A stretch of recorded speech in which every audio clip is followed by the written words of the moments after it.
Chapter 517. Your Royal Highness Queen Medusa, I think you misunderstood. My name is Chinrue, and I'm not here for the snake blood fruit. The reason why I had a conflict with the Medusas was because they attacked me first. Despite this, I still didn't really hurt them. If I have offended you, please forgive me, Your Royal Highness. Chinrue left the restrained great demon King Medusa and walked to Queen Medusa.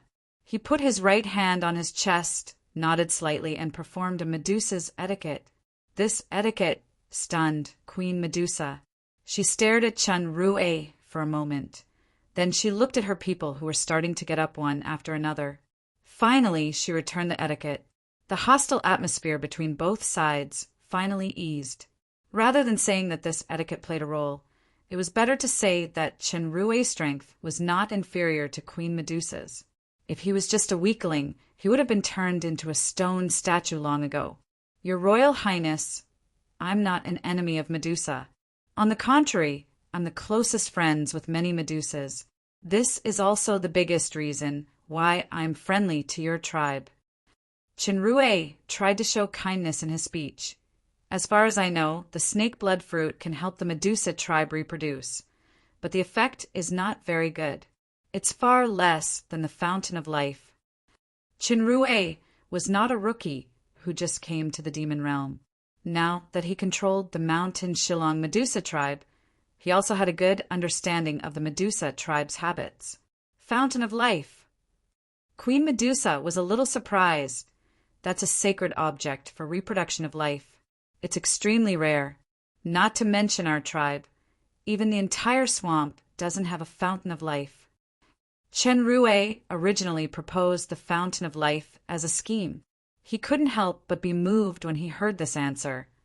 But he didn't disclose that he had a fountain of life. He nodded and said, I see. No wonder I had such a misunderstanding with the Medusa warriors of your tribe. Please forgive me for asking more. Will there be enemies who will come to snatch the snake blood fruit?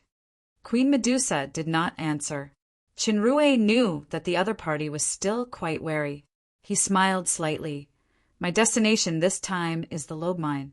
As long as your highness trusts me, I will do my best to help the Medusa tribe. As he spoke, he took out a few items. There are a few pieces of equipment here. Consider them my gifts to your highness. A dark golden scimitar inlaid with a cyan gem, a round shield with a Medusa pattern on it. It was an exquisite golden red armor, a silver bow brimming with magic, a quiver of magic arrows made entirely of metal. Queen Medusa and the Medusa warriors looked at these exquisite and powerful weapons and armors in surprise. These were simply the best equipment tailor-made for the Medusa race. These 5 are for Her Highness the Queen. There are some that are of lower quality. Let me see. There are about 10 more sets that can be given to the brave warriors under the Queen's command. Chinrue took out a lot of brand new equipment from the storage warehouse. As I said, I'm a Medusa's best friend. I made these equipment when I helped a Medusa tribe. Unfortunately, there are not many left. I will give them all to you. The so-called worse equipment was far better than the set on the Queen's current body. This set was already the best in the Medusa tribe at present. Queen Medusa did not hesitate to take off the armor on her body, allowing her plump chest to be exposed. She changed into the exquisite equipment and distributed the rest of the high-quality equipment according to the strength of the Medusas, including the Queen. All the Medusas who got the equipment seemed reluctant to put down. Their hostility toward Chinrue gradually disappeared. Queen Medusa saluted Chinrue. Lonliza thanks you on behalf of the Cold Mist tribe, Medusa's friend Chinrue. Your Highness Lonliza is too polite. Chinrue finally won the other party's trust, and he was secretly delighted. It is the happiest thing to be able to solve the misunderstanding between us. If you need help, please tell me. As a friend, I will not be stingy with my strength. Queen Medusa nodded. My friend Chinrue, just call me Lonliza. There are indeed some troublesome enemies who want to take our snake blood fruits. Moreover, These enemies should be related to the mine you are about to go to, related to the lobe mine. As soon as he heard this, Chinrue's ears suddenly perked up. These enemies should have lived in the depths of the mine, and we will only occasionally see them outside. Now, I don't know why they all ran out, and they even targeted the snake blood fruits. We had several battles with the enemies, and there were victories and defeats on both sides.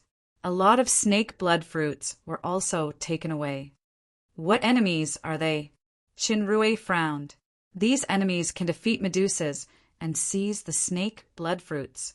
Their combat power must be extraordinary, and they came out of the mine. I must understand them clearly.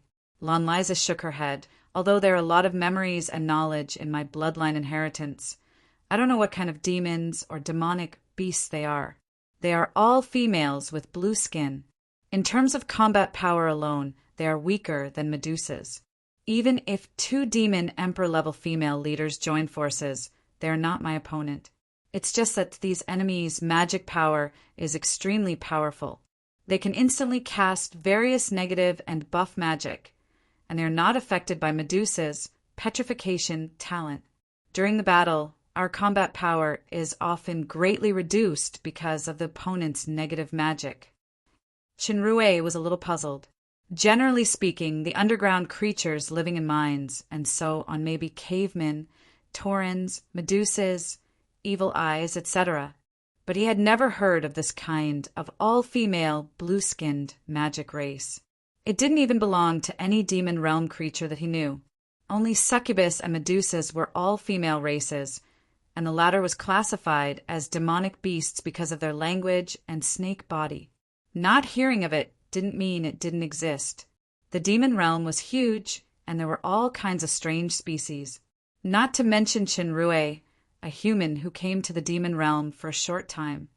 Even Queen Medusa, who had inherited knowledge, didn't know. At this moment, a Medusa warrior hurriedly reported, "Queen, those blue enemies have appeared again. They have broken through our line of defense and are approaching the snake blood fruit tree." Queen Medusa's snake pupils were murderous. She waved her newly acquired, quasi-legendary grade machete, and her double-forked tongue hissed angrily, "Go to the snake blood fruit tree immediately to meet the enemy." Chinrue wanted to see the strange creatures coming out of the mine, so he said, "I'll go with you, my friend Lanliza." Okay. Queen Medusa didn't stand on ceremony. She nodded vigorously, and her body wriggled forward quickly. Her speed was actually faster than mounts, such as demonic horses. Chinrue tapped his feet and followed closely behind Queen Medusa.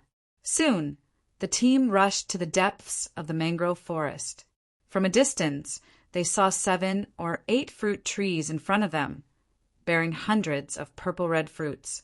It should be the snake blood fruit tree that the Medusas relied on.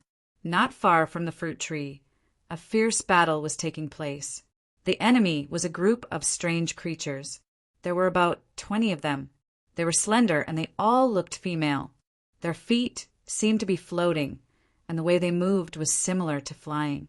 These women had silver-white hair, beautiful looks, and sky-blue skin. They were naked without any clothes, but many parts of their bodies were covered with strange patterns that emitted golden and white light. As Queen Lanliza said, the speed and power of the blue women's magic release were quite amazing, but they were not offensive magic. They were all negative or buff magic. The buff magic was naturally for companions. As for the negative magic, it was for Medusas. Chinrue noticed that the magic of these women turned out to be group.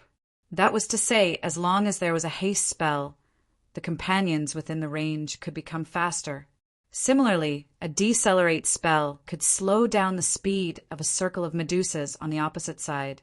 A blue woman at the forefront spread out her hand, and a row of Medusa warriors in front of her staggered like they were drunk. They were unstable. This woman did not kill these stunned Medusas, but she flew directly to the snake blood fruit tree at a very fast speed. When she was about to approach the fruit tree, the woman's body suddenly trembled. Her towering chest was nailed by a silver arrow like lightning, followed by 2 more arrows that shot her abdomen and shoulder. The woman's body leaned back with a painful expression on her face. The strange thing was that the wound did not bleed, but the golden light of the patterns on her body seemed to dim a lot. The one who shot the arrow was Queen Medusa. She felt that the newly acquired weapon was indeed powerful. Just the bow and arrow alone was more than 10 times more powerful than before. With a shout of excitement, the Medusas all rushed toward the enemy. As a friend of Medusa, Chinrue naturally had to show off. When Queen Medusa shot the arrow, his figure bounced and took the lead to rush toward the blue woman. The aura blade in his hand slashed down from the air. The woman had already pulled out the silver arrow from her body. With a wave of her hand, Chinrue suddenly felt that his speed had slowed down. This aura blade that had slowed down was dodged by the woman's swift movement, leaving a deep mark on the ground. The woman noticed the strength of this enemy, and she waved her hands continuously. For a time, various negative feelings such as weakness, dizziness, and slowness came one after another, and the effects were superimposed without any conflict.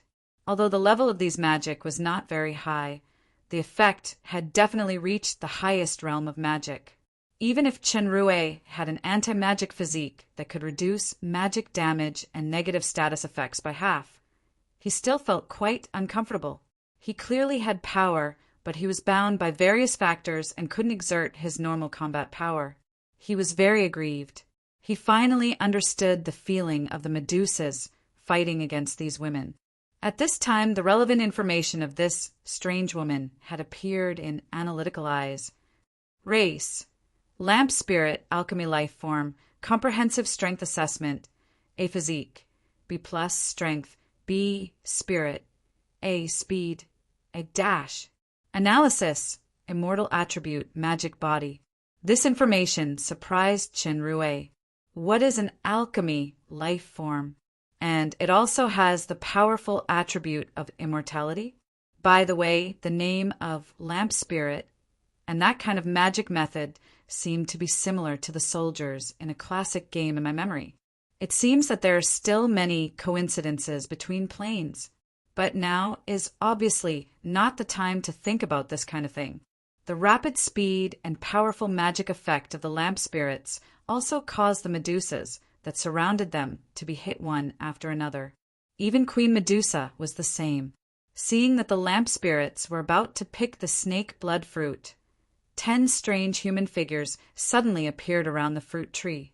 These human figures were about 2 meters tall. Their bodies were made of metal and glowed with dark golden light. The metal man's body was strong and powerful. What surprised the lamp spirits the most was that when the endless negative magic fell on the metal man, it had no effect. Chapter 518. The Goldman was the latest research result of a pseudo-natural, silly female scientist. It was powerful, could have magic damage, and ignored debuff magic. The only drawback was that it moved slowly. The Goldman was not a living being, but a puppet-like existence, so Chinrue could put it in the storage warehouse and carry it with him. These 10 gold men were newly made by Rala. Their strength had reached the Demon King level. With their speed, they definitely couldn't do anything to the lamp spirits. But if they just defended in a fixed position, the characteristic of ignoring debuff magic immediately became the biggest obstacle to the lamp spirits. It had to be said that the appearance of Chinrue and the gold men had reversed the entire battle. After the 2 demon emperor-level lamp spirits were entangled by Chinrue and Lanliza, the Medusas had surrounded the rest of the lamp spirits. Despite having the upper hand, Chinrue was still aggrieved by the endless debuff magic. He called Lanliza and entangled the 2 demon emperor-level lamp spirits alone. Lanliza's affection for this new friend increased a little. She freed her hands to deal with the weaker lamp spirits. The lamp spirits had the special attribute of immortality, but they were not unafraid of all injuries. When they were attacked beyond their defense, the light patterns on the lamp spirits' bodies would also become dim. When their power was exhausted, their entire body would disappear. The 2 demon emperor-level lamp spirits saw each other's intentions. As they were about to get rid of Chenrue to protect their kind, they suddenly felt that the surrounding scene had changed rapidly. Everything around them began to decay and decay. Their bodies also involuntarily felt weak and tired. This was the power of the autumn territory, and it was also the territory power that Chenrue comprehended on his own, without the super system. Compared with the difficulty of comprehending at the beginning, it was easy to use now. The two demon emperor-level lamp spirits were taken aback. The patterns on their bodies began to flash. Their magic bodies were very special. As long as they provided the corresponding magic power, they could eliminate the negative effects on their bodies. However, this special physique had no effect in the face of Chenrue's territory power. What shocked them even more was that the snake blood trees were withering along with their fruits. The appearance of the stars faintly appeared in the autumn territory, under the power of the dual territory combined with the galaxy territory skill. The lamp spirits felt that their power was suppressed to the lowest point, and they showed signs of defeat. Strangely, the demon emperor-level lamp spirits didn't seem to be able to use territory power. Just when Chenrue wanted to capture the enemy to ask about the situation in the mine, a lamp spirit suddenly said a strange language that was not the common language of the demon realm. "Genie, the situation is critical now. The energy fruit might wither under the power of this enemy. I'm preparing to self-destruct and perish together with this enemy. You have to escape with everyone." "Understood." Another lamp spirit named Genie responded, and her figure immediately floated away. The golden patterns on the talking lamp spirit began to emit a dazzling light. "Demon Emperor-level self-destruction? Take him down with me?" Chenrue shuddered and quickly shouted through the analytical eyes, "Wait a minute!" The two lamp spirits were startled. Even the light patterns on a lamp spirit that was about to self-destruct stopped shining. He asked, "Can you understand our language?" "Yes." Chenrue stopped the attack, but he did not converge the territory power. "Is the energy fruit you mentioned the snake blood fruit guarded by the Medusa tribe?" "Yes, that is the only energy substance found so far that can maintain our existence." A strong killing intent appeared in the eyes of the lamp spirits who planned to self-destruct. Their power began to skyrocket again. "I don't know if you really destroyed them, but with you here, we can no longer get the energy fruit. It is even very difficult to escape. Once the energy is exhausted, the lamp spirits can only sleep forever. It is no different from death." Chenrue seemed to understand some reasons and asked, "The reason you fight with Medusa should be to use the snake blood fruit to maintain the energy of existence, right? What if I can try to provide you with enough energy?" The two lamp spirits looked at each other. "You can understand our language, which has met the requirements of a certain inheritance. If you can really help us get energy, then we will let you accept a very important test. As long as you can pass, you will get unimaginable power and wealth." The reason why Chenrue could understand the language of the lamp spirits was purely the credit of the super system, but he would certainly not state the reason. Moreover, the inheritance mentioned by the lamp spirits aroused his interest. The most important thing was that he needed to understand the secrets of the mine mastered by the lamp spirits in order to complete Sakali's mission. "I think the battle between us will be suspended. My name is Chenrue," after a while. Chenrue converged the territory power. His figure flickered, and he appeared in front of Queen Medusa, who was chasing the lamp spirits. He stopped her attack and said, "Lonliza, please stop first." Lonliza glanced at the two safe and sound demon emperor-level lamp spirits, and her golden snake pupil shrank. "Chenrue, do you want to betray the trust and friendship of the Medusa family?" I will always be a friend of the Cold Mist tribe." Chenrue shook his head. "I just want to help my friend Lonliza and her people to truly end this war. Please believe me this time." Lonliza stared into Chenrue's eyes, and she finally made a hissing command. All the Medusas stopped attacking and guarded the snake blood fruit tree area. The lamp spirits also gathered together under Genie's signal and did not move rashly. At present, both sides were still eyeing each other covetously, so Chinrue had to choose his words carefully. Just as I can communicate with the Medusa family, I also have the ability to communicate with these lamp spirits. The snake blood fruit is an indispensable fruit for the Medusa to reproduce. At the same time, the lamp spirits also need the power of these fruits to maintain their lives. With the evenly matched strength of both sides, even if one side can get all the fruits in the end, it will have to pay a heavy price. What I want to do now is to really solve the difficulties faced by the Medusa and the lamp spirits.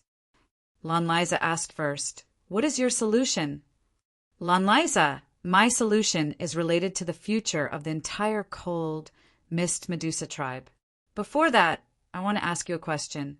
If there is a better environment for reproduction and strengthening of the Medusa family, are you willing to migrate the tribe to another place?" In fact, this was Chunrue's plan from the beginning. Originally, in order to avoid unnecessary trouble, he wanted to wait until he returned from the mine to raise this matter. But now he simply said it in advance. A better environment? The suspicion in Lanliza's eyes was even more. She looked at Chunrue vigilantly. No matter what gifts this person offered before, I have only known him for a short time after all. Moreover, I deliberately showed mercy to those enemies just now. Asking this kind of question rashly now can't help but make people suspicious. Under Lanliza's secret signal, many Medusa warriors' bows and arrows were aimed at Chinrue and the Goldmen.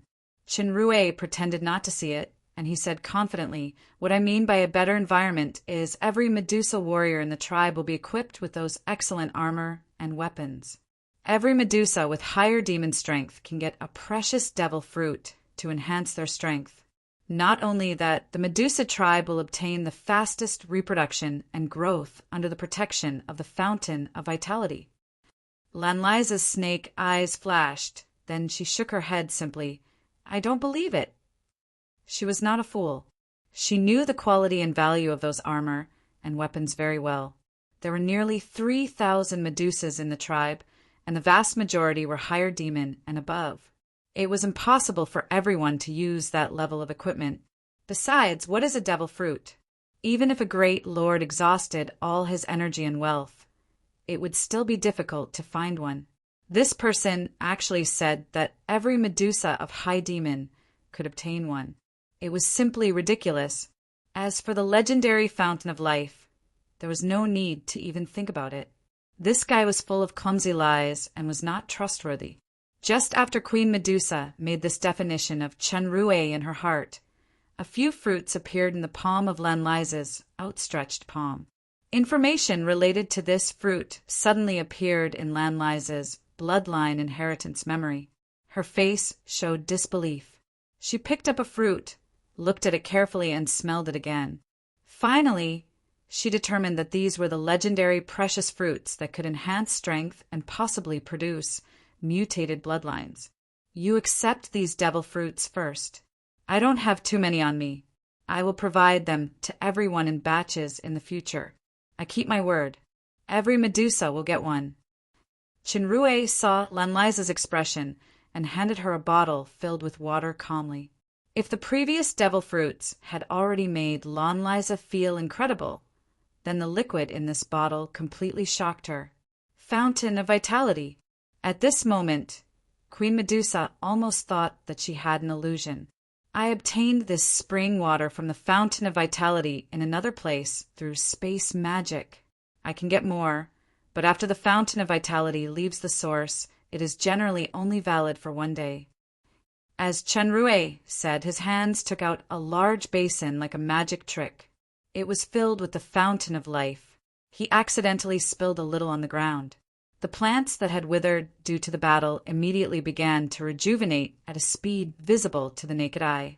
The lamp spirits on the side stared at the basin tightly, and Genie said, "Sir Chinrue, the energy contained in these liquids is much richer than those fruits." Chinrue nodded. Since these spring water are useful to you, then it is easy. Don't worry. I still have a lot of spring water. Let's talk about it after solving the problem of the perfect Medusa. Lanliza and the nearby Medusas looked at the basin, and their eyes seemed eager. The Medusas of the Cold Mist tribe can only rely on snake blood fruit to reproduce the next generation. The function of snake blood fruit is limited. Sometimes only 10 can produce one Medusa snake egg, and the survival rate is not high. Due to the influence of certain environments, the snake blood fruit tree has withered a lot, and the output of snake blood fruit has decreased year by year. Even without a powerful enemy like the lamp spirit's coveting, the supply is far less than the demand. If this continues, the Cold Mist tribe can only leave the swamp and continue to look for a place with snake blood fruit. If they can't find it, then there is the danger of extinction. Now, with the Fountain of Vitality, this biggest problem will be solved. The Fountain of Vitality can not only ensure the survival rate of future generations, but it is also said that it has a special effect. After ordinary Medusas consume it, they can transform into a human form and mate with foreign races, thus giving birth to more descendants with mutated bloodlines. What does my tribe need to pay? Finally, Lanliza, as a queen, still kept a little calm and asked a key question. There is already a Medusa tribe that has expressed allegiance to me. I hope to get the power of the Cold Mist tribe. Chinrue knew that the Medusa tribe was suspicious by nature. If he beat around the bush, it would be self-defeating, so he simply went straight to the point and stated his real purpose. Your conditions are quite generous. The Fountain of Vitality alone makes me unable to refuse. Lanliza's snake eyes narrowed slightly. But if you want my tribe to surrender to you, you still lack the most important condition. Power? Chinrue understood what Lanliza meant. The strong is respected. This is the law that applies to every plane. He suddenly smiled. If I say that I have the real power to destroy the entire Medusa tribe, do you believe it? Queen Medusa shook her head very resolutely, judging from Chinrue's breath. He is only one step away from the intermediate stage of the Demon Emperor, and I have already reached the intermediate stage of the Demon Emperor. At most, the other party is on par with me with special equipment or means. At this moment, Lanliza suddenly felt an extremely dangerous feeling. The source was this Chinrue who was on par with her. Not only Lanliza, but the 2 Demon Emperor-level lamp spirits also felt the strangeness, and they all showed vigilance. Chinrue's body suddenly shone with a bright light. The entire mangrove forest area was filled with this star-like brilliance. Everyone, including Queen Medusa and the Demon Emperor lamp spirits, felt a terrifying pressure, especially those ordinary Medusa warriors and lamp spirits. They could hardly move. The brilliance gradually converged, and Chinrue, who was equipped with gorgeous armor, appeared in everyone's sight. He slowly raised his arm.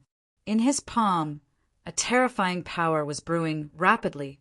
He looked at Queen Medusa. Lanliza only felt that she was locked by a terrifying consciousness. The scales on the lower half of her body stood up because of fear. She instinctively realized that as long as the terrifying power of destruction was released, she would be annihilated in an instant without any suspense.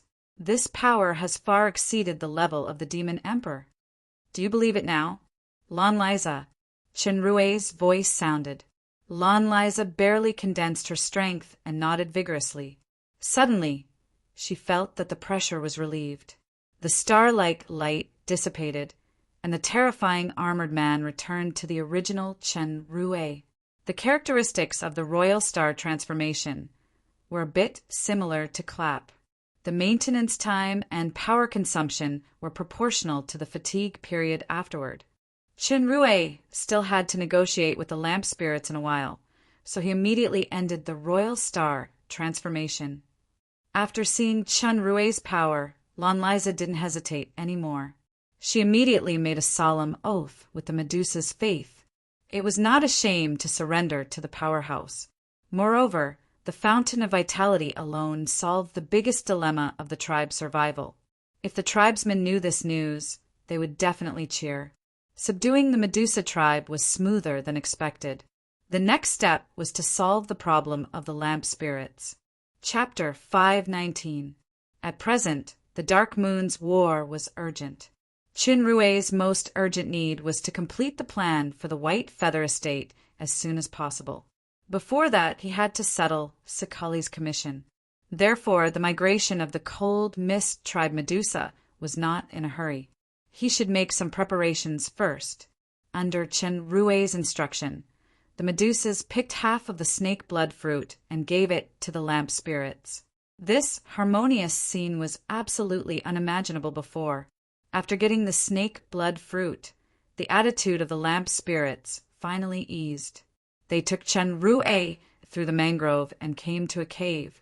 The entrance of this cave was cleverly camouflaged. It looked like a huge closed rock. If it weren't for the lamp spirits walking directly through the rock, they would think it was an illusion. This kind of camouflage effect could also be achieved with magic circles or dragon inscription. But Chinrue did not feel any fluctuations of power or elements when he passed through, so he couldn't help but secretly wonder. There were more than 20 lamp spirits in the cave, but the light patterns on their bodies were quite dim.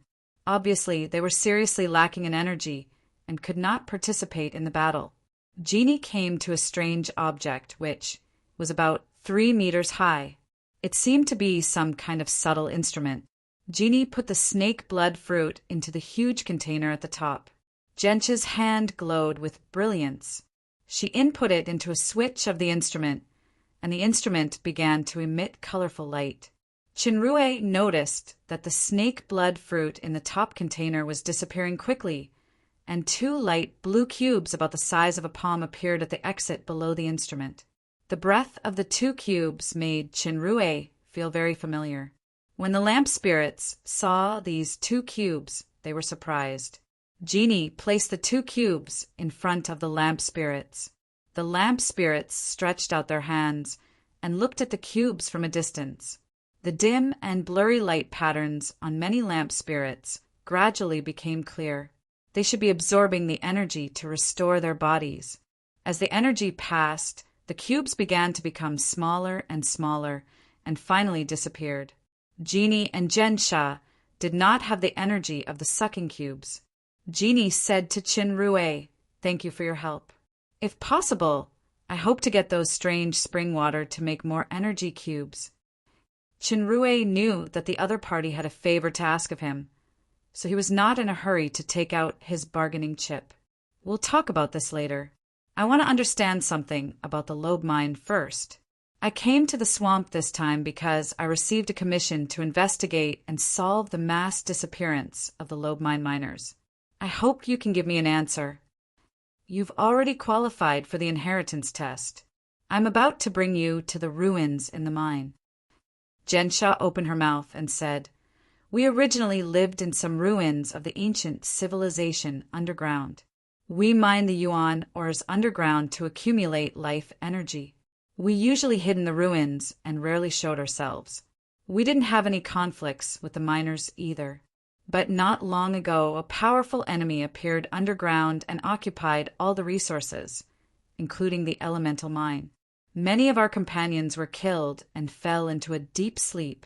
We were forced to leave the underground and come to the surface. Due to the lack of energy, we could only compete with those snake women for the fruits. What kind of enemy is it?" Chinrue knew the reason why the lamp spirits walked out of the mine and fought with Medusa. A very powerful enemy. He is not very tall. Genie couldn't describe the specific characteristics of the other party for a while. He also has many strange servants. They are all transparent, and they're not affected by our negative magic. This characteristic is very similar to the metal men you took out previously. The miners are controlled and enslaved by them. Not tall, a transparent servant, not affected by negative magic, controlling the miners to mine. When these keywords were combined together, an image gradually became clear in Chenrue's mind. He was shocked in his heart. The director of the lobe mine incident is actually that old friend. This is definitely not a happy thing. Last time in the underground crystal mine in the Crystal Valley, this old friend was not only severely injured by Paglio and almost lost his life under his planning, but he also lost the huge wealth accumulated for thousands of years. It could be said that he suffered a double loss. But there was Paglio at that time. If Chun Rui had to face this dragons of the peak stage of the demon overlord alone, even if he used all his trump cards such as Royal Star Transformation, Scorching Dragon Kill, and Quasi-Artifact, there was no possibility of winning. He originally thought that this mission should not be difficult to complete, but he didn't expect it to be far more difficult than imagined. As Chun Rui was thinking about countermeasures, Jen Sha said, "Chun Rui, let's go to the mine now. The ruins are deep in the mine, and there is special protection there. Outsiders can't enter, even that terrifying powerhouse." Chun Rui remembered that the two women had said previously that if he could pass the test, he could get unimaginable power and wealth. His heart moved, but he didn't say that he knew the details of the enemy. He asked, "If I can get the inheritance of this ancient civilization, can I defeat that terrifying enemy?" Genie replied, "Before you get the inheritance, I don't have the authority to disclose any relevant information. If you can get the inheritance, you will naturally understand everything by then. However, before we take you to the mine, please give us some fruits or spring water that can make energy blocks for our companions in case of emergencies." Chun Rui could hear that although these lamp spirits were intelligent beings, they didn't have too many schemes. The conditions they proposed were just because of the desire for energy. He immediately nodded and took out something. "I wonder if this thing can be converted into the energy blocks you need?" Genie and Jensha looked over together.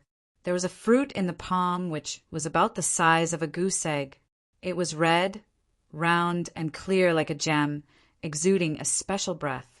This breath was very familiar to Genie and Jensha. They said in surprise, "Such a rich breath of life energy. It will definitely be able to create energy blocks with high purity." Jensha took the fruit and immediately came to the instrument. She carefully put the fruit into the upper container. The transformation time of this fruit was longer than the dozens of snake blood fruits. In the end, an energy block the size of the previous cube appeared below, but the color was not light blue, but purple-red. Top-level energy essence. The lamp spirits exclaimed one after another and surrounded him. Chinrue's guess came true, and he nodded secretly. The common feature of the snake blood fruit and the fountain of vitality is that there is a faint aura. The light blue energy block created previously clearly exudes pure aura, so he took out an aura fruit for the lamp spirits to experiment. As expected, it created top-level energy essence far beyond expectations. Genie took out the purple-red cube and held it in her hand like a treasure. A lamp spirit asked in surprise, "Genie, Jensha, can we absorb this top-level energy essence to fully restore our strength?" Genie and Jensha shook their heads together. This high-purity energy is much more precious than those yuan minerals. It is the most important power for the ruins to recover. We can't use it. As soon as the sentence came out, the lamp spirits all showed frustration. Chinrui knew that the power of these lamp spirits had not really recovered. With a thought, he took out another aura fruit. "I still have some of these fruits. Let everyone recover their strength first. I hope it can help you." The lamp spirits all showed their surprise. Even Jensha and Genie were no exception. Jensha said excitedly, "Chen Rui, do you really have that kind of magical fruit with high concentration of life energy? If there are a lot of them, not only the sleeping lamp spirits can be resurrected again, but even the entire ruins may be repaired." Life energy?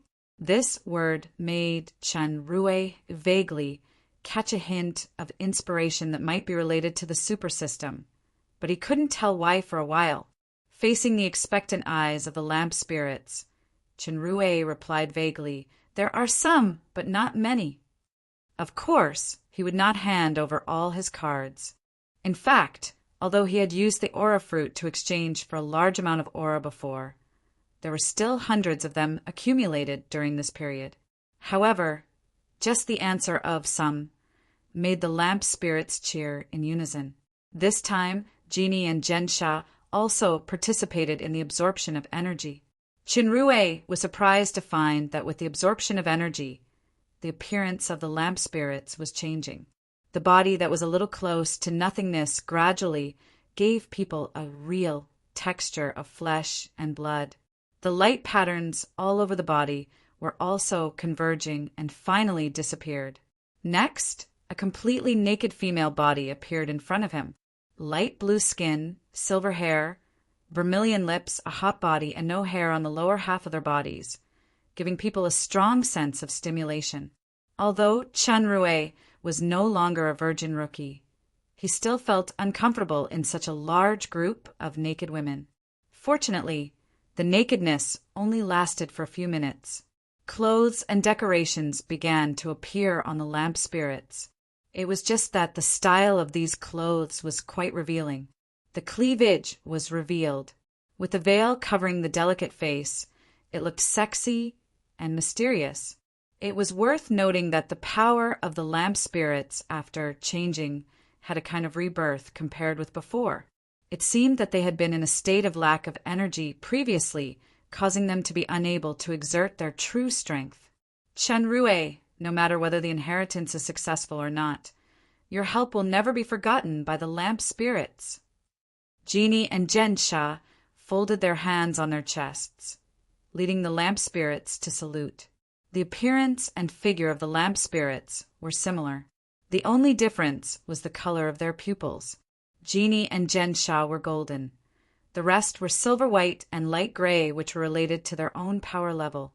Soon after, deep in the main mine cave of the lobe mine. Be careful. The enemy should not be far away. I can already feel the strange blockade power, but the entrance of the ruins is still quite a distance away. If we break in by force, I'm afraid that the powerhouse will be alarmed.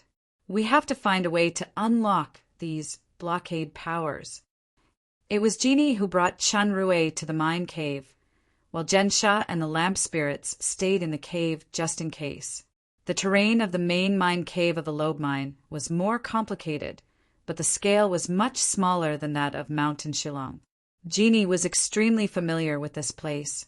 She also had a special connection with the ruins, she mentioned. She could freely move quickly in the mine cave without magic maps or lighting items. I'll solve this. Don't move first. Chinrue also felt the blockade power in Gensha's mouth. It was the breath of dragon inscription. As expected, this kind of inscription technique was also familiar. Genie watched in surprise as Chinrue used a method similar to the strange power. He took her carefully through the blockade and approached the destination step by step. In front of a long passage, the two heard footsteps coming from a distance. Genie suddenly took Chinrue's hand and pressed him against the rock wall. She stuck close to his back and whispered, "Don't move." This posture was quite indecent, especially when Genie's body was no different from ordinary people now. The soft and suppressive feeling from behind made Chinrue's heart beat a little faster suddenly. Fortunately, he quickly stabilized his emotions. He saw a team of people coming from the lights in front. The most conspicuous in the team were a few tall, crystal, clear figures. They seemed to be supervisors. They were escorting a group of miners who were dragging a cart. The cart was slowly filled with ores. They really are crystal people. Chinrue narrowed his eyes. The crystal dragon, Jacob, was severely injured by Paglio in the Crystal Valley last time, and he used the strange red flower to aggravate his injuries. Now he must be using the same trick to occupy the mine pit and use the ores to heal his injuries. However, Chinrue did not move. He already understood that Genie used a chameleon-like method to conceal their breath and form, just like the camouflage in the cave where the lamp spirits temporarily lived. The crystal people and the miners passed by them without noticing. It was not until the footsteps were far away that Jeannie let go of her hand and removed the camouflage power. Chinrue felt a little awkward, but Jeannie herself didn't feel it at all. She continued to pull his hand and walk forward.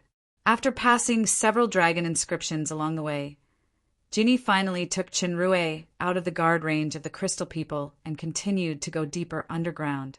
Then, Chinrue only felt that the surrounding scenery changed rapidly.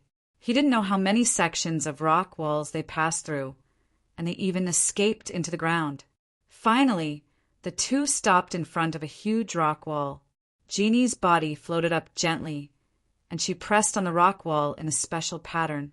The rock wall emitted a colorful light, which was particularly dazzling in this dark environment.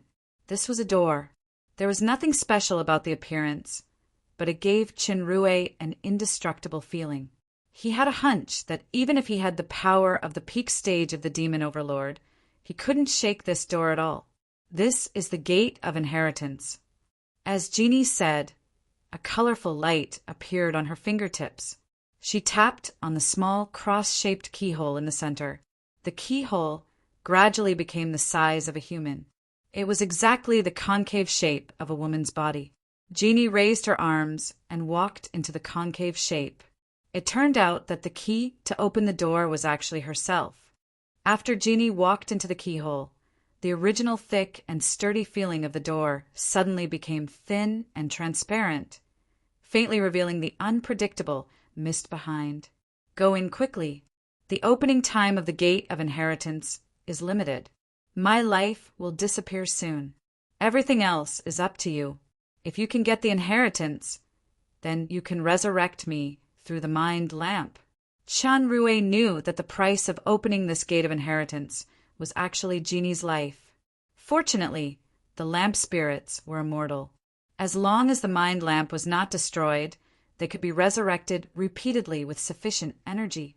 This was somewhat similar to the corpse necromancer. Without hesitation, he immediately walked into the gate.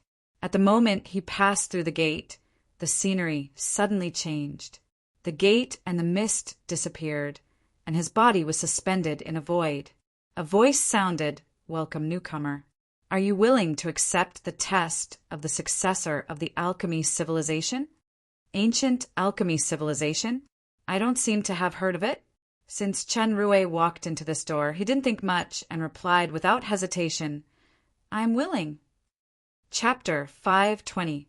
After getting an affirmative answer from Chinrue, the voice sounded again. There is only one content of the test: survive. Failure means real death. As soon as the voice sounded, the scene changed again and became a huge volcanic cave. Boiling blood-red lava could be seen everywhere.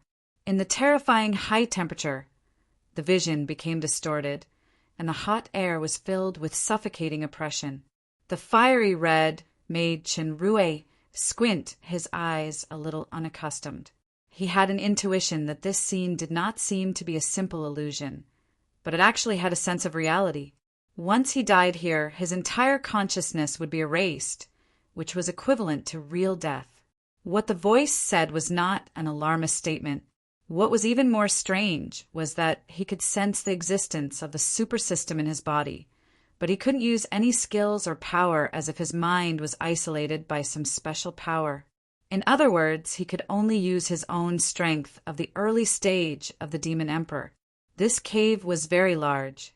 The height alone was hundreds of meters.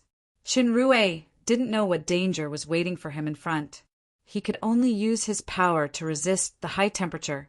He stepped on the hot black rocks and carefully walked forward step by step. The temperature was getting higher and higher. Even the defense of the Demon Emperor could hardly stand it. He was sweating all over. If he stayed in this environment for a long time, his body would suffer irrecoverable damage. Chinrue's gaze fell on the lava area not far away, and his pupils suddenly contracted. There was something floating above it, a red flower. The petals were like clear crystals, but they were by no means dead. They had real vitality. They bloomed in this kind of magma that could melt everything, but they were not affected by the high temperature at all. Instead, they became more and more delicate. To be more precise, they were coquettish. The strange charm exuded by the red flower. If he didn't use his spirit power to resist, his mind would be completely lost in it and unable to extricate himself. It was not the first time that Chenrue saw this kind of flower. He had seen the same flower in the mysterious cave under the Crystal Valley. After he used this stargate to escape the danger by chance, the flower appeared in his hands without anyone noticing. Later, in the Bloody Empire's mountain Sekrid, this flower even moved the demigod powerhouse Satan. Its name was the Flower of Abyss. Chenrue once asked Rala, but even the knowledgeable fairy dragon had never heard of the name Flower of Abyss. Now the Flower of Abyss had appeared in front of him again in the inheritance trial scene of the ancient alchemy civilization. There must be a huge, unknown secret hidden in it. What surprised Chenrue even more was that there was more than one Flower of Abyss. As he moved forward, the number of beautiful flowers that appeared in his sight gradually increased. 2, 3, Chenrue instinctively felt that he seemed to be getting closer and closer to a certain goal of the trial, or perhaps it could be said that he was getting closer and closer to some great danger. There were bursts of roars coming from the cave ahead.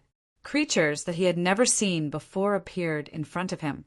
These creatures were about the size of imps. They had sharp claws, thin limbs, and exaggerated mouths that occupied half of their faces. The 2 rows of protruding fangs looked particularly ugly.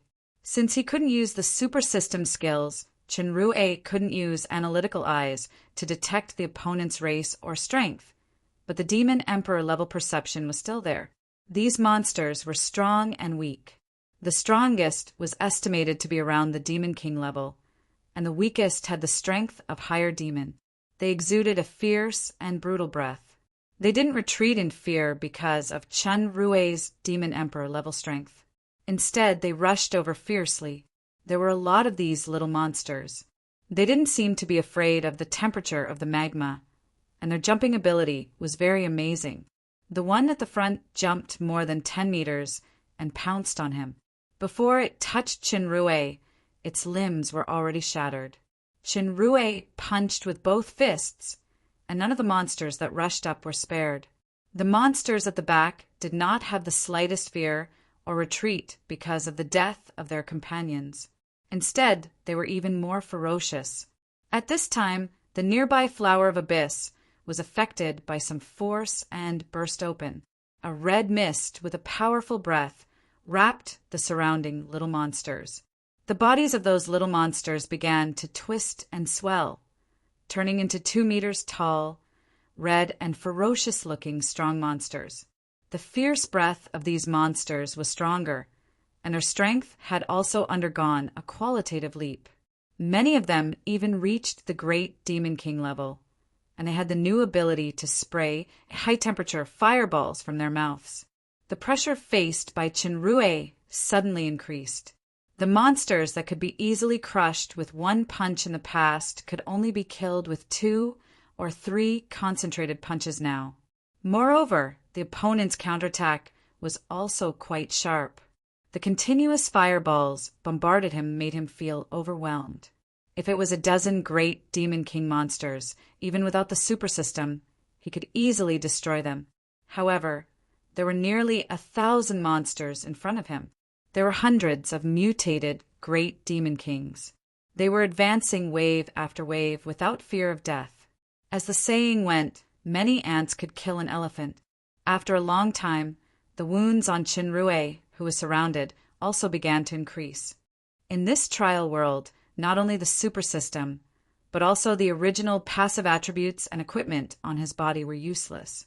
The speed of the surrounding monsters suddenly slowed down, and their abilities in all aspects were also declining rapidly. Some even killed each other. It turned out that Chenrue had already activated the power of Autumn Territory. All the enemies in the territory would be weakened, aged, and attached with various negative statuses. After the previous battle, Chenrue realized that the key point of these mutated monsters was their heads. His fists were like lightning. Wherever he passed, The monsters' heads exploded and died, after clearing the most threatening enemies around him. Chinrue punched again and hit the monster 5 meters away. There seemed to be some kind of turbulent power ripple in his sight. The bodies of dozens of small monsters and mutated monsters in the fan-shaped area were torn apart at the same time, and the severed limbs were flying everywhere. This wasn't the skill of the super system, but the overlapping force that Chinrue realized from the Surfy Sea training. Usually it was at most contained in the fist to attack directly. It rarely broke out of his body and released it in the air like it did today. Generally speaking, Demon King level and Great Demon King level powerhouses already had the ability to release energy and launch long-range attacks, such as shockwaves. Chinrue had reached the Demon Emperor level, so this form of attack was naturally not a problem. It was just that the skills that came with the super system were more powerful, and the power consumption was less. The lethality and assurance in the battle were greater, so it was rarely used in actual combat. It was only used as a skill training program to control power during training. For these great Demon King and Demon King enemies, the lethality of the overlapping force was still quite commendable, but the power consumption was relatively greater. This situation was more obvious when he lost the passive attributes of astral form and damage absorption. Chinrue immediately changed the power of the territory. The autumn territory that weakened and attached negative statuses became a strange force field. The force field was full of strange crisscrossing forces. Even the monsters who were not afraid of high temperature felt an unusual heat and anxiety. Most of the attacks launched were melted and absorbed by this strange force field and transformed into Chinrue's own power. Chinrue's attack at this time had already carried the unique soul damage of the summer territory, and the soul power was the weakness of the monsters. Under the fierce attack of the overlapping force, the number of monsters that came one after another decreased sharply. Finally, they were all gone. The distorted force field gradually turned into a green breeze. Even the suffocating heat of the karst cave could not engulf this fresh and comfortable coolness. It was not until the injuries on Chinrue's body gradually recovered that the breeze disappeared. After Chinrue used the spring territory to heal his injuries, he retracted the territory power. He ignored the heat and fell to the ground panting. He used all his trump cards just now to eliminate these terrifying monsters. He consumed a lot of power, but at the same time the harvest was not small. The overlapping force of Broken Body was not that great when he was training. Now that he used it in this group combat, he found that there were many places that needed to be improved. The power could be improved, and the consumption could also be reduced correspondingly. If the improvement was successful, it would be a new combat skill that was not inferior to the super system. In terms of the territory, in addition to some details that needed to be perfected, the flaws had also become obvious, which was the attack. Whether it was the autumn territory or the summer territory, they were mainly auxiliary and lacked real lethality. In fact, Chinrue had been thinking about this problem before. In his imagination, the last kind of winter territory was a territory that targeted this flaw. At present, the general framework of the winter territory was almost complete, but it still lacked the most important soul. This was because this kind of territory was separated from the existence of the super system, so he couldn't sit back and enjoy the fruits of others' labor. He must comprehend it himself. After recovering for a while, Chinrue set foot on the road again. The number of flowers of abyss gradually increased, and more enemies were encountered. Not only these little monsters, but there were also more difficult, unknown monsters. This kind of monster had curved horns on its head. It was strong and tall. Its eyes were burning with a flame-like red light. There were sharp bone spurs on its arms and shoulders. Its appearance was somewhat similar to the battle form of the great demon, but it was more terrifying and ferocious. Its light black skin revealed a flame-like red light. Its power was extremely violent. The whole thing was a killing machine. The monster had a higher level of wisdom and bloodline, so it could command the little monsters to attack. Qinrui already understood the terrifying role of the Flower of Abyss. These horned monsters were currently only at the Great Demon King level. Once they accepted the power of the Flower of Abyss, then it was possible to increase to the Demon Emperor level. Of course, the effect of the Flower of Abyss was not endless. After the buff effect, it would fall into a certain period of weakness. Qinrui's tactic was to stay away from the range of the Flower of Abyss as much as possible. He would use the combination of 3 territories to kill the horned monsters with the greatest threat at all costs first. Then he would deal with those little monsters. In case he couldn't avoid the Flower of Abyss, he would try to use delaying tactics and wait until the buff effect was over before killing the enemy. In this trial world, there was only the consumption of power. There was no feeling of hunger or thirst. Despite the great physical consumption, Qinrui was still able to persist.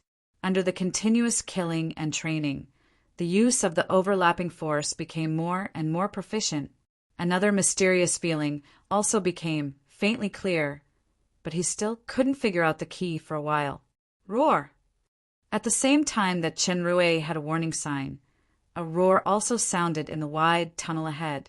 A group of strong horned monsters, driving thousands of little monsters, appeared in his sight. The red light in the eyes of the tallest horned monster was far better than its peers. It seemed to have the mutated elite power. Qinrui's expression suddenly changed because the mutated horned monster was holding a Flower of Abyss in its hand. Its fierce eyes locked on him tightly with a hideous smile on its face. The Flower of Abyss suddenly burst open. Several nearby monsters roared at the same time and began to mutate. Their bodies did not expand too much, but the red light in their bodies shone more brightly. Their curved horns, bone spurs, and limbs burned with a manic flame at the same time. Their breath suddenly doubled. Qinrui felt that the Flower of Abyss, as buff and effective number of horned monsters, were weaker than the previous little monsters. It seemed that the mutations buff was not unlimited. Even so, these horned monsters that had reached or were close to the Demon Emperor level were not what he could compete with in his current state. Not only that, the rest of the horned monsters also began to use the Flower of Abyss. The monsters whose strength had skyrocketed surged toward Qinrui like a tide. Qinrui turned around and ran without hesitation. Are you kidding me? Under this disparity in strength, any tactics are useless. It's more important to escape first. The mutated elite monster was powerful and followed him closely. The flaming bone spur on its shoulder suddenly shot out like a sharp arrow. Qinrui dodged half a beat slower, and his left shoulder was penetrated by the bone spur. He felt that the flame was burning the tissue near the wound like magma. His blood was quickly evaporated, and even his bones were almost turned into ashes under this high temperature. The injured Qinrui suddenly slowed down. He suddenly turned around and punched. 7 huge, wave-like, surging energy hit the approaching elite monster. The monster's chest suddenly had a concave fist mark, and its body flew backward. Along the way, there was a flaming juice spilling, but it stood firm and did not suffer a fatal injury. This action made his speed even slower. In the blink of an eye, Qinrui was surrounded by his pursuers. Those monsters were very cunning. They did not attack directly.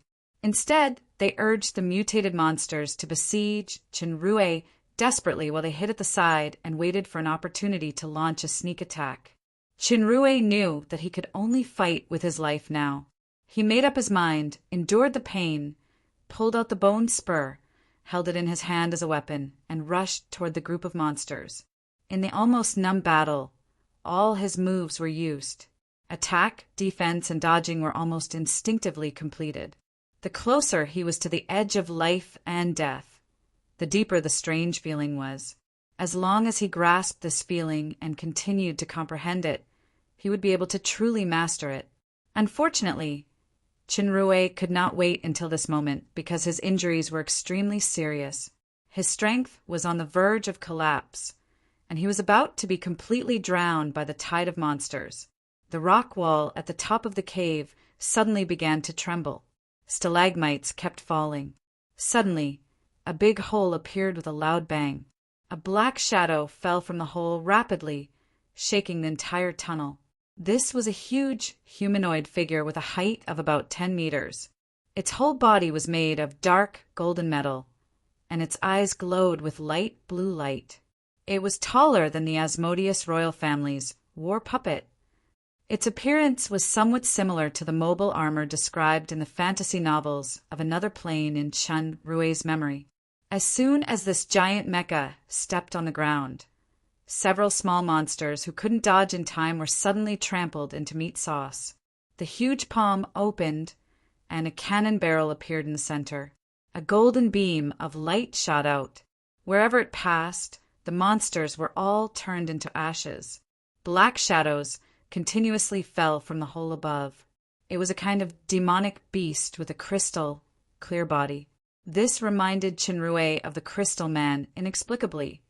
Then another familiar character appeared. Lamp spirits. A lamp spirit came to Chinrue's side, reached out, and a white light fell on his body. His injuries began to heal quickly. This lamp spirit said something to Chinrue, but unfortunately, Chinrue now lost the super system skills, so he couldn't understand what it said. It was certain that these lamp spirits, crystal demonic beasts, and the huge mecha were not enemies. Chapter 5:21. There were more and more reinforcements coming from the cave. There were 5 mega mecha, about 400 crystal demonic beasts, and about 100 lamp spirits. Looking at the situation, it should be the army of the Alchemy Civilization camp. Chinrue vaguely understood the content of this trial, which was to join the Alchemy Civilization side and eliminate the monsters in these caves. Although the Alchemy Civilization army was at a disadvantage in number, its combat power was far higher than the demonic monster army. The lamp spirits quickly released negative magic to put the enemy into various disadvantageous states.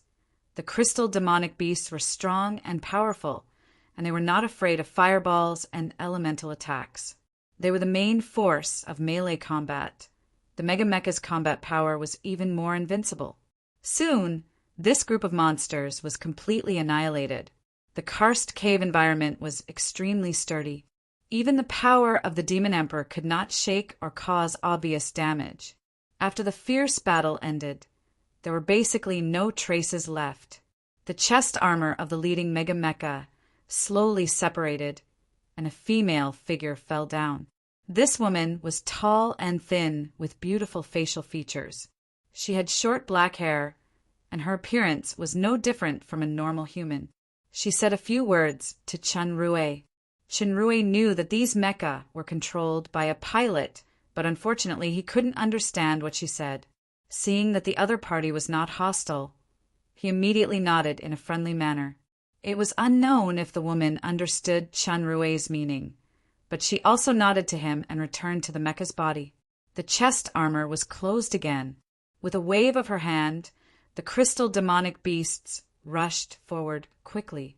The mecha and the lamp spirits followed closely. Chinrue also followed the team. Although his injury had recovered a lot, it was not fully healed. In addition, his stamina consumption was huge. If he encountered the enemy just now again, it would definitely be a dead end. It was naturally much safer to follow these teams than to be alone. There were more and more flowers of abyss along the way, and the number of enemies was also increasing. In addition to the little monsters with excellent jumping ability and the violent horned demonic monsters, 2 more powerful flame women appeared. They were wearing golden red armor and holding a long whip with flames and lightning in their hands. The flame girls had reached the strength of the Demon Emperor level. The strange thing was that they didn't seem to have territory power, but their strength and wisdom were quite terrifying. Not only could they cast the powerful magic of Firewall, but they also had a terrifying skill after using the Flower of Abyss, which was the flame shield that reflected melee attacks. As long as it wasn't a one-hit kill, the flame shield would reflect a portion of the attack. This skill was a passive attribute, and it was quite overpowered.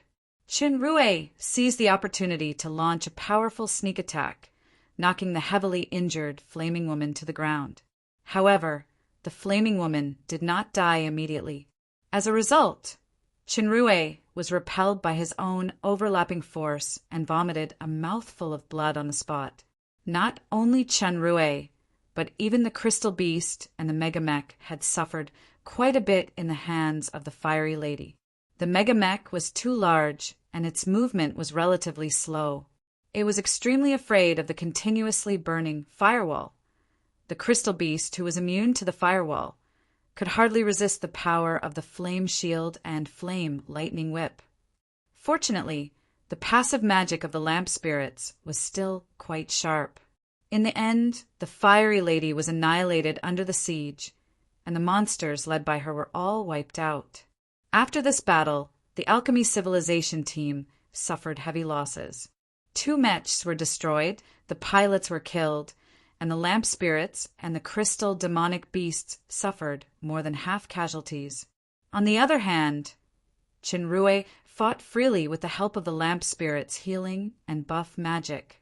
He exerted the 3 territory powers to the fullest and became more proficient. At the same time, he had a deeper understanding of the 4th territory power. After 2 more battles along the way, they successfully joined up with several friendly teams. They also saw a new friendly creature. This was a giant crystal demonic beast with a body length of more than 10 meters and a height of about 6 meters. Its appearance was a bit similar to the T-Rex in Chinrue's memory, but its forelimbs were stronger, it had horns on its head, and there were protrusions similar to bone spurs on its back. In addition to its super strength, the giant crystal beast could also spray a kind of liquid to solidify the enemy into crystals and shatter them. This surprised Chinrue secretly. He thought of the power of the crystal dragon. Is there any special relationship between the crystal dragon and this giant crystal beast of the ancient alchemy civilization? The team was getting stronger and stronger, and the enemies they encountered were more and stronger. After several fierce battles, they finally reached the final battlefield, a super huge cave. To be more precise, it was a lair. The situation of this lair made Chinrue take a deep breath. Looking around, there were countless monsters. The little monsters that once troubled Chinrue were only the lowest level cannon fodder. The number of horned demonic monsters was equally astonishing, and there were hundreds of flame women.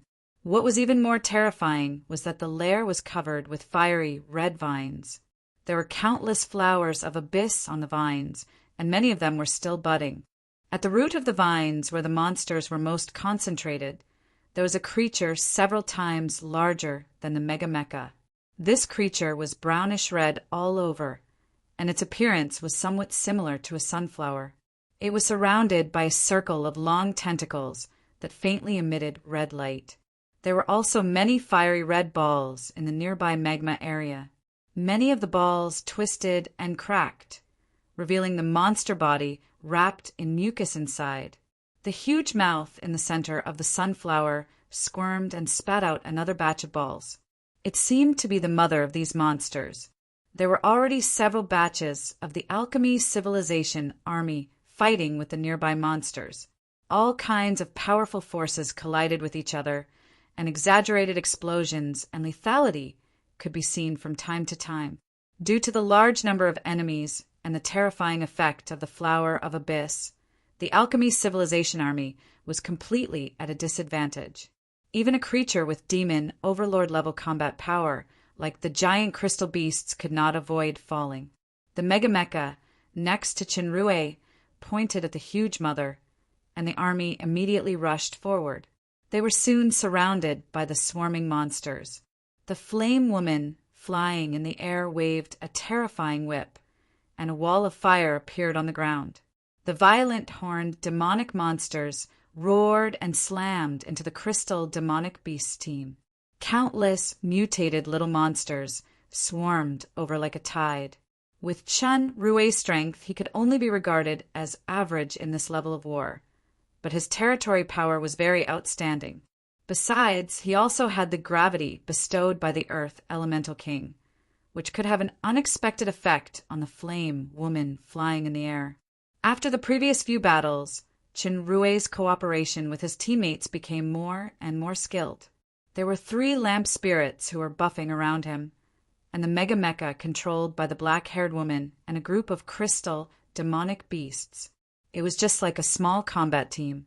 However, there were too many enemies and they were still increasing. The monsters that had just been born could immediately participate in the battle. The most terrifying thing was a terrifying figure in front of the mother. 2 giant crystal beasts finally broke through the defense line and rushed to the mother. This figure just shook, and the 2 demon overlord-level giant beasts were cut into several pieces at the waist.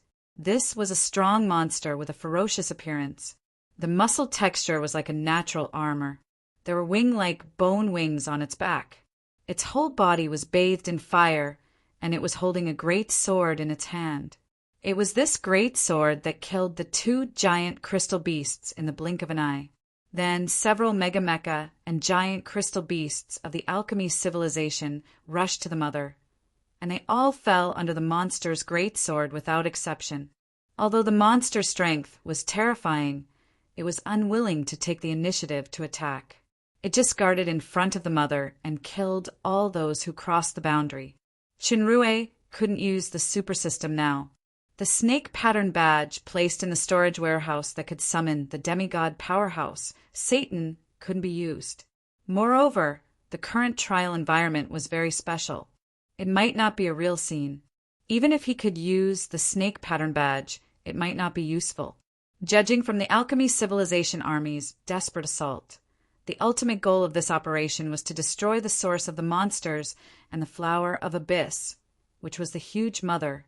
This should also be the final mission of Chinrue's inheritance trial. Chinrue noticed that the Mega Mecha who rushed to the mother carried an explosive. After being killed by the great sword monster, a Mega Mecha detonated this explosive in advance, turning the surrounding monsters into flying ashes. Chinrue couldn't help but have a thought. Under the desperate battle, regardless of losses, Chinrue's team had slowly narrowed the distance between them and the mother, but they were also getting closer to the terrifying great sword monster. Another 2 giant crystal beasts fell under the great sword. According to the development of this battle situation, it was only a matter of time before the alchemy civilization army was completely annihilated. Chinrue made up his mind and finally made a decision. He knocked on the leg of the Mega Mecha in the small combat team, made a gesture of pushing out with his palm, and pointed to the mother in front of him. After these battles, Chinrue and the woman had a lot of tacit understanding. The woman immediately understood his intention and said something that he couldn't understand through some kind of communication device. The lamp spirit on the side immediately handed a cube that was suspected to be a high-density explosive into his hand. Then the mecha's huge palm grabbed his body. At this time, the 3 giant crystal beasts and 4 Mega Mecha in the team had already rushed to the great sword monster, and the mecha controlled by the woman followed behind. After the great sword monster slashed the 2 giant crystal beasts, Chinrue yelled, "Now!" Not sure if the woman understood his words, but the mecha arm holding his body suddenly separated from the torso. The tail ejected a strong flame and whistled toward the mother. However, the strength of the great sword monster was far beyond Chinrue's imagination. Just as the mecha arm approached the mother, a terrifying feeling suddenly hit Chinrue's heart. This was a hatred that seeped deep into the soul. Its will was so strong that it could destroy the world. It was just like the aura that could destroy the world in the underground cave of the Crystal Valley. However, the feeling now was much clearer and more terrifying. In an instant, Chinrue felt that everything had slowed down, leaving only this lightning-like destruction. He instinctively felt that as long as he was swept by this destructive thought, his whole body would be annihilated into powder. At the moment of life and death, all of Chinrue's potential was stimulated. For a time, The three territories of spring, summer, and autumn, as well as the winter territory that had not yet been fully formed, also burst out. He only hoped to block it and by time to pass through this destructive hatred and destroy the mother. Unfortunately, in the face of this, that was enough to kill a demon overlord powerhouse in an instant. Chen Rui's power was still too weak. Seeing that he was about to be annihilated, the four territories that erupted suddenly formed a strange cycle. In the strange rhythm produced by this cycle, everything around him suddenly stopped, including the destructive will, as if everything was still. The only thing that didn't stop was Chen Rui's flying figure. This stillness only lasted for 2 seconds. Then everything around him moved like lightning. In these 2 seconds, Chen Rui had avoided the terrifying power of hatred. Although he avoided the killing blow of the great sword monster head-on, under a mysterious law, his legs below his knees, along with his giant arm, suddenly broke apart. Chen Rui endured the severe pain and still flew toward the mother with all his strength by the inertia.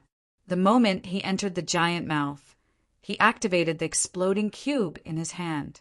He only felt that his eyes were full of dazzling destructive light. In an instant, he completely lost consciousness. Not knowing how long had passed, Chen Rui slowly opened his eyes and found that he was soaking in a container. His body had disappeared, leaving only a faint trace of consciousness. Days passed. Under the effect of the magical solution in the container, his soul and body began to regenerate little by little until he recovered. What happened next seemed like a real dream. No, this is reality. After recovery, Chen Rui became the hero of the entire alchemy civilization because of this brilliant battle record. He obtained the powerful inheritance of the alchemy civilization, and his strength advanced by leaps and bounds. He also owned a huge mobile castle. In the bedroom of the castle, the black-haired beauty who once drove the Mega Mecha, along with a group of beautiful lamp spirits, served the owner of the castle wholeheartedly with her seductive body. Guanyin sitting on the lotus, the old tree roots, the jade-like harem flower, the beautiful woman playing the flute, the group of phoenixes playing the dragon, all kinds of strange positions and parts made Chen Rui as the king immerse himself in the absurd and promiscuous harem life all day long. He was very happy. "Master, what's wrong? Are you not satisfied with my service?" A beautiful lamp spirit who knelt under Chen Rui to serve saw her master was a little stunned. She carefully withdrew the huge thing in her mouth and asked in horror. After obtaining the inheritance, Chen Rui could already understand their language. He shook his head when he heard the words, "No, you're fine. It's just that I've been thinking about it these days. I seem to have forgotten something important. Now that the monsters have been eliminated, Master doesn't have to worry." As the lamp spirit said, she lowered her head and swallowed the thing slowly. She continued to serve. The comfortable feeling of being wrapped in warmth made Chen Rui couldn't help but narrow his eyes. At this moment, the appearance of the silver-haired and blue-skinned lamp spirit under him suddenly changed. She became a beautiful girl with short red hair and wheat-colored skin. This girl looked quite familiar to Chen Rui. When he looked at her, she changed back to the appearance of the lamp spirit. When the excitement reached a certain critical point, the surging lust finally spurted out. However, the lamp spirit suddenly turned into the familiar red-haired girl. Her cheeks were flushed as she shook her head. Then the girl frowned and completed the swallowing action with difficulty. Her bright red eyes flashed with shyness and expectation. I should be pregnant with your child like this, right?" Chen Rui was shocked and stood up slowly. This time he ignored the surprised inquiry of the nearby lamp spirits. He just looked out of the window in a daze. His eyes suddenly became a little moist. "I finally understand what I can't remember. Damn it. How can I forget the most important thing?" Chen Rui closed his eyes. It turned out that all of this was not true. It was a dream that he almost couldn't wake up from. As Chen Rui, who had experienced refined mind, he only needed a key point to wake up. The moment he opened his eyes again, before he could see the surrounding situation clearly, he felt that a powerful soul power was constantly pouring into his brain, and the warning sound of the super system was constantly sounding. A large number of unknown soul power was found. Consciousness is in danger of being covered. Do you want to activate the star-devouring mode? Soul power? Consciousness coverage? Chinrue suddenly understood. Damn it, what inheritance? It's simply trying to possess. Star-devouring mode activate. Chapter 522. As soon as the star-devouring mode was activated, the terrifying soul power suddenly surged toward the black hole like a tide. However, the super system's warnings still continued. The amount of invading soul energy is too large. It is recommended to use the star conversion mode at the same time. Otherwise, it will overflow after 10 minutes. Chinrue knew that the huge soul energy accumulated was produced when he lost consciousness. Fortunately, it was not too late for him to wake up. Once his consciousness was completely covered by this foreign soul, even if the super system automatically assimilated the soul power, his original consciousness would be erased. Chinrue activated the star conversion mode without hesitation. The current star conversion had evolved a lot compared to the past. Coupled with the understanding of the summer territory, he could directly absorb and resolve the devoured power of star devouring, like the North Sea divine power in the martial arts novels. However, this power was still too large, and the amount that entered Chinrue's consciousness was too much. As soon as he activated star devouring, the terrifying soul power surged like a flood. It didn't take long for the super system to issue frequent warnings. Chinrue was like a hungry person desperately eating, but no matter how hungry he was, he would explode at some point. Now, the frequency of star conversion could not keep up with the speed of star devouring. Chinrue's muscles gradually distorted irregularly. What was even more uncomfortable was his consciousness. The star territory was sometimes blurred and sometimes clear, and the light of the sun also dimmed. In fact, the super system itself did not collapse. It was more of an illusion caused by the strong impact on Chinrue's own consciousness. This also showed that he was on the verge of danger. Chinrue had experienced the test of refined mind in the Alyath state. With his current state of mind, he did not need to fear the danger of inner demons or losing his will. However, the capacity of his consciousness was always limited. Judging from the quantity and quality of the soul power that poured in, the level of this consciousness from the ancient alchemy civilization was far beyond Glorfin's demon overlord level. It should have reached the demigod level. If he could decompose and absorb this demigod consciousness bit by bit in an orderly manner, then Chinrue's strength would improve greatly step by step. However, he couldn't slow it down even if he wanted to. In the face of the terrifying power that was constantly surging out, not only his consciousness, but even his body was filled and swelled up by a kind of substantial power. His entire body was about to explode. Suddenly, a light flashed in his eyes, and they were replaced by a pair of terrifying red eyes with a black background. Layers of black vortexes appeared around his body, faintly emitting an aura of destruction. As soon as this state appeared, the devouring and absorption of the soul suddenly sped up, and the feeling of explosion gradually disappeared. Not long after, the demonic blood-red eyes returned to black and white. Chinrue continued to grit his teeth as he panted. He instinctively felt that if Shura absorbed this kind of soul force, then even if he was lucky enough to avoid the danger of exploding, he would definitely be devoured by Shura. Shura didn't seem to be willing to give up. From time to time, he would try to seize the initiative in his consciousness.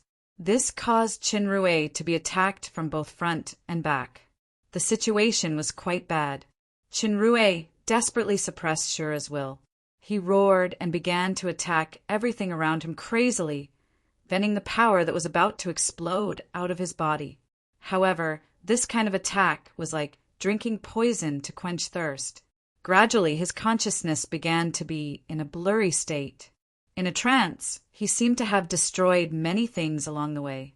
The surrounding dim scenery quickly retreated, and the sound of shattering and collapsing sounded continuously. When he finally calmed down, he found that he was already outside the ruins. There was a light in front of him, and he could faintly hear the sound of digging rocks. It turned out that he was in the mine area. This movement was not small. The dragon inscription that was initially protecting and warning had already been triggered. Several crystal men walked toward this side. Before they could see Chen Rue clearly, their bodies were shattered by a powerful force. Finally, Chen Rue was still able to maintain his sanity. He did not hurt those frightened miners, but he eliminated all the crystal men in his sight. There was a roar from the depths of the mine. The sound came from far away in the blink of an eye, and a powerful pressure came head-on. The crystal men in the nearby mine were fine. The weak miners were shocked by this sound. They were bleeding from their 7 orifices and were seriously injured. Some even fainted. If it was a normal time, this powerful pressure of the peak stage of the demon overlord that contained the talent of the dragons would make Chen Rue's mind violently shocked. However, at this time his mind was surging with a higher level of soul power. Not only did he not retreat, but he roared and charged forward instead. Jacob! It was the crystal dragon Jacob who roared with the dragon's demeanor. After being severely injured by Paglio in the Crystal Valley last time, he finally found this place to heal, but he encountered an intruder again. Now that he heard the other party calling his name directly, he couldn't help but be startled. He saw a figure rushing toward him. Although the power fluctuation was strong, the breath he revealed was only at the Demon Emperor level. Reckless thing, you know my name, yet you still dare to come here to die? Jacob didn't care about the origin of this person. Those who dared to disturb his healing had to die. He sneered at the moment. As he was about to crush this overconfident Demon Emperor, he suddenly saw a fist enlarging in front of him. Bang! The speed and power of this punch were far beyond Jacob's expectation. He was unprepared. His entire body flew backward involuntarily under the impact of the violent power. His neck was almost twisted to the back of his head, and there was a dent in the fist mark on his face. Jacob was enraged, but that figure caught up to his figure in midair like the wind. With another heavy punch, it hit the crystal dragon's abdomen. This punch caused Jacob to fly backward at an abrupt speed, and his body was embedded into the rock wall. Chen Rue didn't give the opponent a chance to breathe. As he was about to continue to bombard, he suddenly felt a pain in his chest. He had been punched. At this time, Jacob's roar resounded through the cave. Logically speaking, even with the protection of the mystic jade armor, the angry punch of the peak stage of the demon overlord was enough to break Chen Rue's sternum through the armor. However, this punch only made him take a few steps back. The shallow white mark on his chest disappeared instantly. Instead, he felt that the skyrocketing power in his body was relieved a little. Jacob's realm and strength were far better than Chen Rue. He was just careless and got punched twice. Under the burning rage, his attacks shrouded Chen Rue like a storm. Chen Rue's muscle reflexes had reached an amazing level under the stimulation of the surging power that was in urgent need of catharsis. But his consciousness still couldn't keep up with the level of the peak stage of the demon overlord. Moreover, it was the time of violent disorder now, so it was difficult to react in time. He could only rely on some instinctive actions to resist, so he was at a disadvantage for a while. In the blink of an eye, Chen Rue didn't know how many attacks he had been hit, but this kind of blow that was enough to destroy his body on normal days now alleviated the crisis of his body exploding. His spirit power was rising steadily in the process of constantly absorbing soul power. His perception was getting stronger and stronger, and the timing and trajectory of Jacob's punches became clearer and clearer. Bang! Chen Rue blocked Jacob's elbow in time. Then he hit the crystal dragon with a headbutt. While the other party retreated dizzily, Chinrue caught up with a powerful knee strike, then he punched Jacob away. In a certain cave in the mine, the lamp spirits who were resting felt the ground suddenly trembling, and it was getting more and more intense, as if something terrifying was about to break out of the ground. Gensha hurriedly led the lamp spirits to transfer the energy conversion machine outside the cave. Not long after they left the cave, they felt that the mountain was collapsing and the ground was cracking. Two terrifying breaths soared into the sky, and the sound of collision kept coming. Two figures attacked each other from mid-air to the ground. The scene was extremely fierce. The surroundings were full of terrifying traces of destruction. Even the Medusa in the mangrove forest was alarmed. Jacob had the upper hand from the beginning until they were evenly matched now. The more he fought, the more frightened he became. How could he still think that this opponent is a demon emperor? How can there be such a terrifying demon emperor fighting with the dragons with the strength of the peak stage of the demon overlord to this extent? This opponent is unfathomable. Sometimes he seems to be a different person. His attack methods are even weirder. Even Jacob is inevitably shocked by the destructive breath. Who the hell are you? Jacob forced Chinrue back with a punch and shouted. The battle with Jacob allowed Chinrue to successfully find the outlet of his soul power. He felt great as the crisis of exploding was resolved a lot. He tried his best to suppress the surging power at the moment, and he smiled grimly. Do you still remember the old friend who dealt with you with Paglio in the Crystal Valley? It's a pity that your wealth is gone. Otherwise, I don't mind taking it again. Jacob's pupils shrank, and his murderous intention was great. It's you! This person used the identity of a genius mechanic master and a magic circle master to deceive his trust. He stole the ancient rune slate and even colluded with a terrifying woman to destroy the Crystal Valley that had been operating for many years.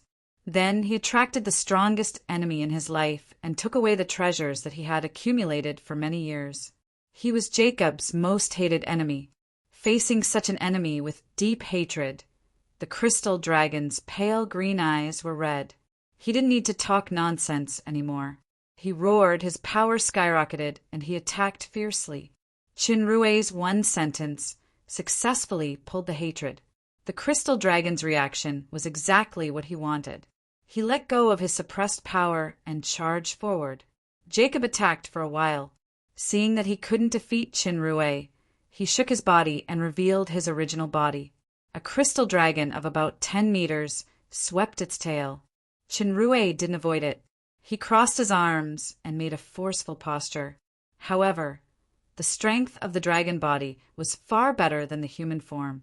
This sweep shook his body away. Before he landed, a dragon breath wrapped around him. This dragon breath contained the terrifying power of crystallization and explosion. Chinrue seemed to be caught off guard, and he was sprayed directly.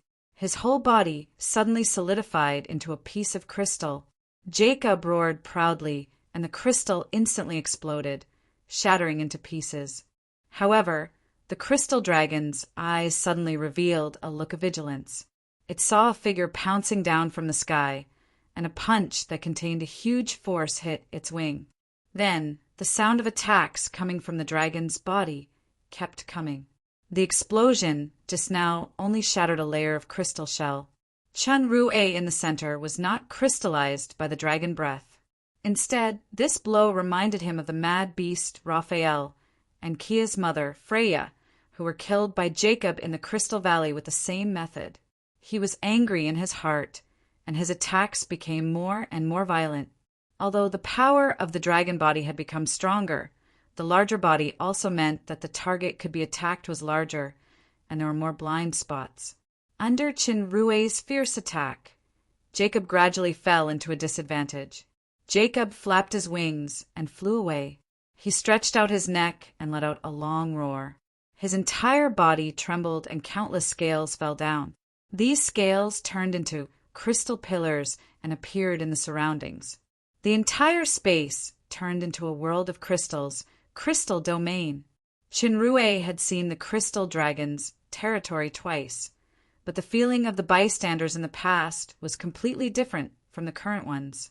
In the entire crystal territory, except for the sky, there was a turbulent ocean. There was no land. There was a little crystal light in the ocean, which seemed to be flowing liquid crystals. Connecting the ocean and the sky were countless huge crystal pillars, which looked magnificent. This territory was not only beautiful, but all the power related to magic elements did not work in this territory. It could be called the absolute nemesis of the magic system. Not only that, Chinrue felt that the pillars and the ocean had some kind of resonance. The power in his body was fading quickly, and the attack was also disintegrated under this fluctuation. When it hit Jacob, it only caused a few waves in the ocean below, but the crystal dragon itself was not hurt at all.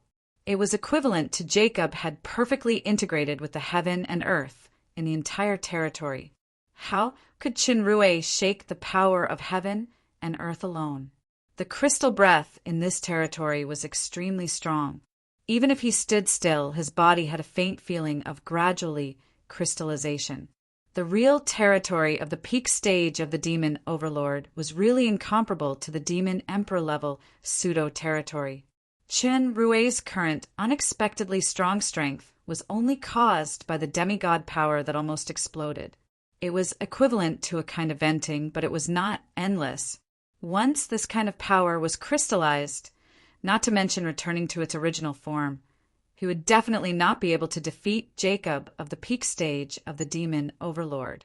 If he continued to fight like this, he would definitely be defeated, so he must kill Jacob before his skyrocketing soul power was exhausted.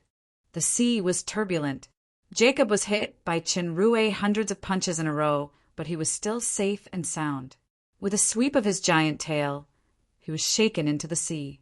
The seawater suddenly turned into solid crystal, solidifying Chinrue's body, and he couldn't move for a while. Jacob did not attack. He just urged the power of the territory to constantly reinforce and thicken the enemy's power. The seawater constantly washed the solidified crystal stone, making it bigger and bigger. With the characteristics of the crystal territory, the opponent's power would be exhausted by then, and he would finally turn into a lifeless crystal. When he was exerting his strength, Jacob suddenly shuddered inexplicably. He felt that there was a breath in the crystal territory that was getting stronger and stronger, and it gradually filled the entire territory. This was a huge soul power, and it seemed to have some incredible characteristics. For the crystal dragon, this quality feeling had a kind of innate coercion. It gave birth to a strong shock in his heart, as if a servant saw his master. The vast soul coercion power suddenly turned into a burst of chill with a destructive breath. For a while, the flow of the entire ocean became slow, and the sea surface gradually solidified. This was not crystallization, but freezing. Crack! A crack appeared on one of the crystal pillars. Then, 2, 3, 10. Under the influence of the terrifying low temperature that penetrated deep into the soul, the crystal pillars were frozen and cracked, and the ocean had already become an ice world. Putting aside the destructive power contained in the chill, the key was that the special coercion made it difficult for Jacob to exert his own power. He activated the power of the territory several times, but he couldn't dispel the chill. While he was in shock, he suddenly felt a strong and fierce aura coming from below. An entire crystal territory was reflected in a fiery red color. When he looked down, he saw a tall, unknown demonic beast wrapped in a powerful and terrifying aura breaking out of the ice and rushing toward him. In an instant, a strong sense of crisis arose in the crystal dragon's heart. Chapter 5:23. Looking at this snake-like flame behemoth, the crystal dragon instinctively felt a kind of oppression. Not only was it the sole oppression in the chill, but this behemoth that was baring its fangs and brandishing its claws seemed to have a natural coercion, similar to rank. The crystal dragon even had an illusion that this was a real dragon. I, the dragons, am just a lizard with bat wings. How is this possible? It's just an unknown demonic beast that is simulated by power. The destructive icy breath didn't conflict with the scorching dragon that was bathed in flames at all. Instead, it fueled the fierceness. Before the dragon arrived, the murderous aura had already locked onto Jacob tightly. Jacob couldn't avoid it. Facing the inexplicable coercion of the scorching dragon, he also had a strong unwillingness in his heart. His transparent dragon body emitted a surging green flame, and he directly faced the scorching dragon. In the blink of an eye, the crystal dragon that was emitting green flames and the scorching dragon that was surrounded by flames had collided fiercely in midair. The entire crystal territory trembled, and huge cracks appeared on the frozen sea. Those crystal pillars that were frozen and cracked collapsed one after another. Countless ice fragments and crystal fragments flew all over the sky. On the surface, the crystal dragon successfully resisted the power of the scorching dragon. Both sides were evenly matched.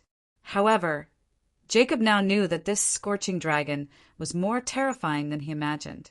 The innate coercion was actually not an illusion. Not only that, the power of the crystal territory was also restrained to the lowest point under the destructive chill that permeated the soul coercion. It was the first time in his tens of thousands of years of life that his body and territory were restrained by a similar rank. Although Jacob was furious and unbelievable, the situation was quite bad now. His body was pushed into the sky by the scorching dragon bit by bit. More and more crystal pillars collapsed, and the crystal territory was on the verge of collapse. Crack! Countless fine cracks appeared on the crystal dragon's body. He hadn't recovered from the injuries he suffered when fighting for the silver box, and he was severely injured by Catherine and Paglio. Now facing the huge pressure of the scorching dragon, his body had begun to be overwhelmed. Suddenly there was a loud noise. The sky, the frozen seaside, and the towering crystal pillars all shattered in an instant. In midair, a gigantic, translucent dragon body held miserably as it flapped its wings and flew far away. Along the way, shattered scales and crystals continuously fell from the sky. Meanwhile, the flaming flame dragon soared into the sky, arrogantly as if it was mocking its fleeing opponent. At that moment, Jacob's heart was not filled with hatred, but fear. This enemy was simply his nemesis. He was even more nemesis than poison dragon Paglio. The first time he met this Arthur, his ancient rune slate was stolen, and he was severely injured by that woman. The second time he met this fellow, he was heavily injured by Paglio, and the wealth he had painstakingly accumulated was taken away. The third time he met this enemy, he didn't have the Demon Realm's #1 woman by his side, nor did he have the old enemy from 2,000 years ago. He was alone. Logically speaking, it was just the right time to crush him and wash away his shame. However, he didn't know until he made a move. Once he made a move, he was shocked. This enemy's strength actually increased to the extent that it almost killed him. If I didn't use the power of the self-exploding territory to divert the scorching dragon, I'm afraid I would have been torn apart by the scorching dragon. Now that I'm injured, I'll definitely die if I don't escape. Looking at the crystal dragon disappearing into the sky, Chinrue dispersed his power and slowly fell to the ground. It wasn't that he didn't want to pursue and kill Jacob. This scorching dragon kill just now had successfully erupted most of the undigested power, and the crystal dragon detonated the territory power at the risk of being seriously injured. It just happened to offset all the remaining soul power. In other words, the soul power that wanted to possess was finally exhausted by star devouring plus star conversion plus battle venting. If Jacob didn't escape or turn back now, then the one running would be Chinrue. This was called being afraid of both sides. Now that the crystal dragon had fled far away in fear, Chinrue was just relieved. He slowly adjusted the newly obtained power in his body. This time he could be considered to have escaped from the inheritance. Calculating carefully, the harvest was equally huge. Obviously, the so-called inheritance was just a scam. The previous volcanic cave trial should be a link similar to testing the host. If he failed, he might really be eliminated and die. After completing the cave mission, his qualification to receive the inheritance, actually the possession, was determined. The later gentleness was actually the beginning of the possession. In the process of falling into it, his consciousness would be defenseless, and he would be easily possessed. It was a pity that the demigod's soul didn't expect that there was such a heaven-defying thing like the super system. As a result, it failed to occupy the demigod's nest, but it became Chun Rue's nutrients instead. Fortunately, Chun Rue used the battle with Jacob to vent his excess power. Otherwise, with his demon emperor-level physique, he definitely couldn't digest the demigod's soul. Even if his body didn't explode, his consciousness would be devoured by Shura. In the super system status bar, the comprehensive strength value had become A+, the peak stage of the demon emperor. This suffering was not in vain after all. Chinrui showed joy. When his consciousness fell on the A+, the specific values appeared again. Physique A+, Strength A+, Spirit S+, Speed A+, Spirit S+? What is this situation? Chinrui almost fainted from the sudden excitement. He did feel that his soul had expanded countless times. This kind of growth was specifically manifested in spirit power. Unfortunately, he was not a magician. Otherwise, the growth would be direct attack power. Even so, the benefits of the qualitative change of spirit power were quite great. For example, he used spirit power to judge Jacob's attack earlier. Chinrui sensed the situation in his body, and he suddenly looked enlightened. It turned out that, in addition to the power vented in the battle, the demigod soul of the alchemy civilization actually caused the qualitative change of spirit power. What really improved his physical strength and made it reach the later stage of the demon emperor was the trace of demigod power that Satan once implanted in his body, under the influence of the similarly demigod and a much larger number of souls. Satan's trace of power had been completely absorbed. In this way, one of the hidden dangers in his body was also eliminated. What about dual training in the future? Don't be afraid. There is still a huge amount of unconverted soul power in star devouring. I can also benefit my women through sex. In addition to the enhancement of strength, another big gain was the realization of the fourth territory, winter territory. Completing the winter territory was Chun Rue's long-cherished wish, but unfortunately he couldn't get it before. This trial fell into a bitter battle when he couldn't use the super system, which gave him the best opportunity to hone himself, especially at the critical moment of life and death when facing the great sword monster. He accurately grasped that wonderful realization. This realization was further put into practice in the battle with Jacob. The inspiration of the winter territory came from Shura's power of destruction. Freezing and ending were the essence of this territory. The most important reason why he could successfully cast and suppress the crystal territory was that he used the pressure of the crystal territory to double the outburst of the demigod's soul power. Under some kind of accidental coincidence, the winter territory actually perfectly integrated a trace of the demigod level soul law. So far, the 4 territories could be said to have finally come to fruition.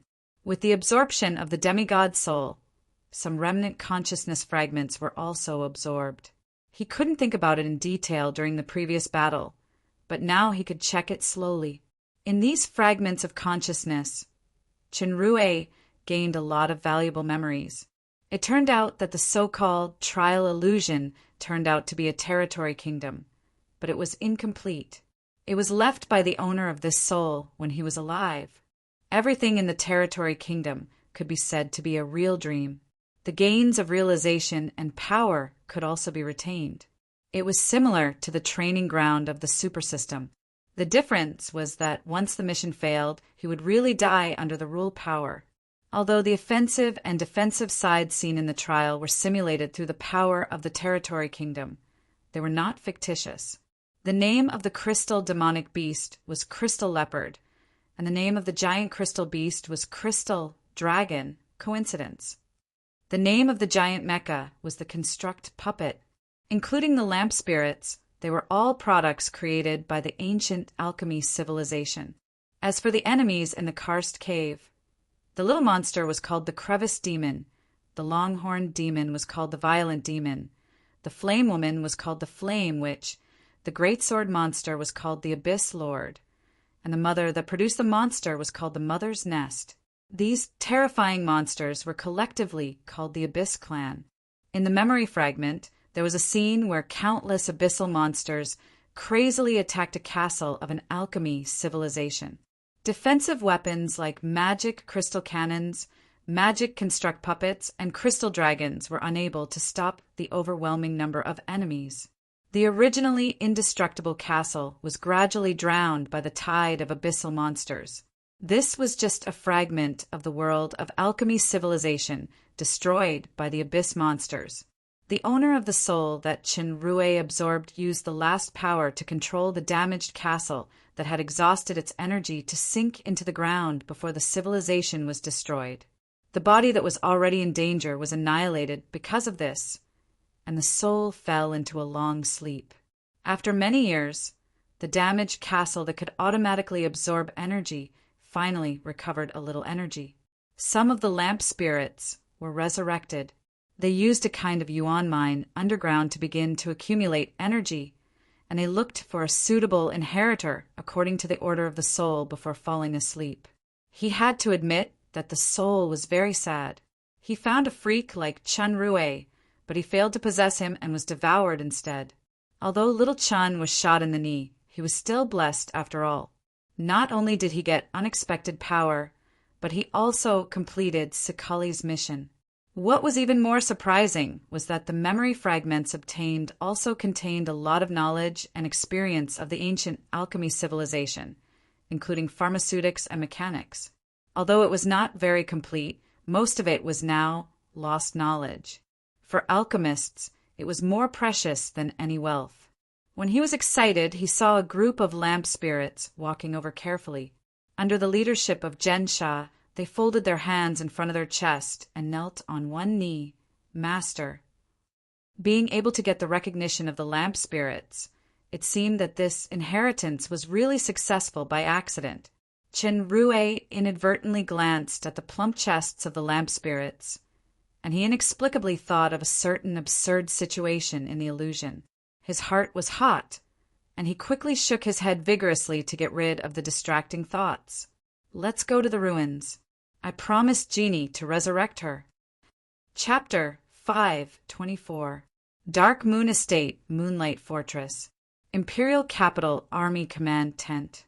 Looking at the livid regent obsidian on the seat, neither the general nor the lord dared to speak easily.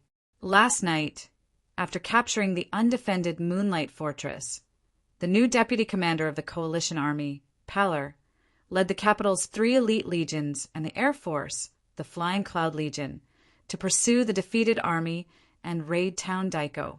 However, the result of this raid was completely beyond everyone's expectations. Pallor was besieged by more than 500,000 undead in Town Daiko. The 1st Legion and the Flying Cloud Legion, which were pursuing the enemy, were attacked by the defeated army and the undead, and they were completely annihilated. At dawn, Commander Pallor led the 2nd Legion and the 3rd Legion, which were less than 30,000 soldiers, to break through the siege. The deputy commander of the Allied forces and the commander-in-chief of this raid, Pallor, was seriously injured and unconscious. 1st Legion Commander Yefa and Deputy Legion Commander Carey were missing. The whereabouts of the commander of the Flying Cloud Legion, Rometti, was unknown. The commander of the 2nd Legion, Fritz, was killed, and the deputy commander, Toros, was killed. The 3rd Legion commander, Nukkal, was lightly injured, and the Vice Legion commander, Longi, was killed. The 3 demon overlords, Stiller, Barocco, and Stebble, retreated in defeat with minor injuries. The whereabouts of the demon overlord-level royal family powerhouse, Pegasus, were unknown. Whereabouts unknown usually meant that it was a disaster. Such a heavy loss. This was not the cannon fodder of the feudal lords, but the true elite army of the imperial capital. Not only those demon emperor-level generals, but even the demon overlord-level Pegasus was killed. If the previous battle of the Moonlight Fortress gave Obsidian a loud slap in the face, then the Battle of Town Daiko was a heavy punch that broke his teeth. This was a crushing defeat that could not be avoided. Originally, with the distance between Town Dick and the Moonlight Fortress, they could directly reinforce if they noticed that the situation was not right. However, the enemy obviously considered this and deliberately cut off the connection between the two places. The scouts or soldiers who asked for help were intercepted and killed without exception. It was not until Pallor broke out of the encirclement that they realized that it was impossible to save the situation by sending troops to support them. Your Highness, the scouts reported that the undead army has withdrawn from Town Daiko, but just what? Obsidian's face was horribly gloomy. The armors and weapons left behind by the corpses were taken away by the enemy, and a considerable number of the corpses are missing. Humph! Obsidian slammed the table, and the table suddenly turned into powder. Everyone was silent. Your Highness, the undead army took away weapons and corpses, indicating that they also suffered a lot in this ambush. They need to use corpses to replenish their army. Even a demon overlord-level magician needs considerable time to transform a large number of corpses into undead with the help of a special altar. There's no time to lose. I believe that we should be able to mobilize the army to pursue the undead. Even if we can't annihilate them, we should be able to restore morale. It was Geraint who spoke. Although he knew that Obsidian was angry at the moment, and it was not a good thing to speak first, the battle situation was ever-changing. The opportunity was fleeting, so he couldn't care so much. Everyone understands the intention of the undead army to take away the weapons and corpses. You don't need to emphasize it. Obsidian snorted coldly. The Dark Moon army is very cunning. If we pursue now, who can guarantee that we will not repeat Pallor's mistake? Geraint argued, Your Royal Highness, behind Town Daiko is the Leaf Wilderness. The terrain is not suitable for ambush. We can first send an army to test the situation, and then the army will prepare to attack. Josh came out and spoke. In the current situation, it is not advisable to advance rashly. The morale of our army cannot be damaged again, even if it is only a small loss. The reason for Pallor's failure is that he was ambushed by the Dark Moon while underestimating the enemy. According to the strength comparison, even if the opponent has the undead army, our troops and combat power still have the upper hand. I propose to occupy Town Daiko first, then slowly restore vitality and morale, and send scouts to inquire in many ways. After confirming the enemy's movements, we will determine the next specific action. Obsidian nodded slightly. Josh's proposal is more reliable, especially the sentence, Our army still has the upper hand. I like it very much. But, okay, Geraint. Geraint was interrupted before he finished speaking. A cold light flashed in Obsidian's slightly narrowed eyes. At present, Pallor is seriously injured and unconscious, so you will retake the position of deputy commander. The current task is to occupy Town Daiko and try to stabilize the army's morale. Understand? Geraint didn't say anything more. He just gave a military salute. Yes, Your Royal Highness. After the meeting, Geraint was ordered to reward the soldiers and stabilize the morale. When he came to the military supply office, he happened to meet Josh, who was in charge of logistics. General, please wait a moment. The military supplies will be ready in about an hour. Geraint nodded slightly, and he suddenly said, Sir Josh, I really don't agree with the proposal you put forward today.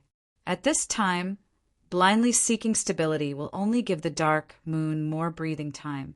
Why don't we go and persuade Royal Highness Obsidian together? Josh was taken aback. He ordered his men to retreat and said, General, some words may not be appropriate, but I still want to say it. When Samoar's Nether Hydra Legion was dispatched in the Red Spirit Estate, the general obviously had the opposite opinion with the regent. In the end, the Nether Hydra Legion, sent by the regent, was completely annihilated. Subsequently, when we attacked the Moonlight Fortress, our army encountered stubborn resistance and suffered a lot of losses. We failed to achieve success in one fell swoop, as the regent ordered. The real reason is that the Dark Moon showed strength far beyond our expectations. Even the regent sent 2 air legions, but they still failed to take down the fortress. This was not a mistake in the general's command, but the regent felt that his face had been damaged, so he still removed the general's deputy commander position for poor command. Then Pallor took down the undefended Moonlight Fortress. When the regent ordered to pursue the defeated Dark Moon army, the general stopped him again, but the regent didn't listen, resulting in a crushing defeat. Now that the regent obviously has the intention to temporarily rest and reorganize the army, the general once again objected and proposed to pursue the enemy. If the general's judgment fails and the morale is even lower, then it is fine. If the general's strategy succeeds and we win, then it is equivalent to slapping the regent's face in front of everyone. General, do you understand what I mean? Geraint stared at Josh for a moment, and he finally sighed. I understand sir's meaning. General is not a stupid person. You should be able to guess the reason why the Regent Royal Highness clearly hates you, but he reappointed you as the deputy commander at this time. This lost and regained deputy commander is not a pleasant job. The next battle with the Dark Moon will be more difficult. If Royal Highness Obsidian wins, he will be a scapegoat if he loses. Geraint smiled bitterly and shook his head. I'm just a soldier in military affairs. I want to win the final victory of the war, that's all. There is no independent military or political. Josh also sighed. Forget it, I'm too talkative. I sincerely hope that the general will think more about everything and try to keep a useful body. The Empire needs a pillar like the general. Geraint nodded solemnly. Understood. I will keep these words in mind. Thank you, Sir Josh, for your guidance and friendship. I didn't say anything nonsense today. I'm just discussing the supply of supplies with the general. As he spoke, Josh and Geraint looked at each other and smiled. Watching Geraint leave the tent, a strange smile appeared on Josh's face. Although these words were not enough to sow discord, they had effectively buried a nail in Geraint's heart, causing him to have more concerns. In any case, the capital army temporarily rested and reorganized. The purpose of delaying time for the Dark Moon had been achieved. Under the control of the master-servant contract and poison, Josh was now firmly tied to the Dark Moon's ship. For the sake of his life and power, he had to pull down the old master, Obsidian, at all costs. At present, he was only secretly fanning a small flame. When the time came, as the most important insider, he would become the key figure in determining the entire war. Chenrue, who was far away in the White Feather Estate, did not know these little tricks of Josh. Since he devoured the power of the demigod soul, especially in the Winter Territory, he still retained a trace of soul breath, so he successfully obtained the approval of the ruins. He entered the ruins with a group of lamp spirits. The ruins were actually a broken castle of the alchemy civilization.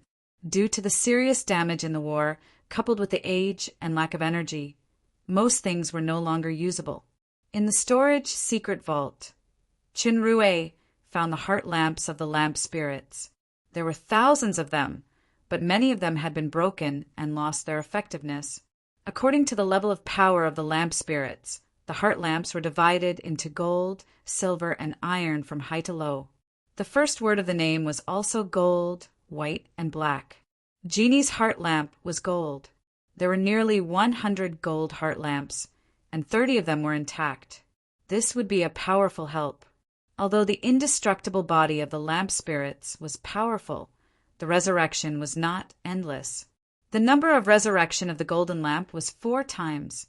The silver lamp could resurrect 3 times, and the iron lamp could resurrect 2 times. The heart lamp that exceeded the number of resurrections would break and lose its effectiveness unless it was repaired at a very high price. Chenrue learned from the acquired memory that the heart lamp could not only be repaired, but it could also be upgraded through special materials and energy transformation. Each level of advancement was quite difficult. The higher the level, the more difficult it was. If the advancement failed, then the level of the heart lamp would drop by one level. The golden lamp would drop to the silver lamp. The silver lamp would drop to the iron lamp. If the advancement failed, the iron lamp would directly break and fail. Generally speaking, the level of the golden heart lamp was already the limit. In the alchemy civilization, there were alchemists who used a secret recipe to transform the dark red heart lamp beyond the limit. Unfortunately, the success rate was extremely low, and it would be directly scrapped if it failed. Chen Rui had experienced the illusion of the territory kingdom. He understood that these lamp spirits were female slaves who completely obeyed him. They were not only powerful soldiers on the battlefield, but also a stunner in bed. However, the illusion was an illusion. In reality, he didn't dare to have crooked thoughts. Even if he had the dual training skill of the dragons, facing a terrifying number of lamp spirit beauties, it was inevitable that he would be exhausted. Moreover, if he really brought so many women back, perhaps even Athena, who had always been generous, would come out to chop people with a hatchet.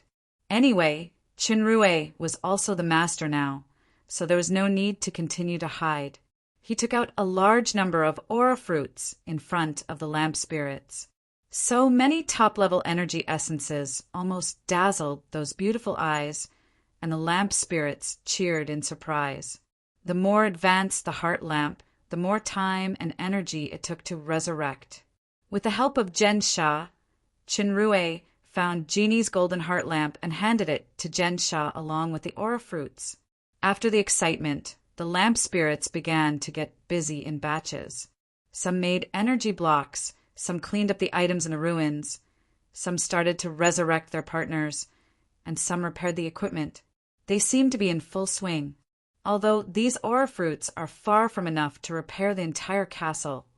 Didn't the master say that after a while all the partners will be resurrected, and the new castle will return to the ground?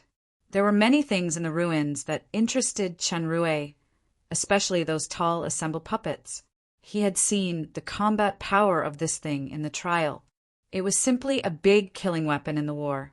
Unfortunately, they were basically damaged. The lamp spirits could barely repair them, but it would take a long time. Compared with the assembled puppets, the lamp spirits were helpless against the damaged giant crystal beasts and crystal demonic beasts. But Chinrue was not worried because he had a powerful scientist wife. With Rala's knowledge and level of making the Goldman, as long as she understood the principle, it should not be a problem to repair these things. Compared with the assembled puppets, the lamp spirits were helpless against the damaged giant crystal beasts and crystal demonic beasts. But Chinrue was not worried because he had a powerful scientist wife.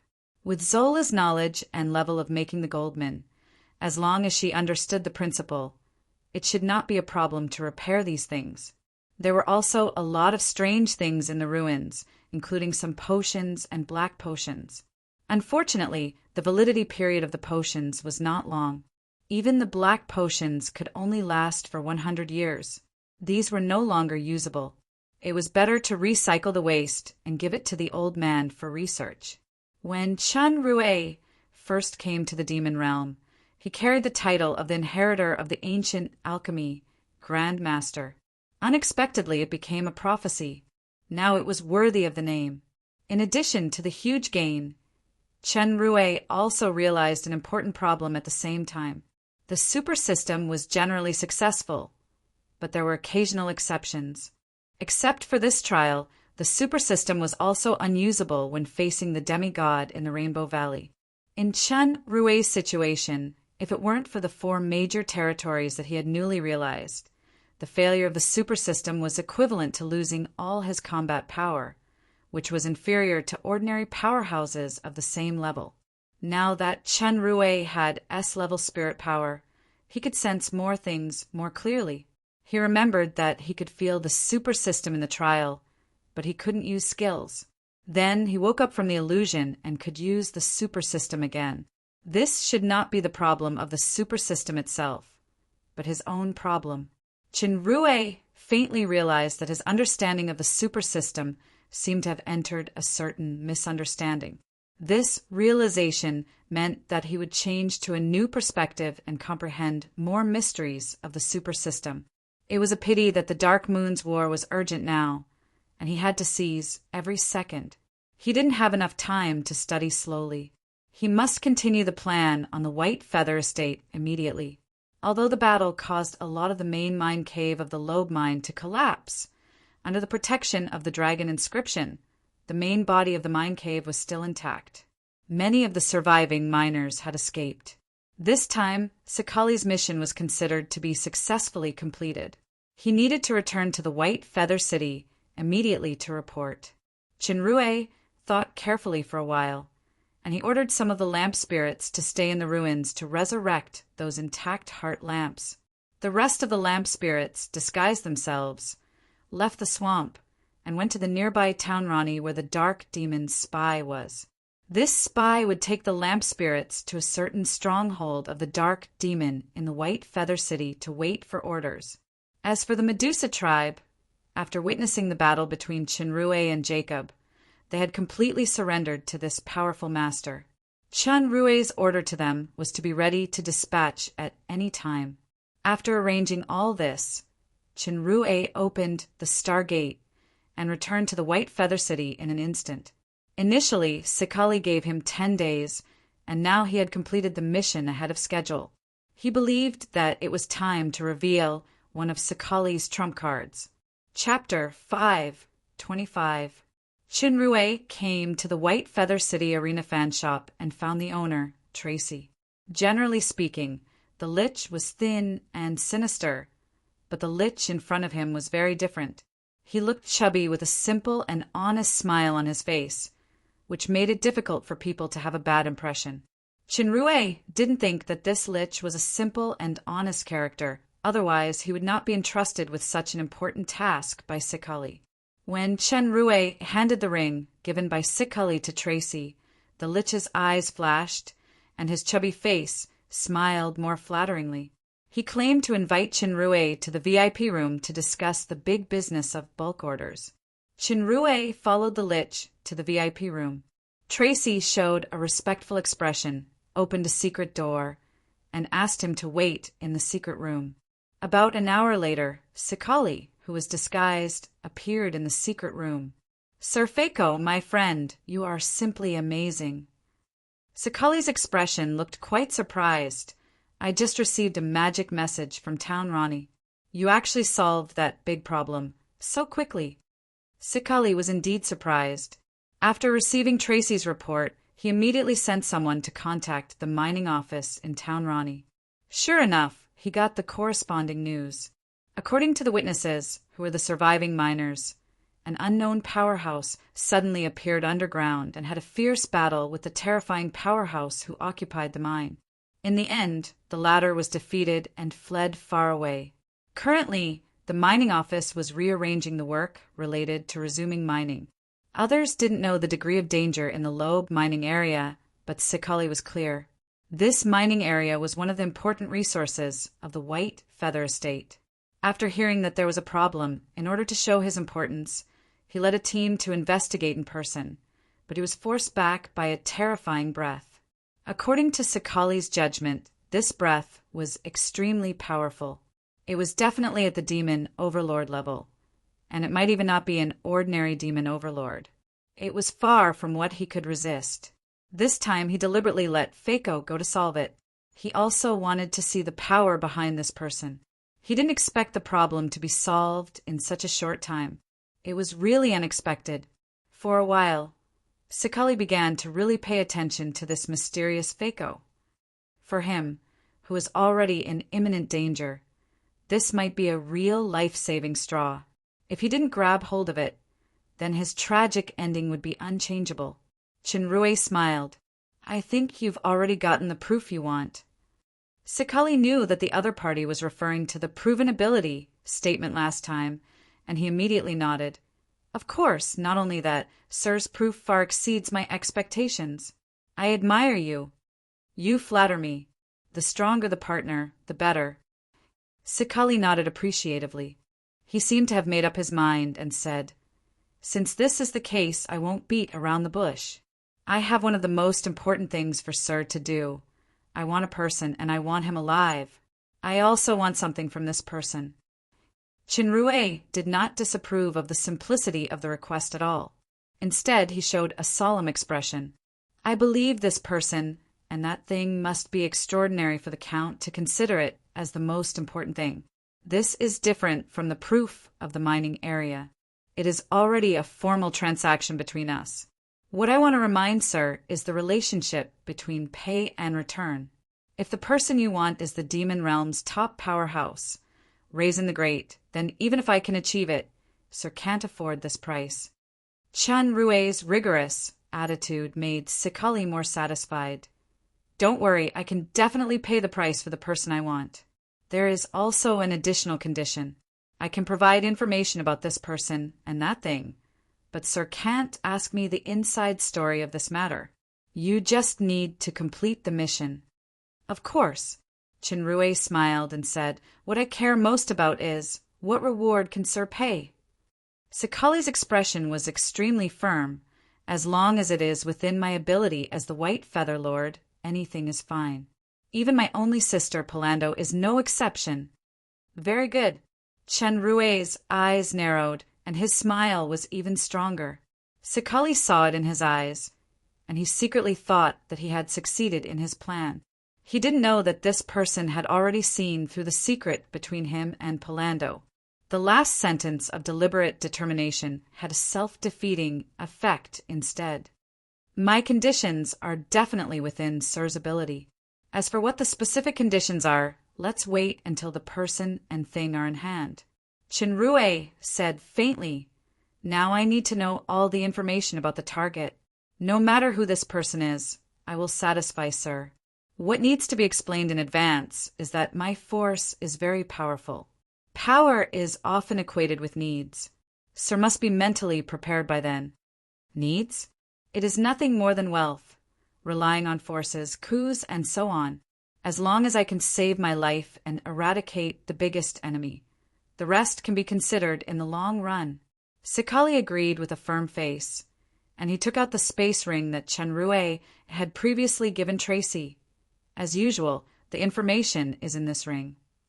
Chinrue took the ring, put it in his inner pocket, and stood up. "This will be a good start for my long-term cooperation with Sir. I have proven to Sir my strength to solve difficult problems before this, so there is no need to boast. I just want to say that I will never let Sir down."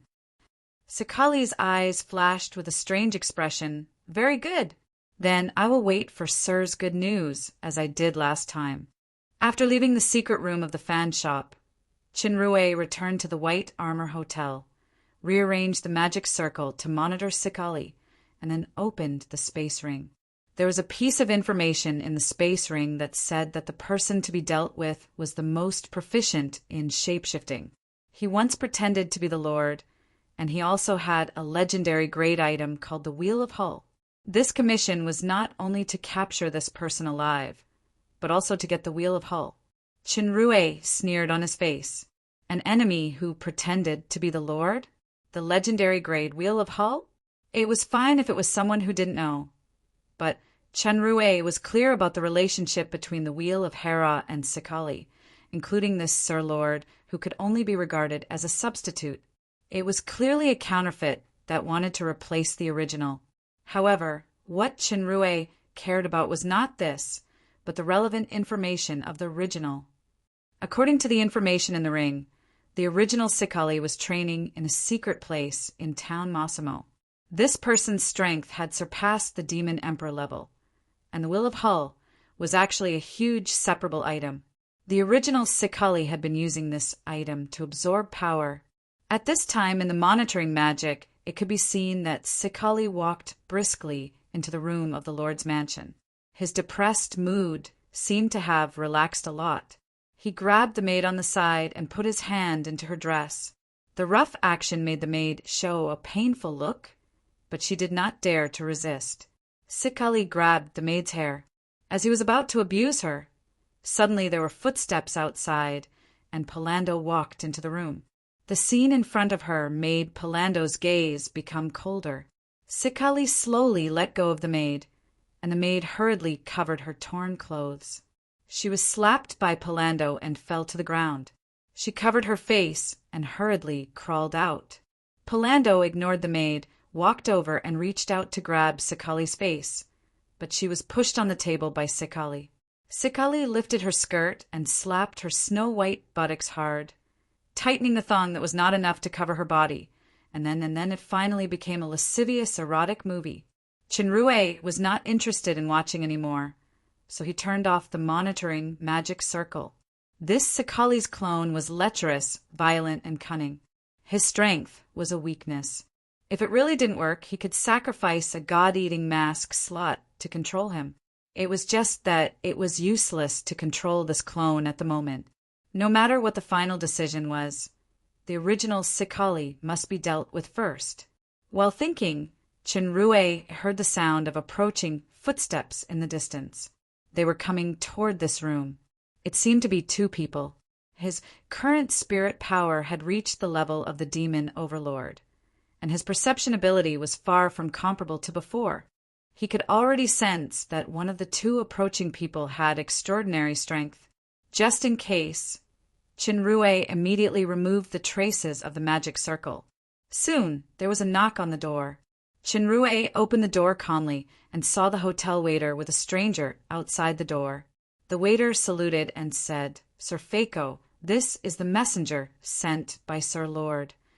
Chinrue glanced at the messenger and was slightly startled. Then he showed a meaningful smile. "Please come in." The messenger walked in, and the waiter closed the door and left. After sensing that the waiter had gone far, the messenger saluted. "Greetings, Sir Fako." Chinrue didn't talk. He just stared at the messenger quietly and slowly released his soul power secretly. It was equivalent to the demon overlord level's spirit oppression that enveloped the messenger. The messenger seemed to be unable to bear this kind of pressure. His body began to tremble violently, and he exclaimed, "Sir, don't misunderstand. I'm sent by Sir Lord." Chinrue's awe-inspiring voice sounded. "Before we start our conversation, I will give you a piece of advice first. Don't act rashly. Otherwise, even if you have the strength of the peak stage of the Demon Emperor, you will be annihilated in an instant." The messenger's expression changed. He seemed to be thinking quickly, and the trembling of his body gradually stopped. He said calmly, "I'm being presumptuous, Sir Fako." As soon as he finished speaking, the spirit coercion suddenly disappeared. Chinrue was already sitting on the sofa. He reached out and gestured, "Please sit down." The messenger bowed slightly and sat down opposite. "What should I call you?" Chinrue's tone seemed intriguing. "Sir Lord? Or should I say another Sir Lord?" The messenger's expression changed drastically. He seemed to be about to stand up, but he held back and did not move. Initially, when his strength was exposed, his surprise was still a bit pretentious, but now he was really shocked. In the analytical eyes, the messenger's race was the Lucifer royal family. His true strength was A+. The value was exactly the same as the peak stage of the demon emperor Sikali, who visited the Dark Moon. Coupled with that familiar feeling, Chinrue was sure that the person in front of him was another lord. This person actually came to find Fako in person, which aroused his interest. "Sir Fako, did that person tell you these inside stories in the fan shop?" When Chinrue heard the words fan shop, he was slightly stunned. He shook his head and said, "That person just entrusted me with a mission to deal with an enemy who can transform and obtain a legendary grade item called the Wheel of Hull." He didn't say anything else. Hearing the words transformation and Wheel of Hull, a trace of ridicule flashed in the messenger's eyes. Chinrue said again, "I actually knew the so-called inside story a long time ago. As a powerful force, it would be strange if I don't have some confidential information on hand, isn't it, Sir Lord?" The messenger's face did not change, but he sighed. "I was really rude this time. Please forgive me, sir. Since Sir is a sensible person, I won't play tricks. In fact, I have been in contact with Sir's force for a long time, but it's not Sir's line." Chinrue's heart moved. Since they met, he had been suppressing this peak stage of the demon emperor Sekali in terms of momentum. Whether it was the spiritual coercion or the shocking inside story that was pointed out verbally, he always held the initiative, making the other party be restrained everywhere. Now that Sekali said this, he had the intention of easing the passive situation, but Chinrue heard additional clues. He is related to the force of Fako. What is the force behind Fako? Dark Moon? No. Then the force that Sekali thinks so? Chinrue had a spurious expression. The force I belong to is very huge. It is divided into several factions. There are royal nobles, giant dragons, and some ruined royal families, and so on. I'm a little confused. I don't know which faction Sir Lord is talking about. When Sekali heard this, he had no doubt in his heart. He smiled bitterly. Let's not beat around the bush. Now the lobe mine has returned to its normal state. The line that I contacted was also cut off by Sir. I'm really ashamed. Chinrue's heart was clear. Sekali of the peak stage of the Demon Emperor really colluded with Bloodfall, and he even connected with Jacob. No wonder compared with Sekali of the early stage of the Demon Emperor. This person seems to be much calmer. It turns out that he has a backup plan. He wants to use the power of Bloodfall to deal with the real Sekali.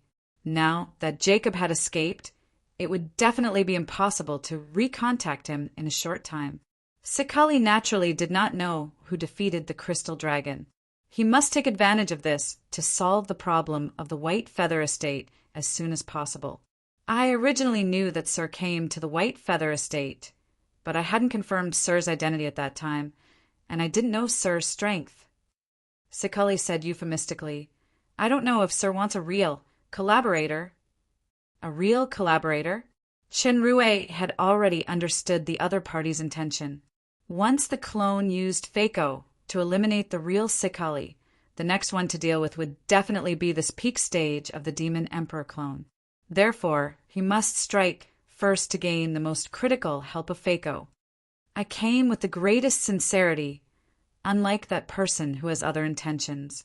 Sekali stood up and bowed solemnly. I can accept all the conditions of Sir. After seeing through the other party's mentality, Chinrue seemed even more unhurried. I want to ask a question first. If I kill the real Sekali somewhere or destroy the Wheel of Hera, will it affect your life?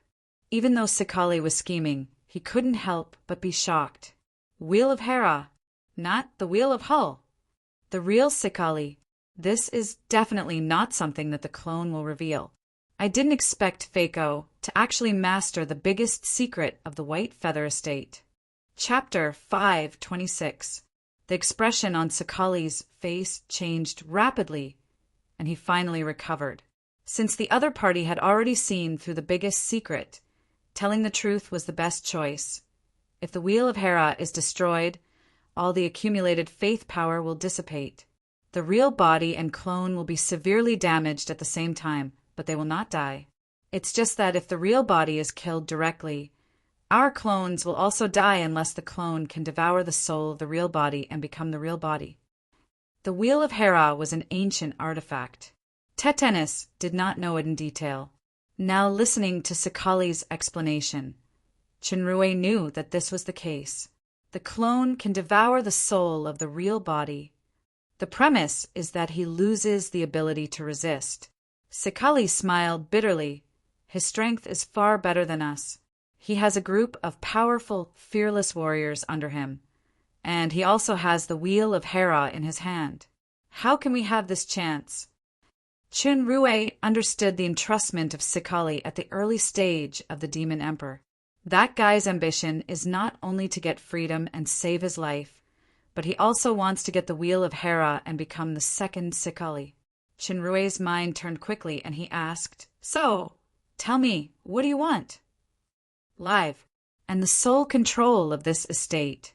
Sekali was also thinking quickly in his heart, if I can get more, of course I will not refuse. Chinrue nodded slightly. This guy is also ambitious, but he is much more cautious. Facing the current situation, he did not hesitate to hand over his bottom line. You are more sincere than that guy. Chinrue's tone became cautious. So I can tell you that we need a lord who controls the White Feather Estate. Under normal circumstances, we will not interfere in his affairs, but when necessary we must obey orders and contribute our greatest strength. So, this lord's loyalty to us is 100%, understand? Sakali's eyes flashed. 100% loyalty? Complete surrender?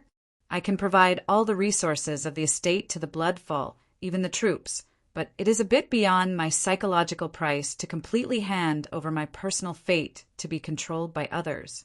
Seeing Sakali's hesitation, Chinrue added faintly, "There is an old saying in the demon realm that there is no such thing as reaping without sowing.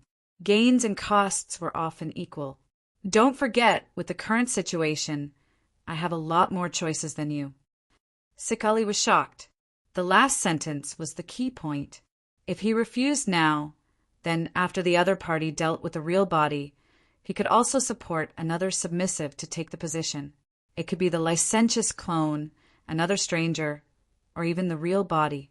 No matter who it was, he would not be able to survive. Feiko can indeed choose more than him, and he can choose. Sakali was silent. Chinrue did not force him anymore. He just leaned comfortably on the sofa and played with the space ring in his hand calmly. In fact, it was equivalent to an invisible pressure. Although he was very worried about the Dark Moon's war, in this scene it was Sakali who was anxious, not Feiko. "I am now restricted by the Wheel of Hera, so I can't sign a master-servant contract. If you can capture the real body and let me devour his soul, I am willing to surrender." Sakali hesitated for a while. "As for the Wheel of Hera, my bottom line is to destroy it." "You are really a smart person, and very contented. At least in my opinion.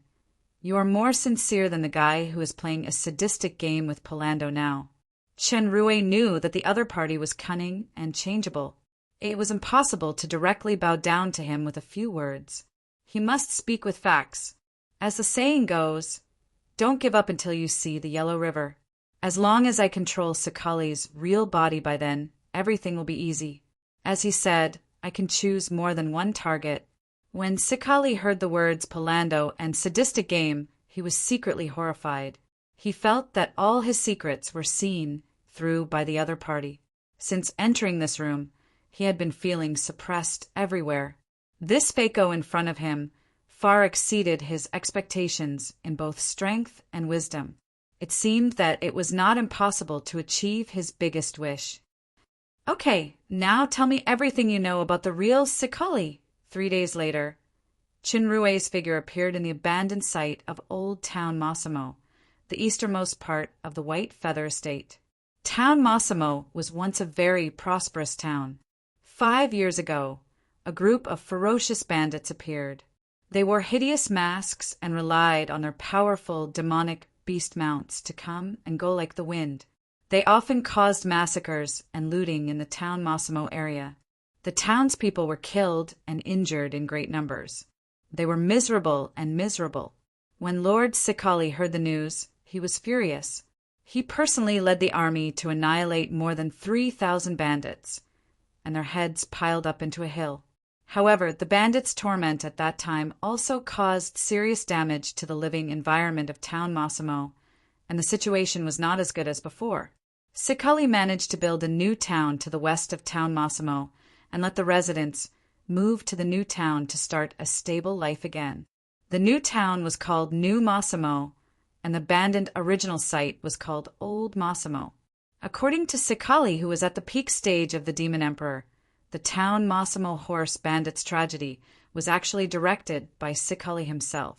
The cause was that several hunters in the town discovered a secret in the nearby barren mountain by chance. In order to silence them, Sakali sent his guards to pretend to be horse bandits to kill all the hunters and all related family and friends who might leak the secret. He also sent people to sneak into the town to investigate until it was confirmed that the secret had not been leaked. As for those who were beheaded, they were also innocent people who had nothing to do with the real horse bandits. Anyway, with Sakali's reputation, As long as a few masks used by horse bandits were thrown near the heads, the people would not doubt it. After Sakali solved the trouble of Town Massimo, he moved his office from the White Feather City to Old Town Massimo. He only issued some instructions behind the scenes. The clones who had been used as substitutes had the opportunity to come to the front stage. The truth of Town Massimo strengthened Chenrue's determination to deal with Sakali. Such a tyrannical and ferocious lord who had such a reputation in the entire White Feather estate must have used many despicable means similar to the Town Massimo incident to deceive the people. In fact, Sakali's real purpose of vigorously developing the estate and pretending to be kind to the people was only for the faith power of the Wheel of Hera. Whether it was the peak stage of the Demon Emperor or the early stage of the Demon Emperor, Sakali's clone knew very little about the real secret of Town Massimo. Judging from the real Sakali's abandonment of the White Feather City to stay here, I'm afraid it's not as simple as using the Wheel of Hera to train. Town Massimo relied on the barren mountain. There were many terrifying legends. Since it was abandoned, there was basically no one there. Chenrue, who was wearing a gray cloak to cover his true face, wandered around the abandoned site for a long time. He did not find any clues, so he walked toward the barren mountain. The barren mountain was the collective name for a large area of undeveloped barren mountains in the extreme east of the White Feather estate. The area was extremely vast.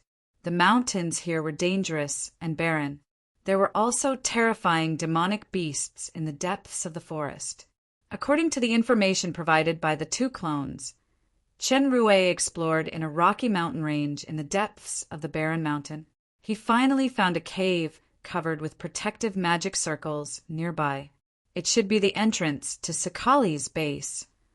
Unfortunately, that was all the information. Even the two clones had no further information. They didn't know what secrets there were in this base. For Chenrue, the magic circles in the cave area were not difficult to crack, but it took some effort to not alarm the people inside. After passing through the magic circles in the cave, Chenrue entered the cave smoothly. With the powerful spirit power of the demon overlord, he carefully avoided countless traps along the way. This cave was somewhat similar to the Dark Demon headquarters in the Dark Moon City. The mysteries were all underground. The deeper he went, the wider the space. There were also magic lights illuminating along the way. Patrolling guards had begun to appear in front, and the light of the magic lights was getting brighter and brighter, but there were fewer and fewer hiding places. Fortunately, the strength of these guards was not very strong. They were only at the higher demon level. Chenrue carefully avoided them and continued to sneak forward. With the skills of camouflage and breath-holding, Chenrue constantly changed his figure to look for the whereabouts of Sakali's real body. This underground world was very large. It seemed to have hollowed out the mountainside of the entire mountain range. The scale of the project was far greater than the headquarters of the Dark Demon. Finally, Chenrue found a heavily guarded and brightly lit hall. With his perception, he could detect the unusual power fluctuations surging out of it. Chenrue observed patiently for a while, and he finally chose a corner to attack. He killed the last one of the patrolling guards. While putting the corpse into the storage warehouse, he quickly transformed into the guard's appearance. After turning a corner, the team continued to move forward, unaware that the last dark elf had changed into another person. Finally, the team of guards passed by the hall. Chenrue quickly glanced over. From a distance, he saw that the space in the hall was extremely huge. It was almost equivalent to the area of a half-track field. There were dozens of giant pillars that seemed to be arranged according to a special pattern. There was a person sitting on the ground in the innermost area. With his eyesight, he could see that this person looked exactly like Sakali. He was resting with his eyes closed. Unfortunately, due to the distance, analytical eyes could not analyze the specific strength of this person. He could only faintly detect through the soul perception that this Sakali was much stronger than the two he had encountered before. It was likely to be the real Sakali. Chenrue was not in a hurry to make a move. He followed the team to patrol a few laps. Finally, he chose an opportunity to sneak in silently when he passed by the entrance of the hall. He had used the breath-holding technique to suppress his breath to the lowest point. With his S+ level spirit power, even if Sikali had reached the demon overlord level, he could not detect his existence. At this moment, Chinrue suddenly had an ominous omen. He felt that there were many stronger breaths slowly surrounding the hall. Chinrue's mind turned quickly, and he cautiously retreated toward the hall. He saw Sikali's eyes slowly open, and he said, "Since you are here, why do you want to leave again?" At this time there were more and more breaths coming from outside, surrounding the entire hall. How could Chinrue not know that he was ambushed? But he did not panic. He simply strolled out and said in a deep voice, "I can't leave anyway. Before I die, can you satisfy my curiosity, Sir Lord?" Sikali smiled proudly. Although he was just sitting, he gave people a feeling that he needed to look up. "I know what you want to ask. Your stealth skill and transformation skill are very good. Unfortunately, this hall is not an ordinary place. As soon as you came in, I noticed that those pillars are actually part of the Wheel of Hera. By the way, a guy told you that the name is the Wheel of Hull." The last sentence made Chinrue's pupils shrink suddenly. It turns out that Sikali knows the words and deeds of the clone, like the back of his hand. He even knows such a small detail. Then this is clearly a trap set up early to welcome me. Facing the bad situation, Chinrue thought quickly. Sikali's clone of the early stage of the Demon Emperor is about to be devoured by the real body. His life is at stake, so he should not betray me, the last life-saving straw. As the saying goes, the teeth will be interdependent. Before I deal with the real body, the clone of the peak stage of the Demon Emperor will not do this either. So who leaked the news? Very confused, right? Sikali smiled gently. Actually, the answer is very simple. I have a good sister. That stupid guy thought he controlled her body and mind, so he got a lot of unknown inside information. In fact, that idiot is just a toy of hers. Let me tell you a secret. I, her brother, am her real master. Master? This term reminded Chinrue of another person, an enemy he hated to the bone. In an instant, coldness surged in his eyes, and Sikali's smiling face became even more disgusting. You already know so much, so you should understand what will happen to you. Sikali showed a little regret. I wanted to catch a big fish, but I didn't expect it to be just a small demon emperor. But it's barely okay to sacrifice him. At this time, a large group of people outside the hall had already poured in, led by 2 demon emperor leaders. The strength of those guards was also quite extraordinary. All of them were wearing heavy armor and thick shields, and they were wearing hideous masks on their faces. The most conspicuous was a team of about 200 magicians. Although the number of these magicians was not very large, the lowest strength had reached the Demon King level. This level of combat power was no less than an Empire-level magician legion. Sikali's smile was more confident. I know you are the Bloodfalls killer, so I will not accept any tricks like surrendering. You only have a dead end. If you surrender, I can still give you a quick death. Chinrue's entire person suddenly cooled down, and the chill in his eyes had turned into a burst of cold, murderous intention. These are the real horse bandits who did evil in Town Massimo back then. I believe they have played similar roles in many other places. This emotion surprised Sikali slightly, so what if it is? At this time, do you still have the extra energy to ask these boring questions? It's useless to delay time. Just accept your death obediently. Chinrue smiled angrily, and his murderous aura burst out. Yes, accept your death obediently, but it's you who will die. Chapter 5:27.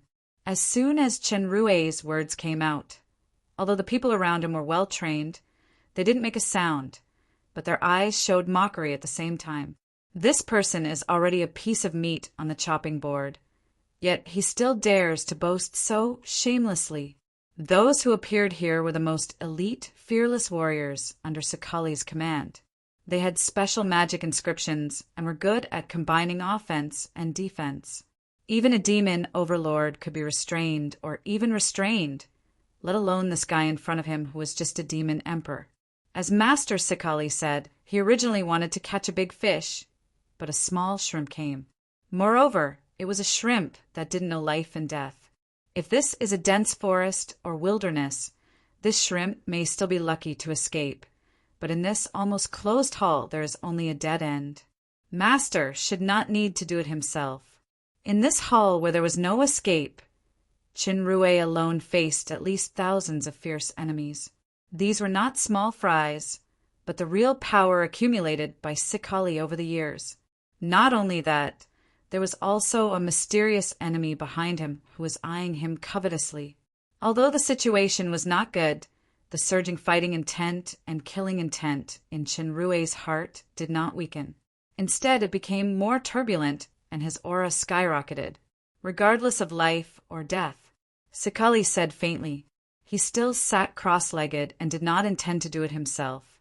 The heavy shield warriors put up the huge shields in their hands, and the magic imprints on the shields began to flash with a pale yellow light as if they had united into an indestructible whole. The fearless warriors had strong confidence that even if the demon emperor in front of them was a powerhouse of the peak state, he could not break this defensive formation with a full blow. What about Demon Overlord? Can Demon Overlord do it? There were waves of strong magic fluctuations in the magician team, and various colors of flames began to shine. However, these flames were all covered by a kind of radiance. That kind of star-like brilliance did not seem to belong to this originally ugly and dark underground, but since it appeared, it would sweep away the darkness in every corner, even if it was only for a moment. Chinrue used the royal star transformation as soon as he came up, not only because he attached importance to the enemy, but also because he had the intention to kill. In the past, these men of sacrifice had pretended to be horse bandits, and the crimes they had committed in the town of Massimo were too numerous to be recorded. They had burned, killed, raped, and committed all sorts of crimes. Their methods were extremely cruel, and no one, from the elderly to the children, was spared. Just the fact that every horse gangster had a wine vessel made of a toddler's head had shocked the entire White Feather estate. The calamity of the horse bandits had forcefully reduced the population of a large and prosperous town by 2/3. Even though the survivors had relocated to the new town, their vitality was still greatly damaged. It would be difficult for Massimo to regain its former prosperity within 100 years. All of this was just Sakali's suspicion to seal a secret. No one knew how many innocent people had died. Just now, Sakali personally admitted that such a tragedy was not only in town Massimo in the White Feather estate.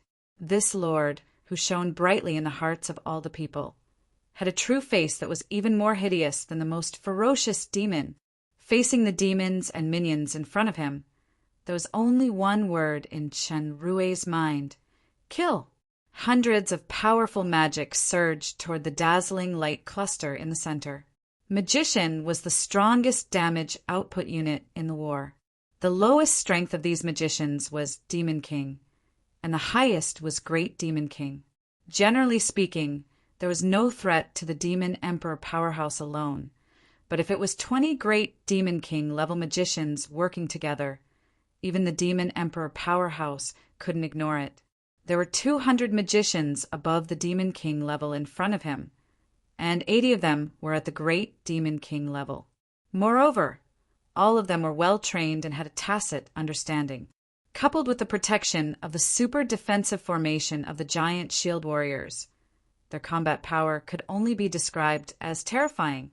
Such a powerful magic combination fell in the dazzling starlight, but it only made the light cluster tremble slightly. It couldn't penetrate it.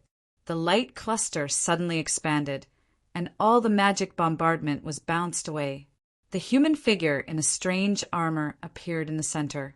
The noble and elegant armor was flowing with a faint starlight. Under the quiet starlight, It seemed to be brewing a dazzling brilliance that was on the verge of exploding. Although he stood there motionless, there was a kind of pride overlooking the starry sky.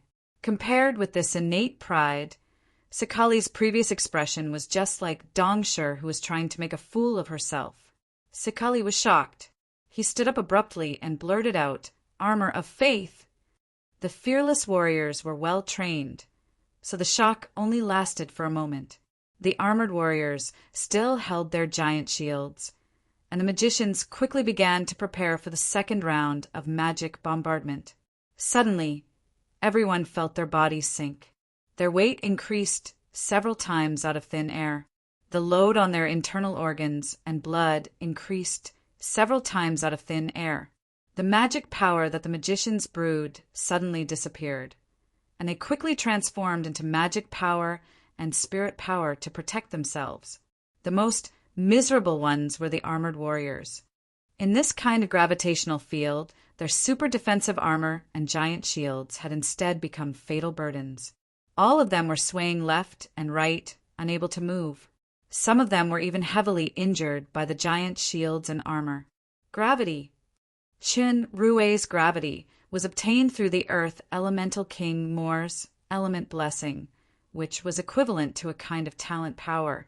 Unfortunately, he was not proficient in magic, so the power of the gravity he cast was not as good as the Demon Emperor Powerhouse, who was proficient in magic. The S+ level spirit power could be described as a pearl covered with dust. If it was Rala who cast it, then no matter how high the quality of these people in front of him was, there would be a large number of casualties. The hall suddenly shone brightly, and the space seemed to have increased several times.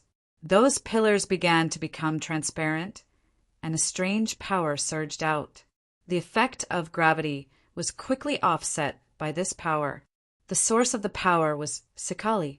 The breath exuded from his body made Qin feel familiar. It is the power of faith. It turns out that the Wheel of Hera is not those pillars, but the entire hall. Although the disorderly armored warriors could not restore their defensive formation for a while, the two Demon Emperor leaders who were least affected by the gravity had jointly opened their territory power to block in front of the magicians, forming a powerful protective barrier. The magicians behind began to prepare to attack again. If it was before the Royal Star transformation, the two Demon Emperors had already rushed up, but after the Royal Star transformation, the aura exuded by Qin had already made the two Demon Emperors instinctively feel fear, so their first reaction was to protect the magicians. As long as these magicians launched the strongest joint attack with the secret method, even if the opponent had reached the Demon Overlord, they would not dare to take it lightly. As long as the enemy was restrained by magic, they could take advantage of the situation to launch an effective attack. At least, diverting the opponent's attention could create opportunities for the master. When Qin saw this posture, he already knew in his heart. A mask suddenly appeared on his face. This mask was very thin, almost equivalent to skin.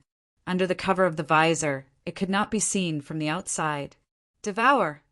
In an instant, all the magic power and spirit power near the hall rushed to Qin like a tide. To be precise, it rushed to the mask. It was completely drained in the blink of an eye.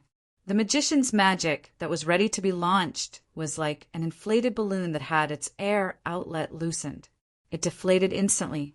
One of the two Demon Emperor leaders was a magician. The original joint territory protection was perfect, but under the influence of this terrifying devour power, it collapsed instantly. Sakali, who had been waiting for the opportunity to attack, was shocked again. This devour power is equivalent to the nemesis of the magicians. Could it be the talent of the old rival of the Lucifer royal family? No. I'm afraid this kind of devour strength is not something that can be achieved by ordinary talents. While he was distracted, Qin figure instantly passed through the collapsed defense territory and appeared in the densest location of the fearless warriors. The fearless warriors suddenly felt that the surrounding environment had changed as if they were in the stars, and their power began to decline and decay rapidly. Immediately afterward, there was a violent shout, true. destructive, or a blow.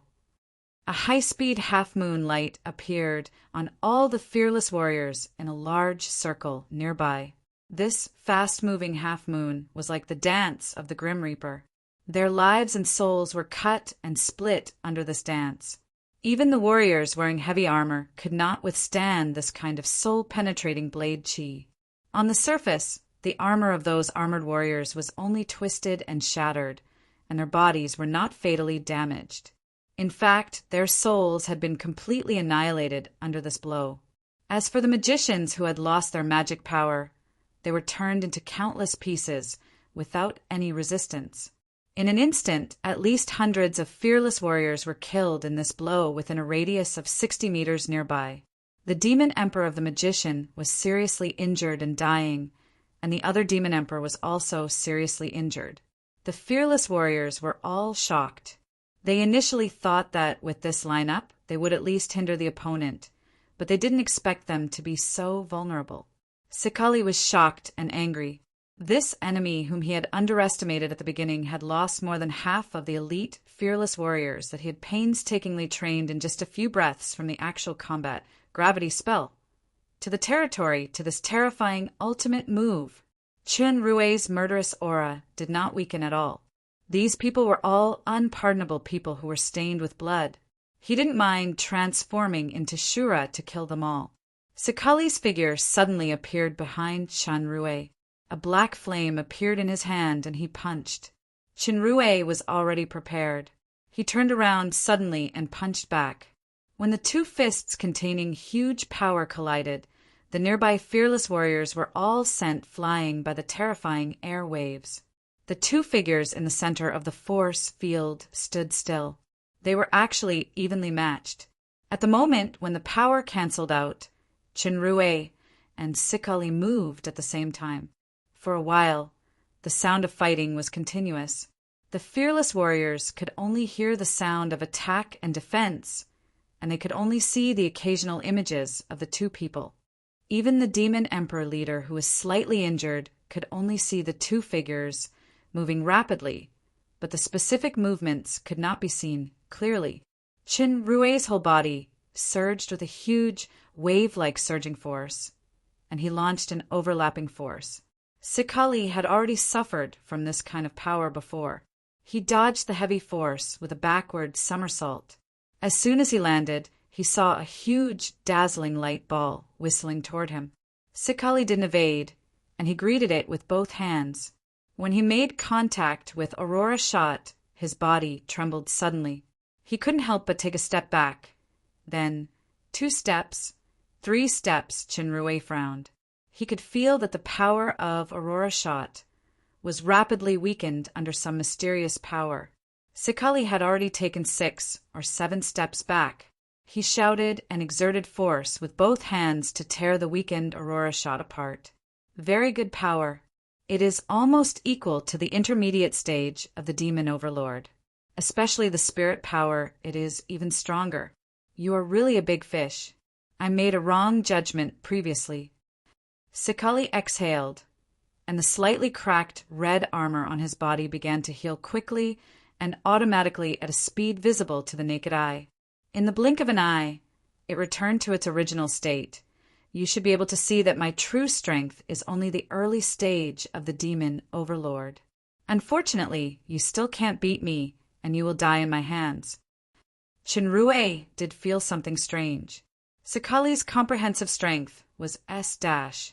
When Chun Rue's power had not reached the peak stage of the Demon Emperor, he used the Royal Star transformation to kill Nero of the early stage of the Demon Overlord. Now that his own power had reached the peak stage of the Demon Emperor, he should be able to compete with the intermediate stage of the Demon Overlord. But in the previous confrontation, he could only be evenly matched with Sekali. Because of the Wheel of Hera, Chun Rue asked tentatively, "Yes, my territory has been integrated with the Wheel of Hera." Sekali showed a strange smile. "The armor on my body is also the armor of faith.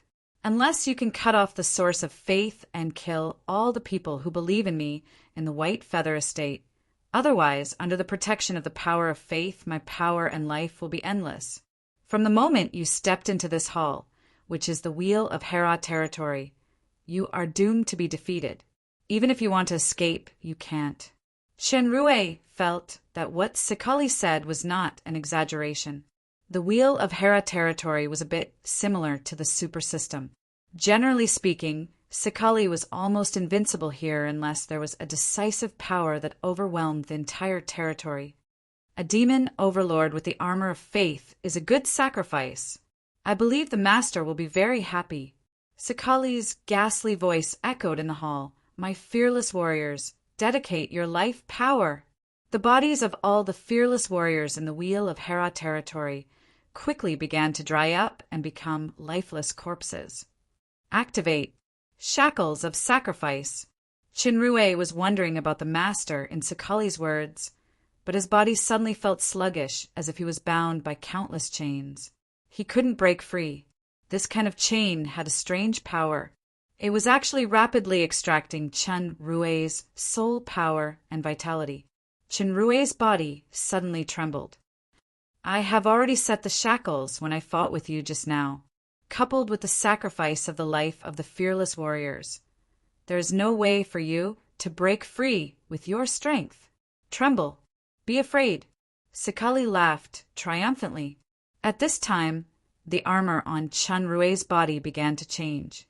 It changed from a dazzling luster to a black that exuded a destructive aura. The shape also looked hideous and terrifying. You are wrong. This guy's trembling is not because of fear, but because he can't suppress my will. A gloomy laughter came. Very good. So much faith power. The price of burning a lot of will is not in vain. With these powers I can really... Before he finished speaking, Shinrue, who was bound by the shackles of sacrifice, suddenly disappeared. A huge, dark, red black hole appeared in the Wheel of Hera territory. Sakali was horrified to find that not only could he not extract the enemy's power, but all the power, including the faith power, rushed uncontrollably toward the black hole. Chapter 5:28. In the Wheel of Hera territory, the terrifying black hole frantically devoured everything around it. Some guards or fearless warriors who entered the hall later were swallowed by the black hole, leaving nothing behind. Sakali used more than a dozen offensive or defensive means in a row, but he couldn't contain this terrifying devouring power. What the black hole devoured was not ordinary power, but the faith power that he had worked hard to accumulate for many years. The faith power made Sakali advance from the ordinary demon emperor level to the demon overlord level by leaps and bounds. Then, in less than 5 years, he had stabilized the early stage. Recently, he had even faintly broken through to the intermediate stage. It was not an exaggeration to say that he was a peerless genius to be able to reach this level in 5 years. With the special function of the Wheel of Hera and the gift of a certain master, it was only a matter of time before he reached the peak stage of the demon overlord, or he might even have the chance to become the legendary demigod. The reason why Sakali had been keeping a low profile and did not hesitate to confuse the capital with a fence-sitter attitude was to accumulate enough strength to soar into the sky and shock the demon realm in the future. Once a certain plan succeeded, both the Dark Moon and Obsidian would have to surrender to him, Sakali. Not only the fallen angel empire, but even the entire demon realm might be trampled by him. What Sakali didn't expect was that he encountered such an enemy today. The faith power that he had painstakingly accumulated actually became the opponent's food. The light in the hall flickered, and the upright pillars became bent under the terrifying, devouring power of the black hole. The image was very strange, and the entire territory began to tremble constantly. Sakali's heart trembled even more. The Wheel of Hera was his greatest reliance, and it was also an important source of power for a big secret. Now that he was going to lose the Wheel of Hera, how could he not be terrified? The black hole seemed to devour everything. The power of the Wheel of Hera territory had become extremely thin. Sakali could do nothing about it. The only thing he could do was to try his best to protect himself from being devoured by the black hole for the time being. Boom! After the violent vibration, the huge space of the hall returned to its original state. The pillars and many facilities on the ground disappeared. The black hole finally shrank gradually, and the devouring power weakened rapidly. No! Sekali screamed heartbreakingly. His face was bleeding from all 7 orifices. His territory and part of his soul power had been integrated with the Wheel of Hera. Now that the Wheel of Hera was completely devoured, not only all the faith power disappeared, but his body and soul were also seriously injured. Compared with the trauma, there was more fear and regret in his heart. The hope of ascending to the peak of power and the order of the mysterious master were all gone. After the black hole disappeared, the terrifying enemy in black armor appeared in front of him. Sekali looked at the 2 strange eyes through the visor, and his soul almost had the illusion of annihilation. In the midst of panic, the black armor began to change again, returning to the original star-like color and shape. The destructive breath contained in the eyes had disappeared, and it turned into sword-like anger. Chinrue was very angry at the moment, mostly because of Shura. Every time he used the Royal Star transformation, Shura's willpower would be greatly enhanced, and it was difficult to suppress.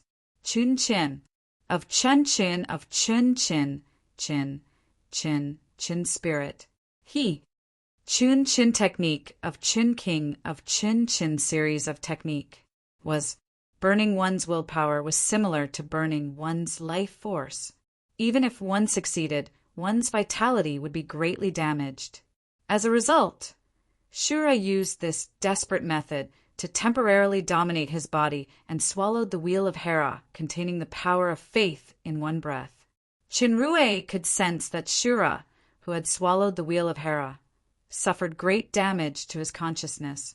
He seemed to have fallen into some kind of long sleep. It seemed that he would not come out to cause any trouble for a long time.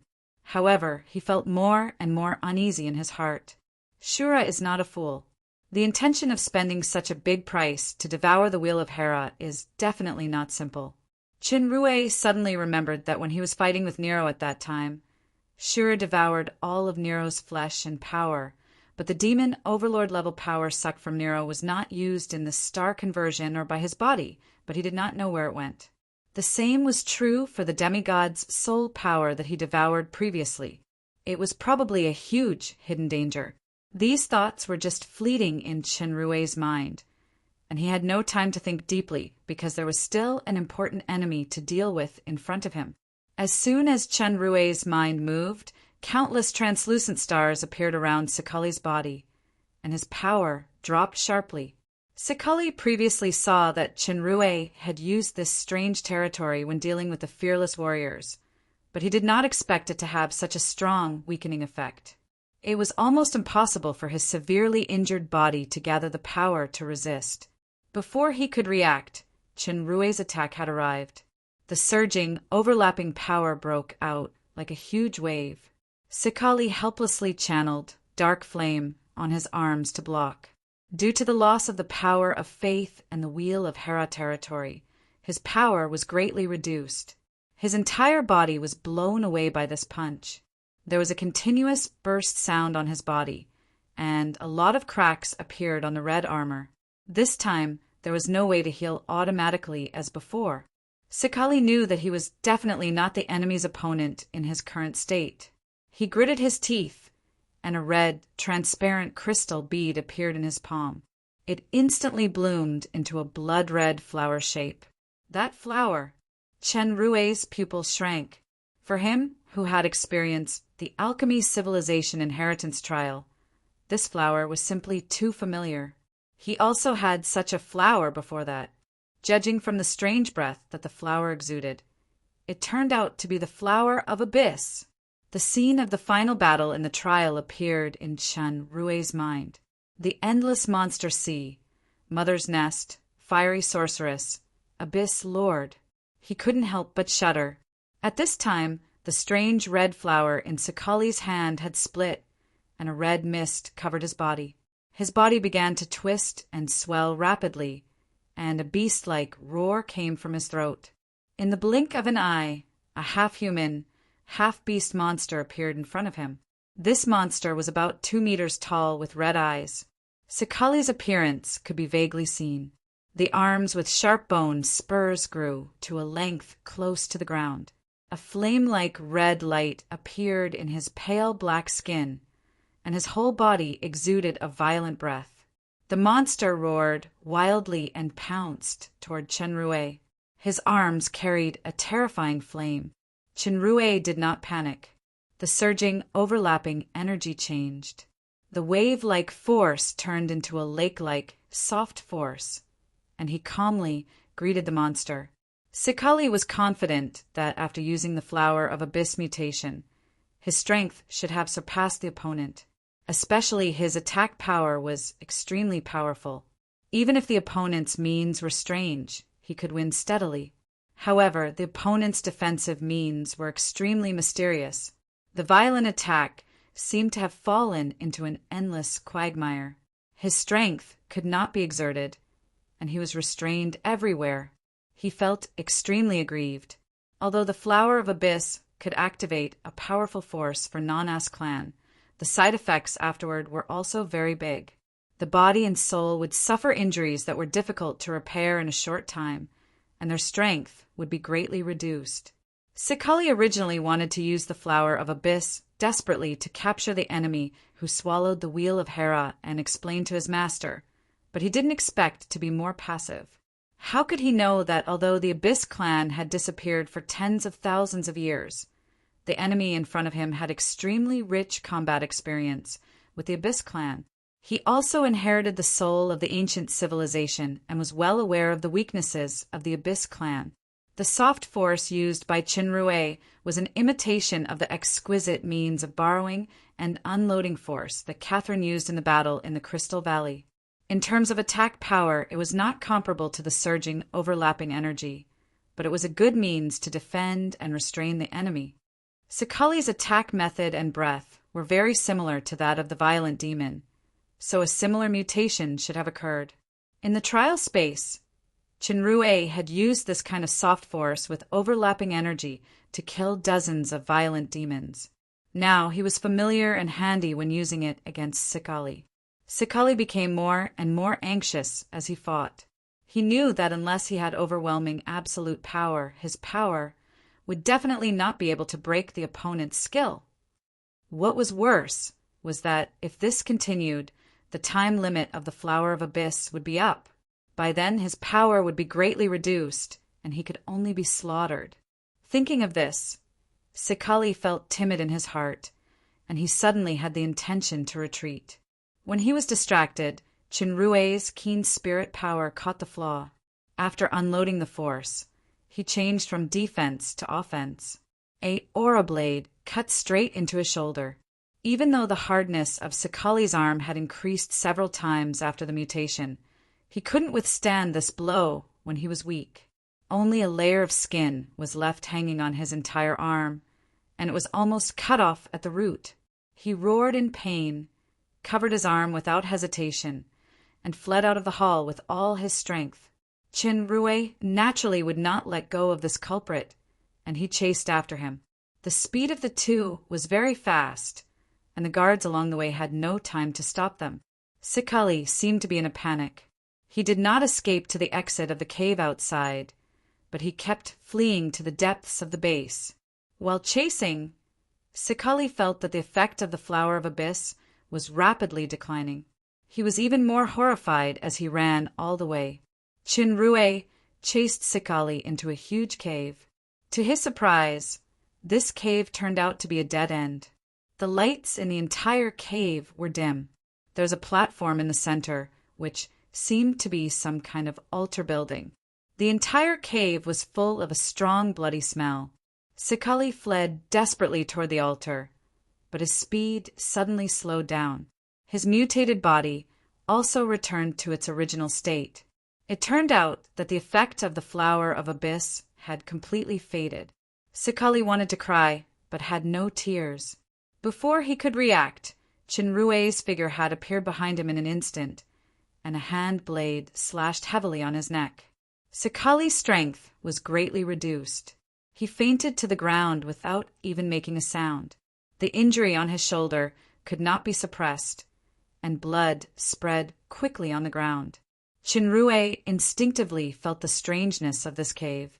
As he was about to grab Sakali and leave, the light in the cave gradually brightened, and the scene changed. There was surging and steaming blood all around like a terrifying blood river. Illusion? Chinrue quickly calmed his mind, but the blood river not only did not disappear, but it changed again.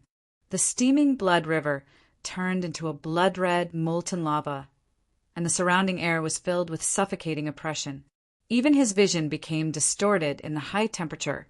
Seeing these familiar scenes and thinking of Sakali's previous situation, Chinrue's expression finally changed. It seemed that the intruder was discovered. In the distance, a terrifying destructive breath surged. Chapter 5:29. The terrifying destructive breath surged. With Chinrue's current spirit power level, he had clearly felt the soul-trembling hatred contained in the breath. A terrifying image of a figure bathed in fire and holding a great sword appeared in Chinrue's memory. He couldn't help but shudder. That is a terrifying existence that can kill a demon overlord in seconds. Although the trial of the ancient alchemy civilization is a dream created by the Territory Kingdom, it is a simulation of the real war between the alchemy civilization and the Abyss family.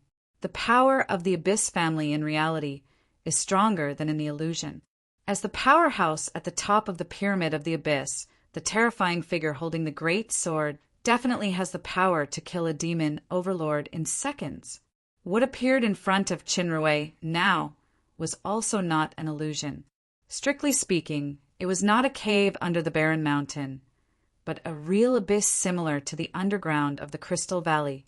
It was surrounded by blood-red lava with no exit. Chinrue's only way out now was the Stargate, just like when he escaped from the underground abyss of the Crystal Valley. However, the nearest star point of the Stargate was set in the White Feather City. Once he returned to the White Feather City, today's operation would be a complete failure. As long as Sakali was awake, he would definitely give up this base. It would be difficult to find him again next time. In this way, the entire White Feather Estate's plan would also be wasted. It would directly affect the survival of the Dark Moon. The destructive force in front was still far away previously, but it had closed the distance in an instant. Chinrue gritted his teeth and did not activate the Stargate. There was one more thing in his hand. It was a red badge engraved with a strange snake-shaped pattern. It was given by Satan when he was at Mountain Sekred. Chinrue knew that Satan's gift of the badge and the demigod's power was not really out of kindness. But for now, summoning Satan was the best solution. A figure had already appeared in front of him. It was about 200 meters away. Logically speaking, with Chinrue's eyesight, he should be able to see it clearly, but this figure seemed blurry. It was vaguely an image of a person with bone wings on his back and a great sword in his hand. The only clear feeling was the kind of hatred that could destroy the soul. It really was an abyssal lord. If it was a crevice demon or a violent demon, it would be fine. Even if he encountered a fiery witch, he could still fight. However, the one in front of him could instantly kill a dozen demon overlord-level giant crystal beasts. Even if the Lord of the Abyss was not in the range of analytical eyes, just the hateful breath across space and distance could be guessed that analytical eyes' S-analysis was definitely extremely dangerous. Chinrue's heart trembled, and he immediately concentrated his power on the snake's head of the badge in his hand. The center of the badge suddenly emitted a dark red light, and then with a light increase of force, the entire badge shattered. The figure surrounded by the aura of destruction did not approach again. It just looked at the intruder from afar. Even though it was far away, the invisible killing intent and oppression still caused Chinrue's heart to tremble. Facing such a terrifying enemy, it would be a lie to say that there was no fear in his heart, but only fear would make him die faster. Chinrue calmed his heart completely. His S+ level spirit power was fully unleashed, and all his spirit was concentrated on the figure that represented death. Suddenly, An extreme sense of danger surged in his heart. Then, in his highly concentrated mental power, he seemed to feel a terrifying giant sword swinging towards him.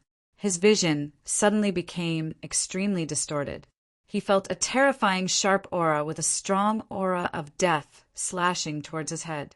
An exaggerated crack appeared on the incomparably sturdy ground, and the magma along the way splashed like a fountain under some kind of terrifying wind pressure. If this sword hit him, even if Chinrue had the regeneration and astral form ability, his limbs and soul would be completely annihilated under this terrifying sword aura. When Chinrue had a warning sign in his heart, a faint light that had been brewing for a long time suddenly bloomed in his hand. He blocked in front of him without hesitation. It turned out that this preemptive action saved his life. The sharp chi hit his hand faster than expected, and an unstoppable huge pressure suddenly came over. Chinrue felt an unprecedented crisis. His mental power was highly concentrated on his hands. The terrifying sharp chi that was enough to cut the mountain range was constantly resolved and transferred under the mysterious skill of star diversion. The nearby rock walls and ground also cracked and deformed under this terrifying power. The Lord of the Abyss only waved a sword, but not only was the power terrifying, but the strength of the aftershock was beyond imagination. It kept going on and on. Chinrue's nerves became tighter and tighter because the 10-second time limit of star diversion was coming to an end, and the power of this sword did not show any signs of weakening. The light in Chinrue's hand finally disappeared.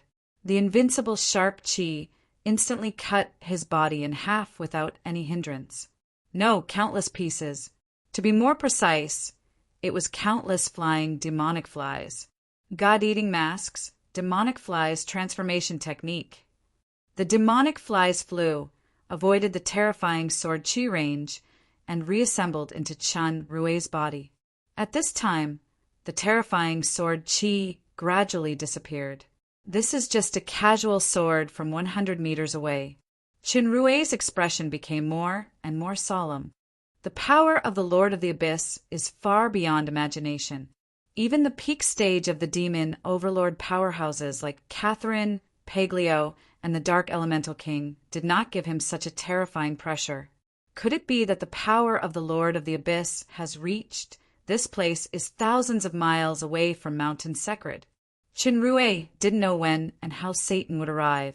Since he had made a decision, the only thing he could do now was to wait, facing this terrifying Lord of the Abyss. Now that the two life-saving skills of demonic flies transformation and star diversion had been used up, if there was another sword like this, Chinrue was not sure if he could still avoid or take it. Therefore, what he had to do was a bold thing, which was to take the initiative to attack. Countless stars appeared around Chinrue's body, and his physical qualities were suddenly strengthened.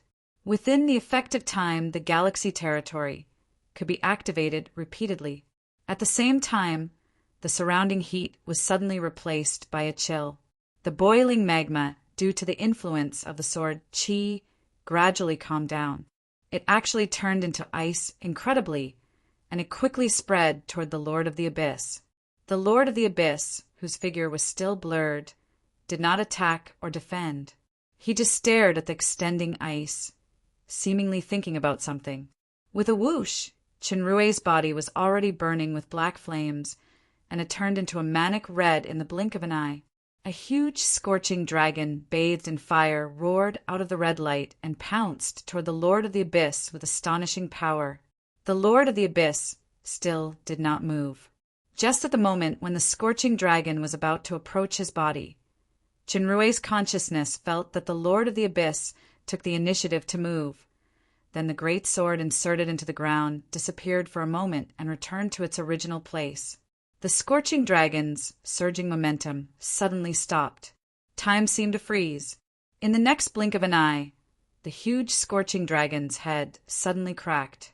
The entire meandering body was neatly split by an irregular curve like a zipper being pulled open.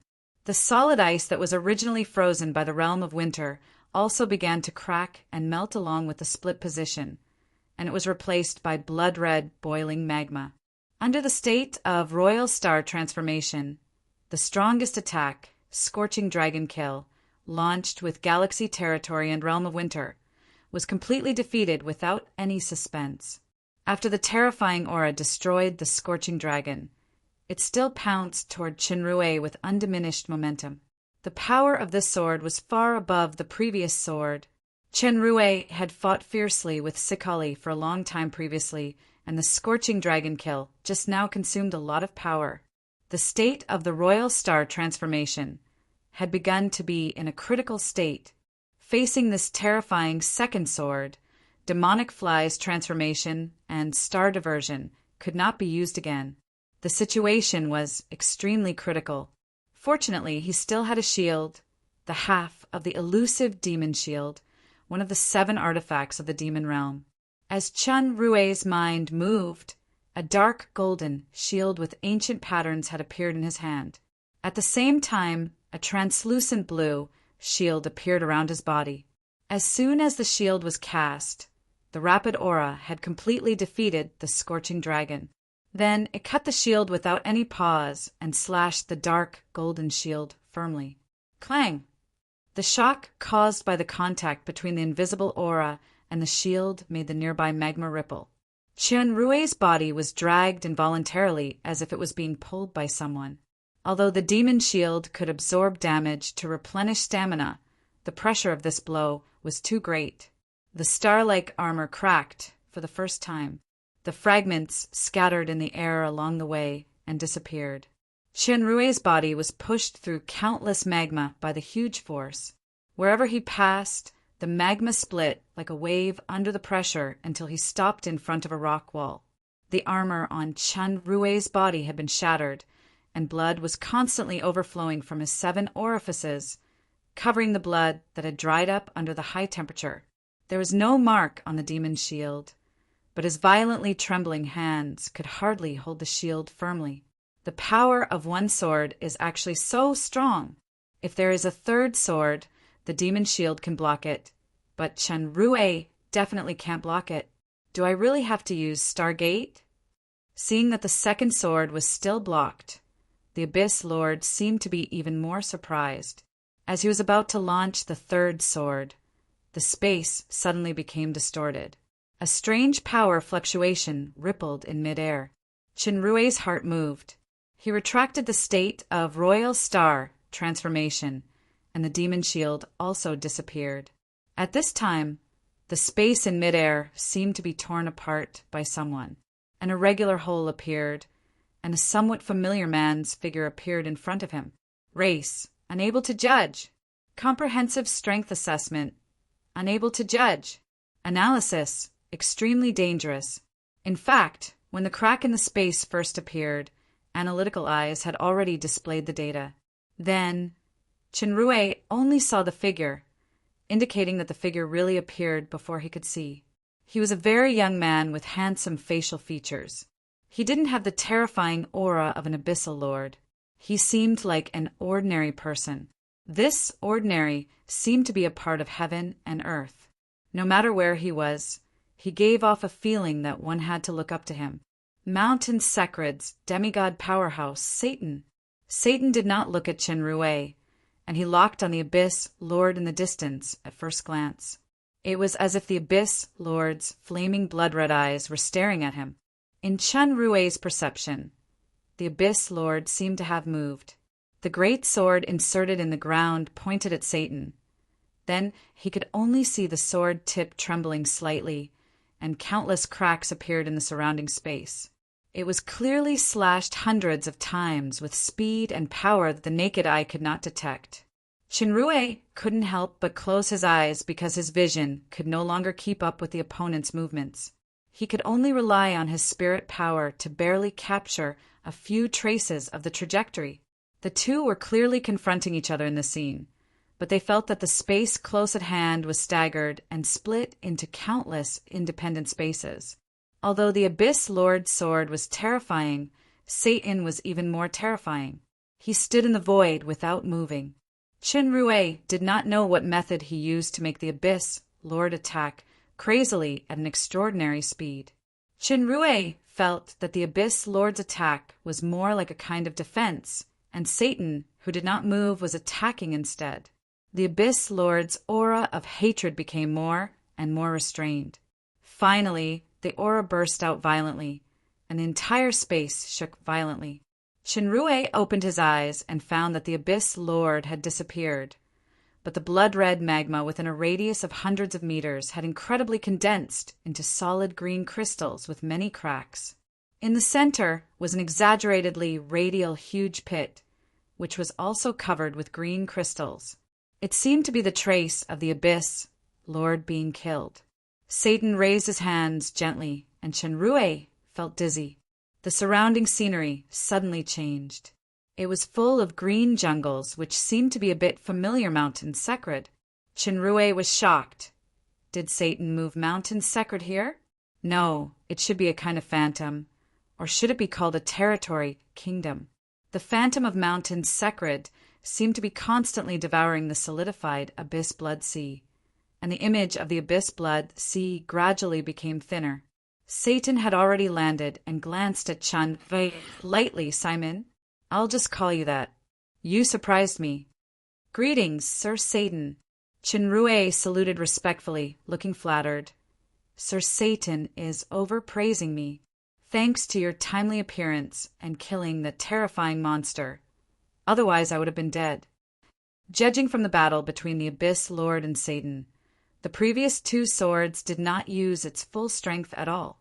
Since Satan could completely kill the Abyss Lord, his strength could be imagined. Although he knew that this demigod powerhouse had ulterior motives, Shinrue still did not dare to be negligent. If Satan wanted to kill him, he could just move his fingers. He did not even have time to escape into the Stargate. I didn't kill that enemy. It is just a projection.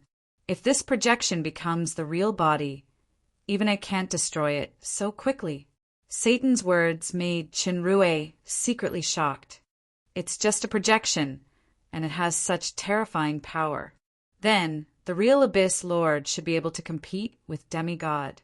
Even if it's not comparable to Demigod, it's far better than Demon Overlord. Shinrue felt that he had some new understanding of the strength levels above the Demon Overlord, only to hear Satan continue to say, You surprised me with 3 things. First, your growth rate is beyond my imagination. You absorbed my essence so quickly, and your strength actually reached the peak stage of the Demon Emperor. Moreover, your spirit power seems to have undergone some kind of mutation. Second, you actually encountered the Abyss family again. If it is just luck, it is really amazing. Third, you can actually resist the 2 swords of the Abyss Lord, which is difficult even for the peak stage of the Demon Overlord. Satan smiled slightly. I won't force you to explain, but this Abyss projection land is quite delicious prey for my territory kingdom. Tell me, what do you want? I can satisfy one of your conditions. Conditions? Shinrue's mind suddenly became active. Chapter 530.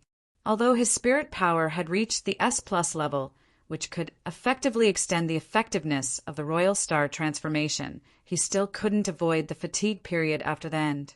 Shinrue was extremely tired mentally and physically at this time. What he wanted to do most was to sleep, but he couldn't sleep yet. It was not only because of Sikali outside the Abyss world, but also because of Satan's promise, a demigod's promise. Satan was extremely shrewd. He had always harbored ill intentions towards the uninvited guest who broke into Mountain Secret. But no matter what, the power held by the demigod powerhouse was absolutely powerful. It was enough to affect the outcome of a war or even an empire. Then Shinrue took a deep breath and forcibly used his spirit power to suppress his tiredness. I'd better explain to Sir first. The reason why I absorbed the power bestowed by Sir so quickly was just a coincidence. It was related to something called the Wheel of Hera. He briefly mentioned that Sikali used the Wheel of Hera to defraud the faith power and the bloody altar, but he attributed the growth of his power to the accidental devouring of the Wheel of Hera's power. As for avoiding the 2 attacks of the Abyss Lord, it was also related to the faith power devoured in his body. Unfortunately, in order to defend the two swords, he exhausted the absorbed power, and he was seriously injured. If Satan didn't arrive in time, he would have been killed. These words were half true and half false. Satan listened calmly and did not express any opinions. When he finished speaking, he said, "It's actually the Wheel of Hera. It turns out that the Abyss family has tried their best to find such a servant. They want to use the stolen faith power to weaken the seal of the channel step by step. At the very least, they can gradually project their true body over. Unfortunately, they met you, a lucky guy." Satan only talked about the Abyss family and the Wheel of Hera, but he didn't mention the truth or falsehood of Chen Rui's explanation just now. Chen Rui smiled bitterly. "This is considered lucky? I almost died. By the way, sir, what exactly is the Abyss family? They are real demons." Satan gave Chen Rui a profound look. "Once they return, everything will be annihilated, including the world on the ground." Real demons? Destroy everything? Judging from the memories in the inheritance, the alchemy civilization was indeed destroyed by the Abyss race. This should not be an exaggeration. Chinrui noticed that Satan used the word return and frowned slightly. However, it's almost impossible to open the channel seal at this stage. Generally speaking, the Abyss race will desperately release some kind of projection through the seal to lure some suitable people to become enslaved servants. The Abyss in front of you is a projection space that the Abyssal race painstakingly created. It has existed for at least 10,000 years. Satan didn't continue to explain. Chinrui felt something appear in his hand. It was the snake emblem that summoned Satan. "Your luck is beyond my expectations. I hope that the next summoning will bring more surprises. All right, now tell me your wish." Chen Rui inexplicably thought of a story about trading souls with demons, especially the one in front of him who had the name of a demon. He hesitated and said, "Lord Satan, if I want to ask you to take action and change the situation of a war, if a demigod powerhouse takes action, there is no suspense in killing Obsidian or helping the Dark Moon defeat the capital army."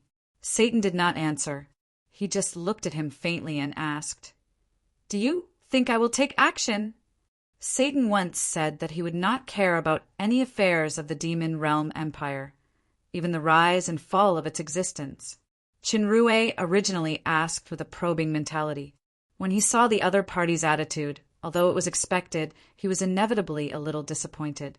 "What conditions should I put forward? Send a trace of the essence power with sinister intentions? Bah, I feel disgusted just by hearing this name." Chinrui was extremely exhausted physically and mentally. His brain was gradually heavy, and he was about to fall asleep. He didn't have the energy to think carefully. Can this condition be fulfilled later? No.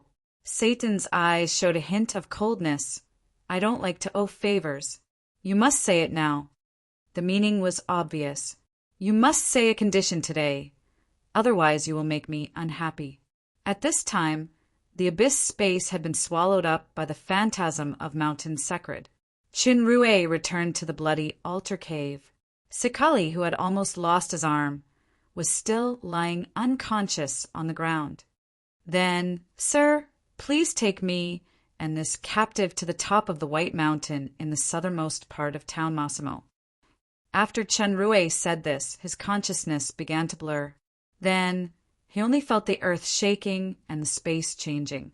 In a few blinks of an eye, he was on the White Mountain. Sikali was in a coma, and Satan was nowhere to be seen. After controlling Sikali with Rala's special shackles, Chinrui used his last strength to send out some kind of gathering signal.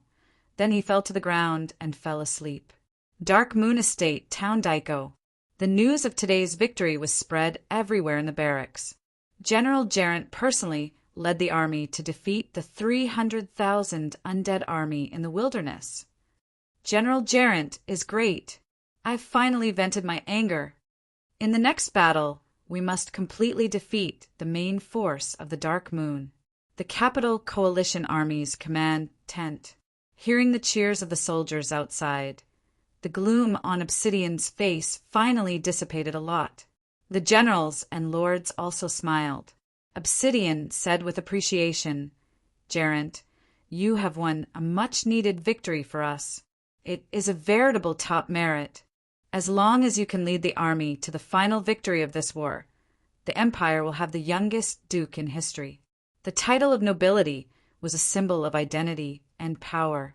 Different titles had corresponding rights, such as the size of the fief, the establishment of the army in the fief, and so on.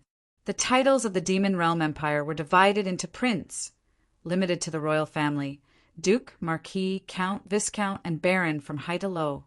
Among the four lords, Ja was the lineal descendant of the Lord of Midnight Sunday. She had the title of princess. Josh and Sikali were only marquises. Only a few elder families, and the first general of the empire, George, had the title of duke. Now Obsidian clearly made a promise to Geraint as a duke, and he also faintly revealed another meaning. If Geraint gives up his military power, he can get an estate that surpasses Josh and Sikali. There is currently only one estate that meets this requirement, the Dark Moon. As soon as Obsidian said this, many envious and jealous eyes were cast on Geraint. The Dark Moon was now the most prosperous commercial center of the fallen Angel Empire. Even if it was plundered after the end of this war, it was still a piece of coveted fat meat. Unexpectedly, Geraint actually had this opportunity to become the new lord of the Dark Moon. As the person involved, Geraint showed extraordinary calmness. "Thank you for your praise, Your Highness." The main reason for today's victory is to grasp some weaknesses of the undead army. Although the Dark Moon's undead army is large in number and has unexpectedly excellent equipment, the shortcomings are also obvious. The undead soldiers themselves do not have the corresponding wisdom. They only know some instinctive, simple actions. Therefore, in this kind of frontal battle on the plain, as long as the formation and soldiers are used well, a large number of undead can be effectively eliminated. This is only a small victory. According to the intelligence, the 3 legions of the Dark Moon have gathered in Townleaf. It seems that they are going to fight us head-on in the wilderness, so we must not slack off now. Geraint used this weakness to lead the cavalry to split the formation of the undead army. Then he crushed them with the heavy infantry and effectively repelled Geratum. However, most of the losses were the cannon fodder skeletons. Under Athena's signal, even if Geratum retreated in defeat, he did not use the real trump card, such as the skeleton magician. Obsidian nodded and said, "Good. It seems that the enemy understands that we have seen through the details. It is useless to use those tricks again. Besides, frontal combat is our strength. Even if the Dark Moon has the assistance of the undead army, our winning rate is far higher than the opponent." Geraint pondered for a moment. "Your Highness, I have a battle plan that I want to report separately. By the way, Sir Josh, please stay too. This plan needs your help." Hearing this distrustful tone, the eyes around that were full of jealousy became even more hostile. Even Josh became the target of jealousy. Obsidian saw the dissatisfaction of the lords and generals, and he nodded. "Geraint and Josh stay. The rest of you go to rest first." After everyone else retreated, Josh smiled bitterly at Geraint. "General, this is great. I'm benefiting from you." Geraint smiled slightly. "I'm sorry, Sir Josh." Obsidian said, "You can say it, Geraint. What is the battle plan?" "Your Highness, from Nesta's raid on the Moonlight Fortress to the ambush in Town Daiko, we have been in a passive state as if we are led by the nose." Geraint said solemnly, "I suspect that there is a Dark Moon spy at the top of the coalition army." Josh's heart skipped a beat, but he was also a cunning person. He suddenly thought that if Geraint found out that he was a spy, he would design to test and expose him instead of doing it on such an occasion and in such a tone. Yes, there must be a problem. Josh gritted his teeth. Otherwise, how can Kaneda die unjustly in the hands of his own people? Josh's eldest son, Joseph, was killed by the Dark Moon. Later, when he attacked the Dark Moon, he suffered heavy losses and returned in defeat. Even his heir, Kaneda, died under the Dark Moon's trick. He was the biggest victim. The righteous indignation shown under this quick wit did not arouse the suspicion of Geraint and Josh. Because of this, I need to report this plan to the Royal Highness Regent alone to avoid leakage. Geraint said, Your Highness, my idea is to ambush the west of the Dark Moon from the Red Spirit Estate through Town Leia of the Shadow Empire and directly into the Dark Moon City. Obsidian's eyes lit up, and Josh's eyes also flashed with a strange expression. At present, the main force of the Dark Moon has been concentrated on the front battlefield to confront us. The Moon Shadow Legion, which was originally defending the west, must have sent out all their elites, so their defense is weak. Our military strength is better than the Dark Moon, so we can completely separate an ambush force to ambush the Wallen Fortress from the west of the Red Spirit Estate through Town Leia and break through the Dark Moon City's rear in one fell swoop. Obsidian thought carefully for a while and said, We have an agreement with the Shadow Empire. It is not easy for this ambush force to pass through Town Leia, and it is impossible to determine the true military strength of the Wallen Fortress. Josh said, Since the last Red Devils incident, in order to repair the relationship with Town Leia, I have given generous gifts to the Mayor, Remont, many times. We can be considered as having some friendship. This time I can bribe heavily again and split this ambush force into parts. They should be able to pass through Town Leia, but the number of people cannot be too large. Geraint nodded. Josh was the Red Spirit Lord. He was extremely familiar with the environment and character relationships of the estate. The ambush plan was definitely inseparable from the suggestion of this local tyrant. This was the real reason why Geraint asked Josh to stay. We can advance in both directions. There is no extra barrier on the west side of the Dark Moon after the Wallen Fortress. If Jaw's forces are concentrated on the front, then as long as the ambush force on the west side breaks through the Wallen Fortress, we can take down the Dark Moon City from the back in one fell swoop. In case the main elite of the Moon Shadow Legion has not been transferred, then as long as this force is delayed, how can the two legions and the undead army, even with the pitiful force of the Blue Lava Estate, resist our frontal attack? Obsidian was overjoyed. Yes, this plan is absolutely feasible. Who do you think is the most suitable commander of this ambush force? Geraint looked at Josh, who was a little eager, and said, This team is likely to be the key to defeating the Dark Moon. I want to lead the elites of the headquarters. Please allow it, Your Highness. Obsidian pondered for a moment and nodded. Okay. Josh rolled his eyes and said, In order to cooperate with the General's plan just now, our frontal attack has to be slowed down a little. However, General Geraint is the deputy commander of the Coalition Army. If he disappears out of thin air, I'm afraid it will arouse the suspicion of some spies, and the Dark Moon will be on guard. What's your solution? There is one way, but General Geraint will have to suffer. Josh smiled confidently. At the same time, we can also take this opportunity to uncover the Dark Moon spies. Josh, I will leave the matter of interrogating the spies to you. I will give you the greatest authority. Yes, Your Highness. I will definitely live up to the trust and eliminate all the spies that the Dark Moon has placed in the Coalition Army. Josh's resolute attitude made Obsidian very satisfied. He didn't know that this was simply a textbook case of a thief calling a thief. In the next few days, the Coalition Army was talking about a shocking news. The Coalition Army's deputy commander, Geraint's proposal to stop the war and compromise with the Dark Moon angered the Royal Highness Regent, so he was removed from the position of deputy commander again. Immediately afterward, those lords who were originally jealous took the opportunity to add insult to injury. Under the connivance of some people, they exposed Geraint's misdeeds of embezzling military supplies, falsely claiming credit, and even colluding with the enemy generals. The angry Obsidian imprisoned Geraint and sent someone to escort him to the Red Spirit Estate. He appointed the Red Spirit Lord Josh as the inspector to strictly investigate Geraint's accomplices in colluding with the enemy. At the same time, he ordered the coalition army to prepare for a decisive battle with the Dark Moon at any time.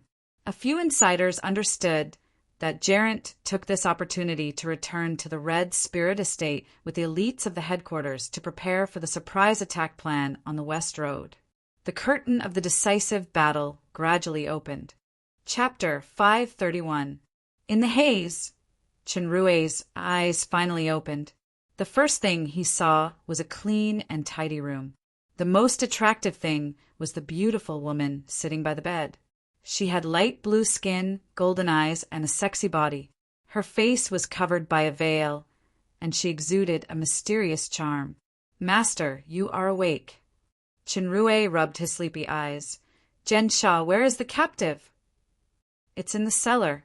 Baina and Balan are guarding it. How long did I sleep?" "Master, you slept for 2 whole days." Chinrue stretched comfortably and sat up. He found that he was naked. The clothes that were torn during the battle had been taken off, so he quickly got back into the quilt. "Master, do you need Jensha to serve?" A charming smile appeared behind Jensha's veil as she asked very naturally. In the lamp spirit's consciousness, it was a matter of course to serve the master with the body. A ridiculous scene in the illusion appeared in Chinrue's mind, and a certain part of his body suddenly reacted naturally. He hurriedly shook his head and said no need. This time, he did not come to Town Massimo alone. He also brought the lamp spirits and the dark demon's people. After receiving the signal, the lamp spirits quickly found the sleeping Chinrue and transferred him and the captive to a temporary residence in the new town. Chinrue got dressed and just ate something when he saw the dark demon's leader, Bennett, hurriedly walk in. "Sir is awake? I happen to have one thing to ask sir to decide.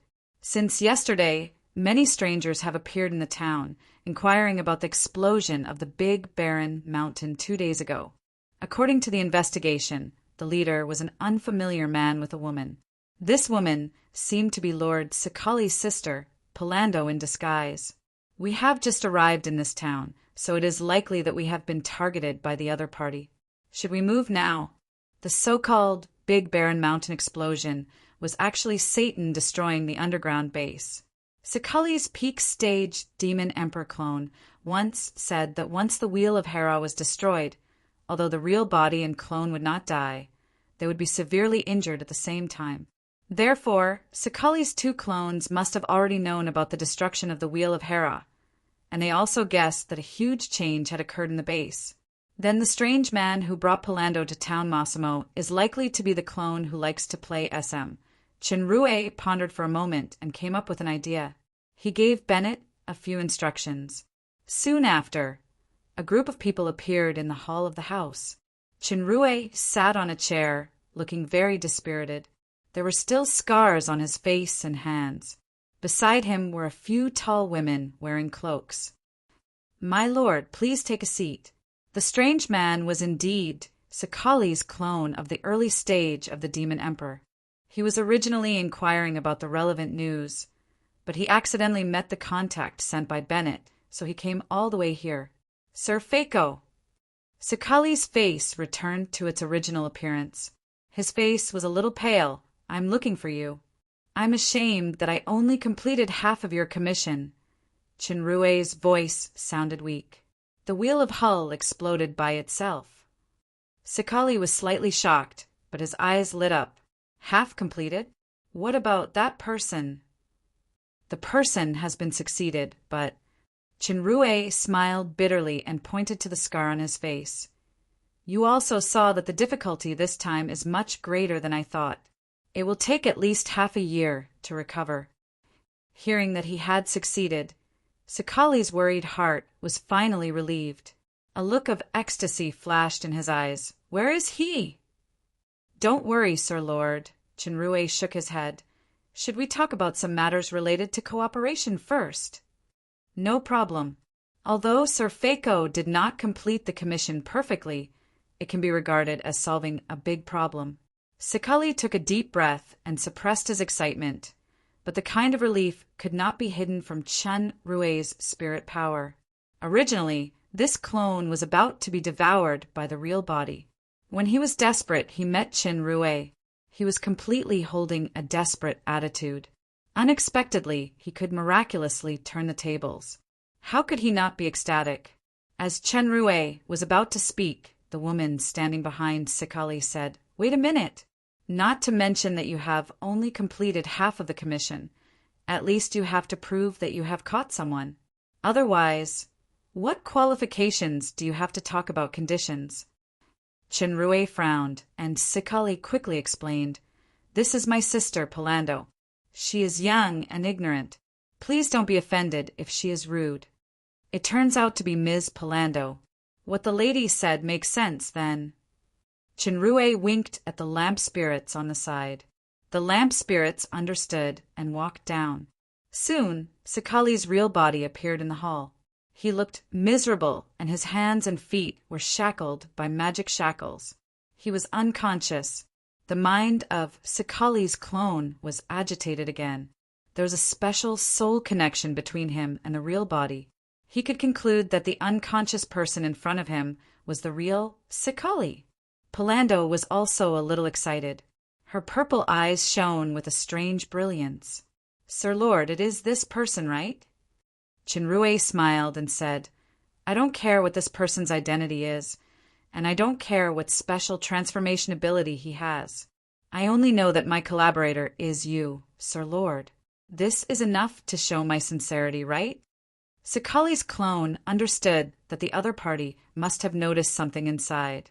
Although the destruction of the Wheel of Hera was a pity, as long as he devoured the soul power of this real body, it was equivalent to getting rid of the fate of the clone and becoming the real Sikali. At that time, he could use the power of Fako to destroy another clone once and for all. "Please forgive me. For the sake of insurance, I think it's better to check it." Palando stepped forward. The lamp spirits got Chen Rue's signal and did not stop her. Palando carefully observed the real body, touched it with her hand, and even pulled out her hair and lit it with a fire to sniff it. After a long time, she finally nodded. Sikali's clone disapproved of this, but he knew that he couldn't be too impatient. Palando's pretense was actually a reminder which served as a buffer.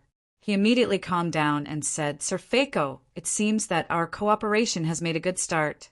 Since you have helped me solve the problem, I will not be stingy with the price I should pay. Tell me, what do you want?" Sir Sikali is really a straightforward person. Chen Rue nodded and said, "My condition is to sign a contract with Sir Lord so that Sir can help the force behind me to complete an important matter. This matter requires the power of the entire White Feather estate." Sikali's clone had long determined that Chen Rue was Bloodfall's man. He only knew that it was an equality contract. The so-called important matter that requires the power of the entire estate must be related to Bloodfall's ambition. But it was inconvenient to explain in front of Palando and the guards. He immediately nodded. "This is easy to discuss. We can talk about the specific content alone." Seeing that he was so sensible, Chen Rue saved a lot of effort. As he was about to speak, he heard Palando said sternly, "Really? You guys better discuss it now, and let me listen too." Sikali's clone was taken aback. Seeing Palando's strange look, his heart moved. He shouted to the guards, "Miss is a little tired. Take her to rest first." Several guards responded, but they did not touch Palando. Instead, they pounced on Sikali's clone, and a few went straight to the unconscious real body. Sikali's clone had never relaxed his guard against Chen Rue, but he did not expect the problem to be on his side. As the clone was about to stop it, there was a sudden pain in his back. A bloody sharp blade protruded from his abdomen. He turned around in disbelief. Then he saw Palando jumping back quickly with a blood-stained blue dagger in her hand. On the other side, Chen Rue and the lamp spirits seemed to be in a strange state. They could only watch the real body being taken away by the guards. Sikali's clone staggered a few steps, covered his bleeding abdomen, and shouted angrily, "Why are you doing this?" "Why not?" Palando's pretty face was full of disdain. "Why do you think I told you so many secrets? Is it because I'm really conquered by you? In a certain game, you may be able to barely play a role that gives me pleasure, but unfortunately, you are never the real him. I wanted to give him some sacrifices this time, but I didn't expect to put him in such danger. You all have to pay the price.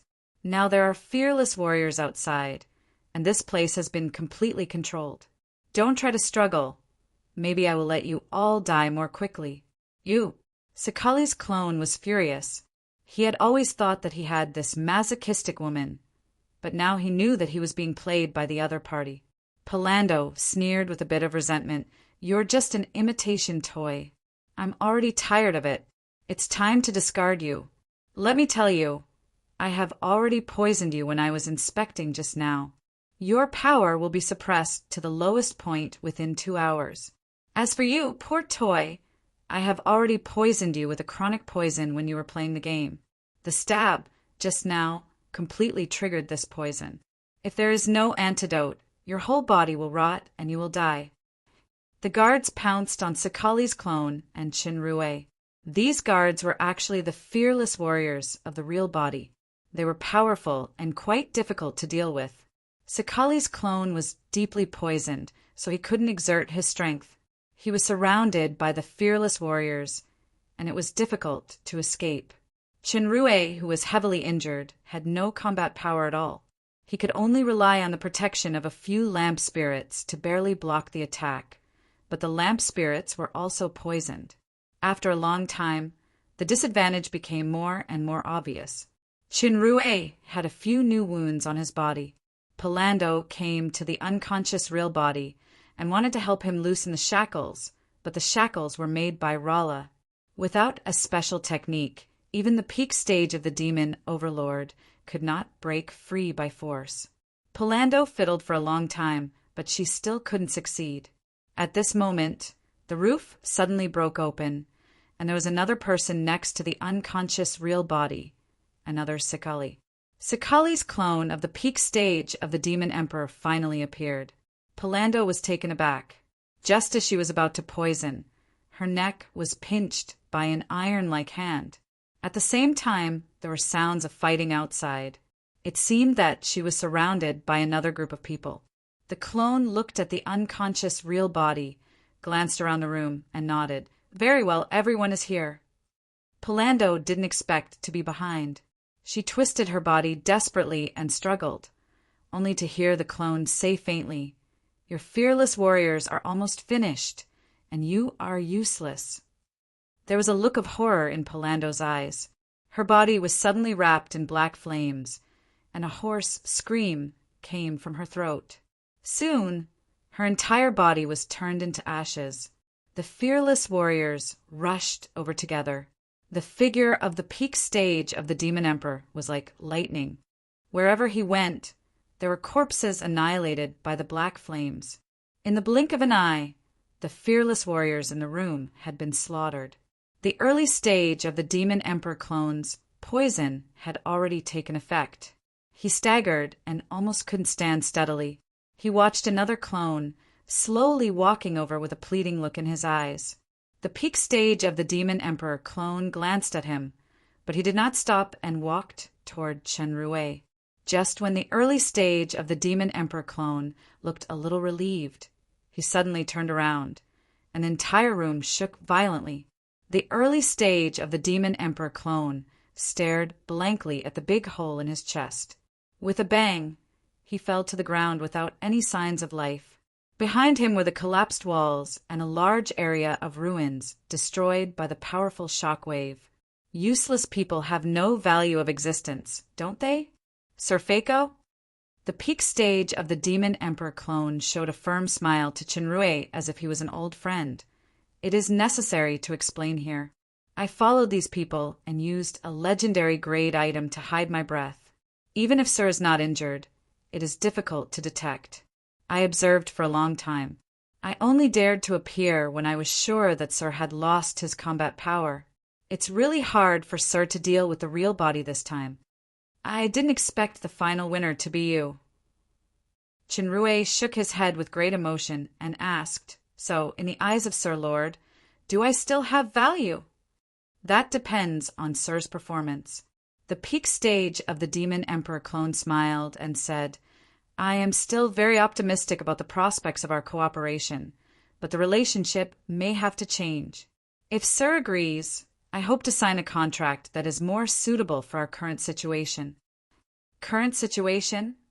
Chinrue looked at the scars caused by the fearless warriors on his body, and then looked at the few lamp spirits that were on the verge of collapse. He was silent. There was a faint murderous intention in the eyes of this clone. In the current situation, Sir seems to have no extra choice. I don't want to see regrettable things happen, but I don't allow any threat to exist. Choice. Chinrue sighed and shook his head, then he suddenly disappeared. The peak stage of the Demon Emperor clone was shocked. He raised his head as he sensed something, and he saw that there seemed to be starlight shining outside the huge hole on the roof. A bad feeling suddenly surged in his heart. He hurriedly came to Sakali's real body. As he was about to escape with the real body, he felt that his speed suddenly slowed down. He saw a golden-eyed woman among the cloaked maids beside Fako, waving at him repeatedly.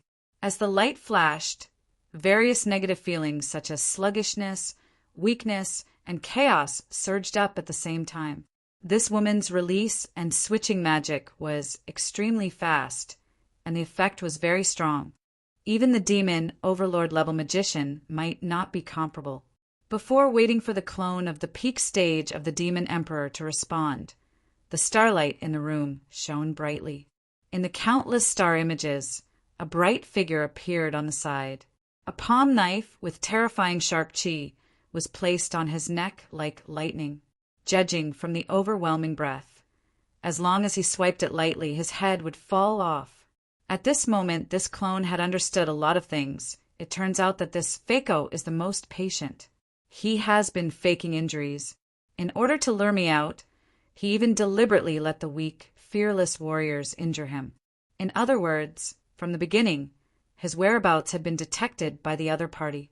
It's still the question of choice. The voice of Fako sounded. There is only one real lord of the White Feather Estate. Is it you or him? The peak stage of the Demon Emperor clone sighed dejectedly. Do I still have a choice? Chapter 532. A few days later, a large number of merchants and some large caravans appeared in the Shadow Empire's town Leia.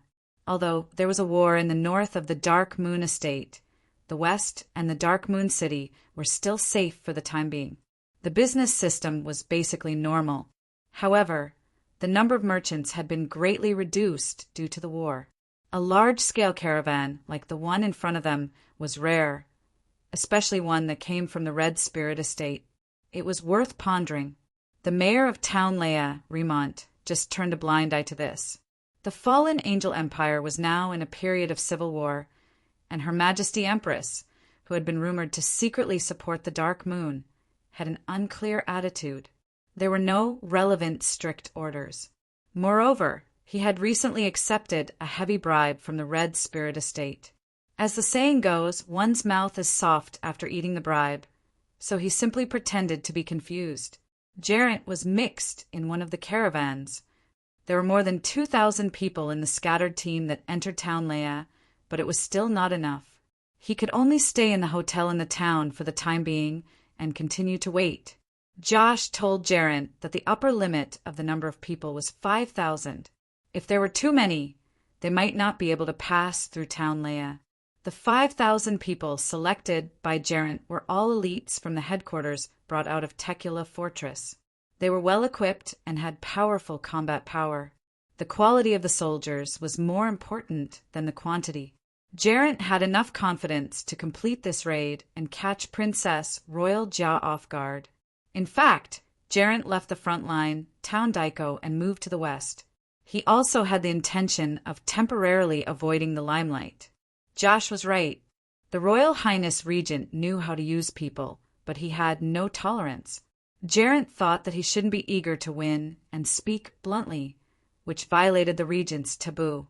Although he won a small victory later, the Regent's Duke's promise, alluding to the Dark Moon Estate's lord, actually pushed him the deputy commander, to the forefront of the struggle, causing him to be envied and excluded by most lords and generals.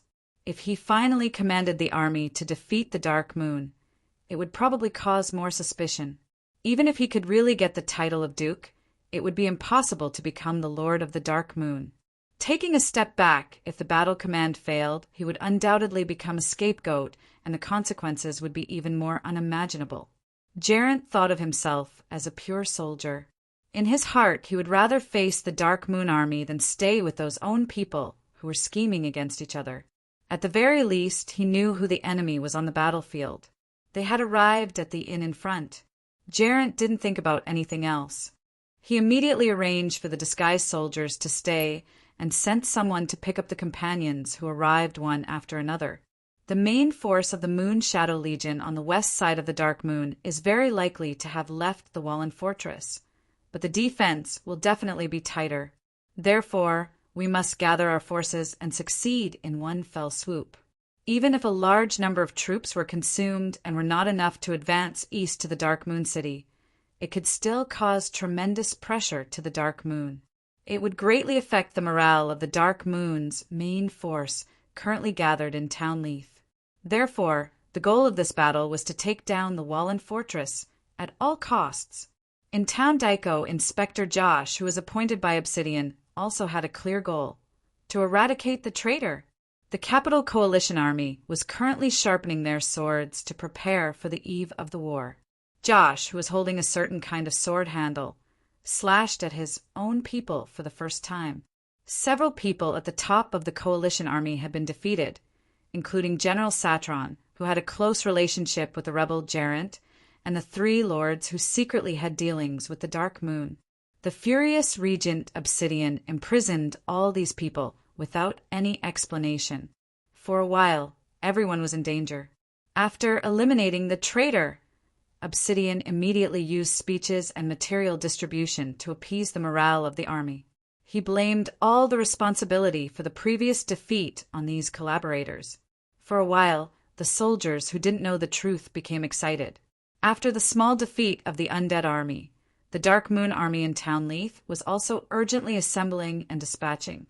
Princess Royal Jia had arrived at Townleith in person, and the head-on decisive battle between the two sides was imminent. Compared with Geraint and Josh, Chinrue seemed aimless at this time.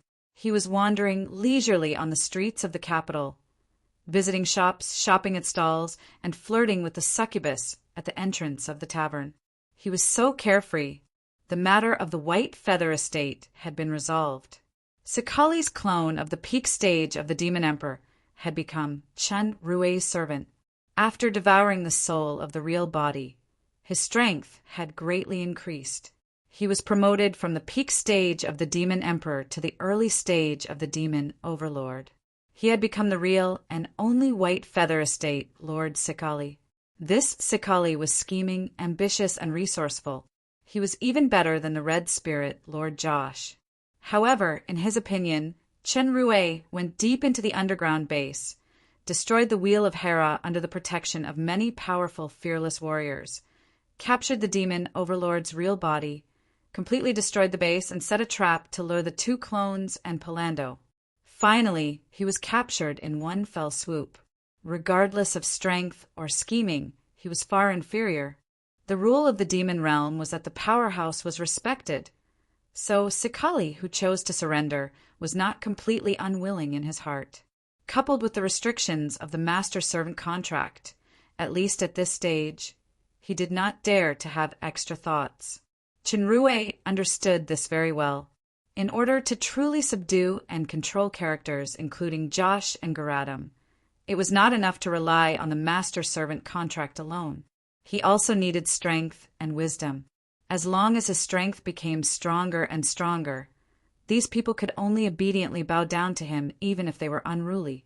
After signing the master-servant contract, Chinrue's first order to the new servant was to immediately withdraw all the troops from the 3 northern towns of Ista and transfer these elite troops to the south. The assembly point was Town Cadano in the south, which was closest to the capital. At the same time, he would fully support all the logistical materials needed by the Warlock Fortress and select the best craftsmen to manufacture ordnance according to a certain blueprint to provide it to the Warlock Fortress. Sikali finally realized, it turns out that I have been wrong all along. Behind Fako is not Bloodfall, but the Dark Moon. What a dark moon. What a big game of chess. Chinrue's stroll in the capital seemed leisurely, but in fact he had a panoramic view of the capital's defense. He compared it with intelligence provided by the Dark Demon, and he was constantly adjusting and revising a plan that was about to be launched in his heart. Just as Geraint wanted to ambush the Dark Moon City from the west, Chinrue's plan was to ambush Obsidian's lair, the capital, from behind. When Chinrue came out of the Dark Moon, he did not have a single soldier on hand, but now he already had the entire White Feather Estate army, plus the elite legion sent by General George. He was only waiting for an order to attack the capital from Town Cadano at the fastest speed. Although most of the capital's main force was transferred to the Dark Moon's battlefield, the second general, Doran, Russ and his Red Devil Legion could not be underestimated. There were still the power of the elder families and major families in the capital, plus the solid city walls and defenses. If they attacked forcefully, even if they took it down, the loss of troops and time would be quite huge. The best way to deal with a solid fortress was to break it from the inside. At present, the Dark Demon in the capital was all ready. The enemy was in the light while he was in the dark. It was the greatest advantage to destroy from the inside. However, on the eve of the launch, Chinrue had a very important goal. At night, Inner City, Palace, Secret Vault. Sir Temo. The guard in front of the secret vault bowed his head to a great demon with a cold expression. The great demon nodded without speaking and walked straight in. The guards did not have the slightest doubt because everyone knew the temperament of Sir Temo. However, what they didn't know was that after the Sir Commander walked into the door with a cold face, although his facial expression was stiff, his eyes began to turn flexibly. He quickly observed the surrounding environment and compared it with the information obtained in his mind. Temo was naturally Chinrue. It was not the first time that Chinrue came to the palace secret vault of the fallen Angel Empire.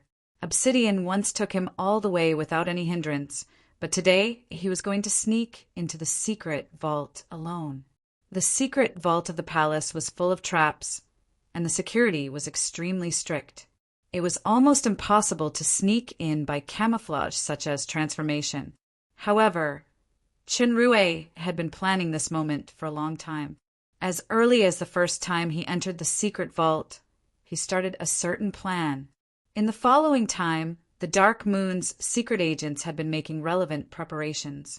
Especially after Isabella took over the Dark Demon, the secret vault became a main research target.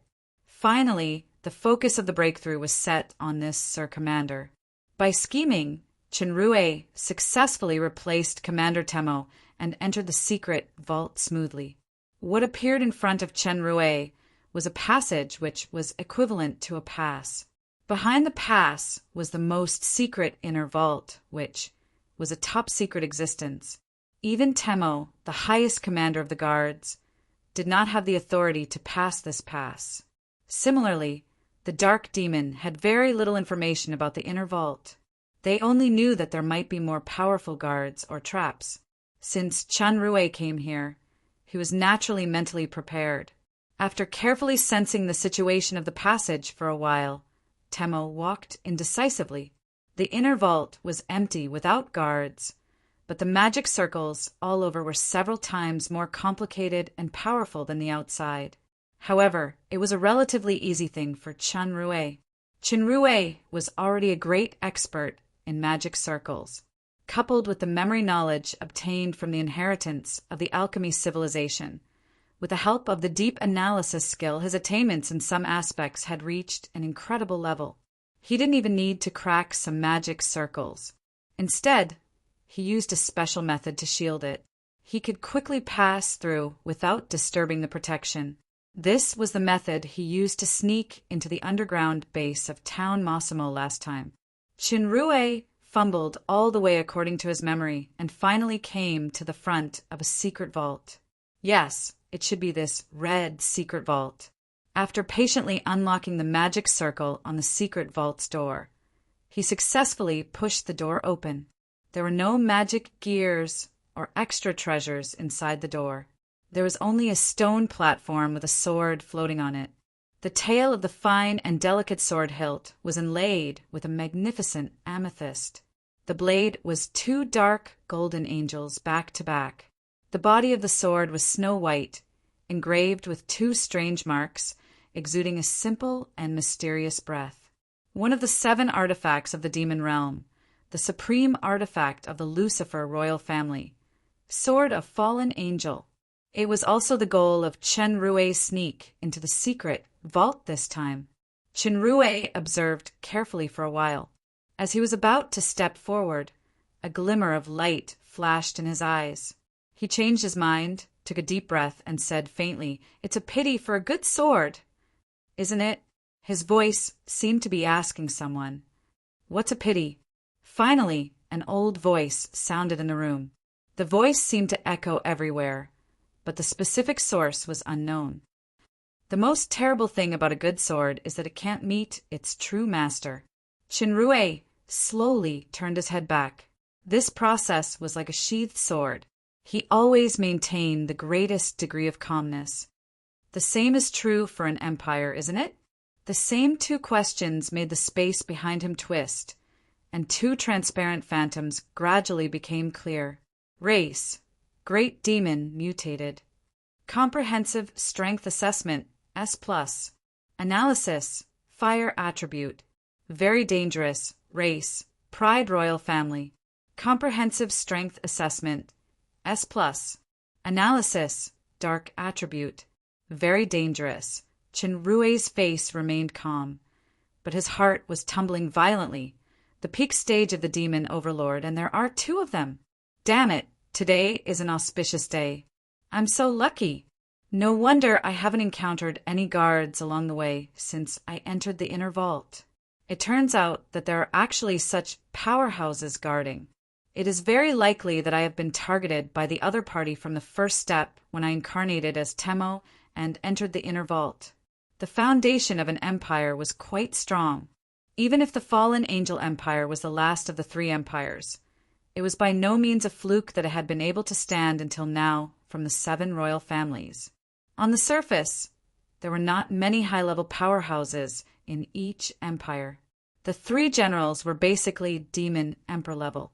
Although the empire's generals focused on the commanding ability rather than individual combat power, what was really frightening in the big empire were those powerhouses that were not put on the table, such as the elders in the elder families, the hidden powerhouses in the royal families, and so on. For example, the 2-peak stage of the demon overlord in front of him. It was precisely because of the existence of these forces that even an ambitious and huge organization like the Bloodfall, which had several powerful demon overlords, could only operate in the dark and could not deal with them head-on. When Chen Rui was first reborn in the demon realm, an intermediate demon could easily crush him.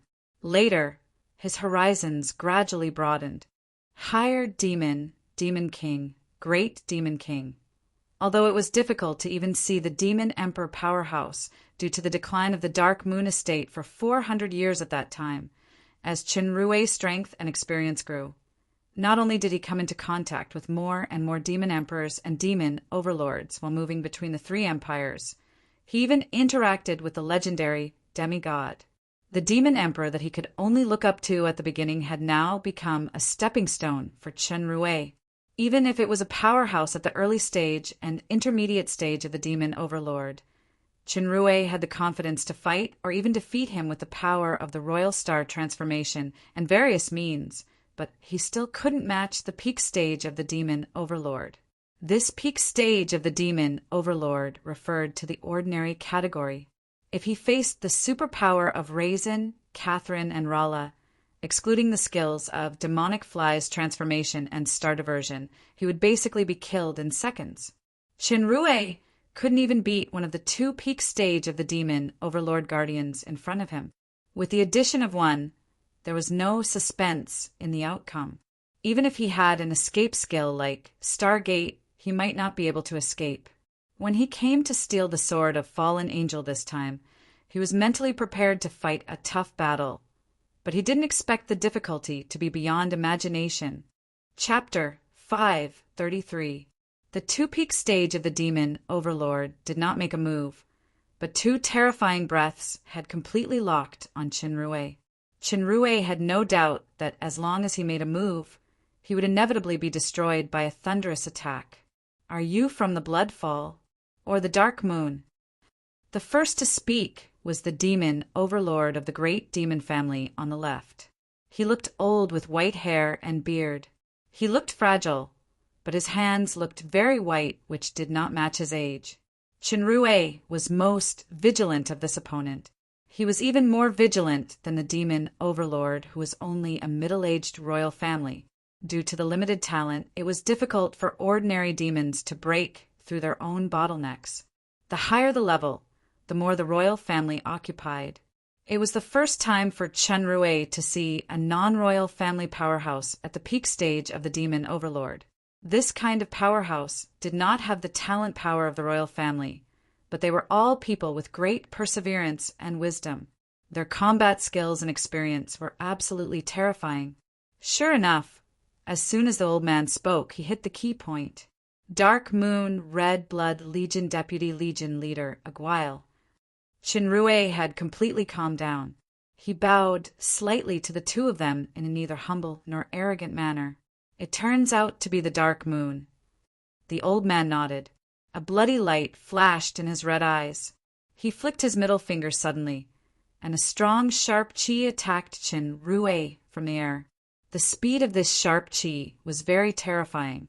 When it reached in front of Chinrue, there was a sharp sound of breaking through the air. This old man at the peak stage of the demon overlord actually took advantage of Chinrue's salute to kill him without any grace. Chinrue's attention had always been highly concentrated. When the old man's power condensed on his finger, his spirit power had already captured the possible attack trajectory. He teleported to avoid this sneak attack. Sir's strength is far better than mine. What are you worried about? The royal family demon overlord said. It's enough to know that you are from the Dark Moon. Is it necessary for us to talk nonsense with a dying ant? Just as Chinrue completed his teleportation, the old man's swift and fierce finger flicks once again attacked at high speed. Chinrue was already prepared. As he spoke, his hands emitted a faint light, drawing out gentle ripples to meet the attack. The high speed and sharpness seemed to have sunk into a quagmire and immediately slowed down. The old man and the royal demon overlord were moved because the enemy with only demon emperor level breath not only withstood the power of the peak stage of the demon overlord's finger snap, but he also reflected the sharp force to the front of the royal demon overlord in a mysterious way. If it was before leaving the Dark Moon, with Chinrue's reaction speed, even with the royal star transformation and star diversion, it would be difficult to keep up with this level of high-speed attack. However, during this time, he not only obtained the demigod-level soul power, which made his spirit power qualitatively change to this level, but he also had the valuable experience of fighting with the Abyss Lord. Although it was only 2 swords after that kind of life and death experience, when facing the enemy of the peak stage of the demon overlord, whether it was his body or mind, Chinrue showed calmness and steadiness that he did not have before. The current star diversion was mixed with the soft water power that he learned from Catherine. It was more powerful, and the control was more precise. Seeing that the sharp force was about to hit the royal family demon overlord's throat, a palm with a faint black light blocked in front. When the sharp force hit the palm, it actually made a metal-like sound.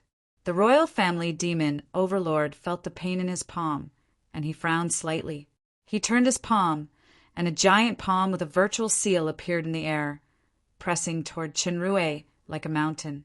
However, just like the sharp force of the finger flick, the giant palm flew toward the old man strangely as soon as it touched the enemy. The old man felt the strong pressure from the giant palm. He flicked his fingers continuously, and countless sharp forces split the giant palm into pieces and dissipated. In a split second, the three had exchanged countless attacks and defenses. The dazzling flames flashed quickly in the secret vault, mixed with endless sharp sounds and vibrations.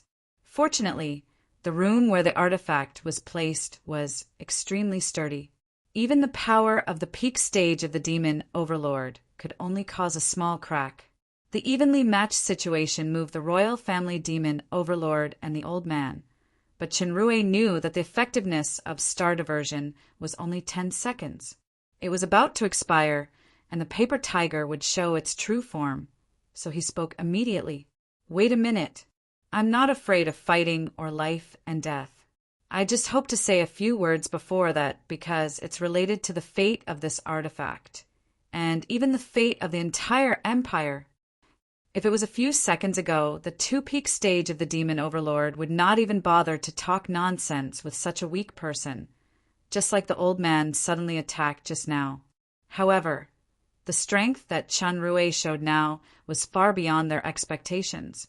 With this strength, this calmness, and the ability to detect their existence previously, how could he be a mere demon emperor? The two determined that the enemy in front of them was definitely a powerhouse who pretended to be weak. After looking at each other, they finally stopped. 1 minute. The old man spoke. At this time, the time for star diversion was just up. Chinrue secretly thought it was a close call. He shook his head. 1 minute is too little. I can't finish talking. 5 minutes. The two demon overlords had already faintly regarded him as a formidable enemy. When they heard this bargaining that was beneath their status, they couldn't help but show a weird expression, but they had no objection in the end. Dark Moon Red Blood Legion Deputy Legion leader Aguile. With the same self-introduction, the two demon overlords did not act rashly this time. They said their names as a certain respect for this opponent. Royal Elder Oliver, Lucifer, Elder Family Cowan, Toro. Chinrue only knew that this white-haired old man turned out to be one of the strongest elders of the Elder family, Old Cowan of the Toro family. Another intermediate stage of the demon overlord of the Toro family, Vanim, once assassinated the third general of the Dark Shadow Empire, Crawford, who visited the Dark Moon at the auction. Later, he was captured alive by Rolla's magic and surrendered to the Dark Moon. It could be said that the Toro family was greatly humiliated. Therefore, the old man did not hesitate to kill Chinrue after hearing that he came from the Dark Moon.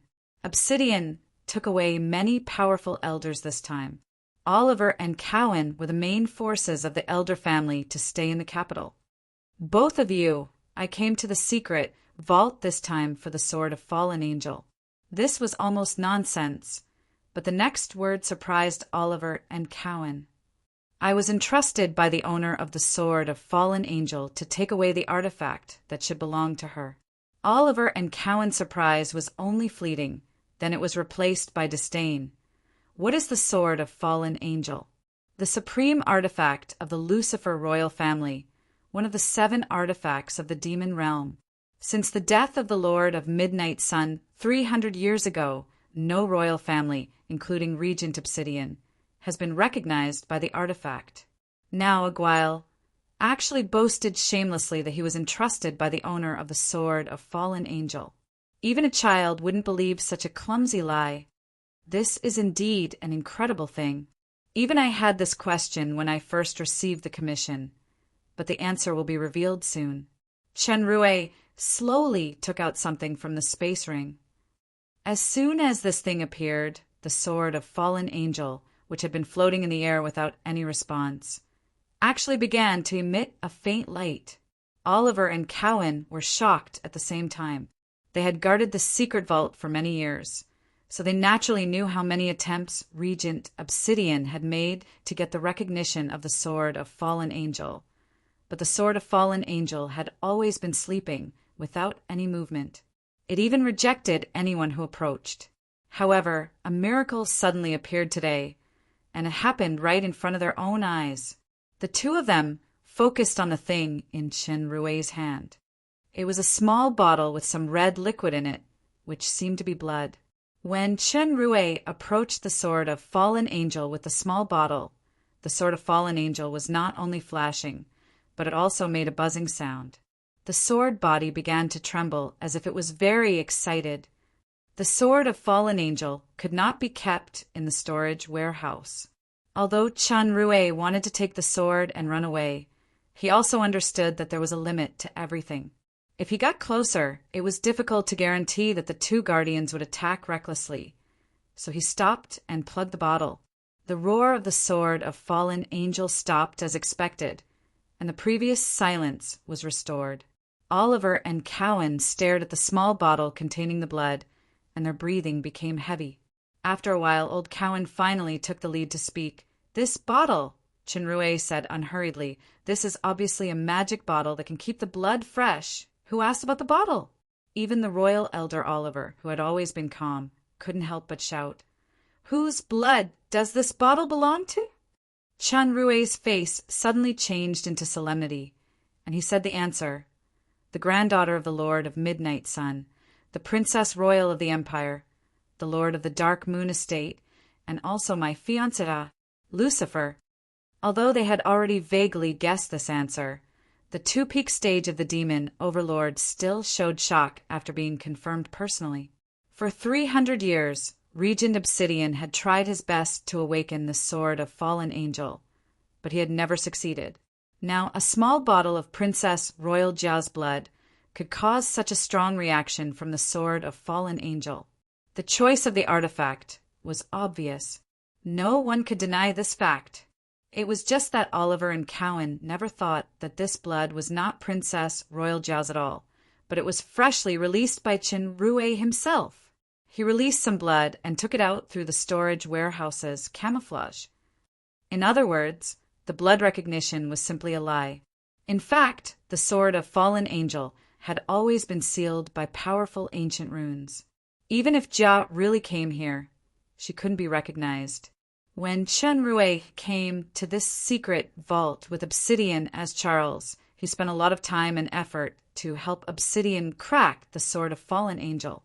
At that time, Chen Rui had the idea of stealing the sword of Fallen Angel, but unfortunately he couldn't have it both ways. He never had the chance, so he finally chose to cheat away the huge sum of money. After drawing a hopeful pie for the poor Royal Highness Regent, Charles sacrificed heroically in the battle with Brock because he was unwilling to accept the recruitment of the Bloodfall organization. His coveting of the artifact was forced to come to an end at that time until he came here again today. The real reason for the mutation of the sword of Fallen Angel was actually that Chen Rui used the foreshadowing to trigger a certain reaction by triggering the seal of the ancient runes. For the sword of Fallen Angel, which had been silent for 300 years, this strong reaction was enough to prove that the artifact recognized the owner of the blood, Princess Royal Jia. Chapter 534. Seeing the horror of the two-peak stage of the demon Overlord Guardians, Chen Rui had an idea and added, "Now you should understand why Regent Obsidian forced the Lord of Midnight Sun's descendants to the Dark Moon." This sentence was tantamount to breaking the news again. Oliver and Cowan looked at each other and saw the shock in each other's eyes at the same time. Regent Obsidian banished the son of the Lord of Midnight Sun, Grim, to the Dark Moon, and Obsidian deliberately banished the Crown Prince, knowing that the Lord of Midnight Sun's descendants could be recognized by the sword of Fallen Angel, were two completely different concepts. The most important point was that Obsidian himself could not be recognized by the sword of Fallen Angel. The struggle and alternation of power within the royal family had never been a rare thing for an empire. Many forces would acquiesce to this kind of rise and fall, but the significance of the successor recognized by the artifact was completely different. The artifact was the symbol of the empire, and it was also the national treasure to protect the empire. The will of the artifact represented the rise and fall of the entire empire. The king of the empire must be recognized by the artifact. This was not only the tradition of the demon realm, but also a necessary condition for the confrontation between the kings of the empire. Obsidian was unable to match the two great emperors, Catherine and Raisin. In addition to strength, the artifact was also a very key factor. Because of this, obsidian had always been in the name of the regent, and he couldn't rightfully ascend the throne. Therefore, General George and others had enough reasons to publicly question and oppose obsidian. Listening to a while now, it turned out that obsidian couldn't get the artifact's recognition himself. In order to seize power, he ignored the will of the artifact, exiled and severely suppressed the crown Prince Grimm's descendants. This was no longer an ordinary issue of power succession, but it was related to the future of the entire empire. It was equivalent to obsidian deceiving the entire empire. The elder of the empire means supreme glory, but at the same time there is also a more important responsibility than glory, which is to protect the artifact with everything you have. Protect the empire. I don't know how many elder families and elders still remember the original intention of this vow with their lives. Qin was no longer a rookie who knew nothing about the three empires. Seeing the hesitation in the hearts of the two elders, he seized the opportunity to spit out a sentence that stood on the moral high ground. Oliver and Cowan were silent at the same time.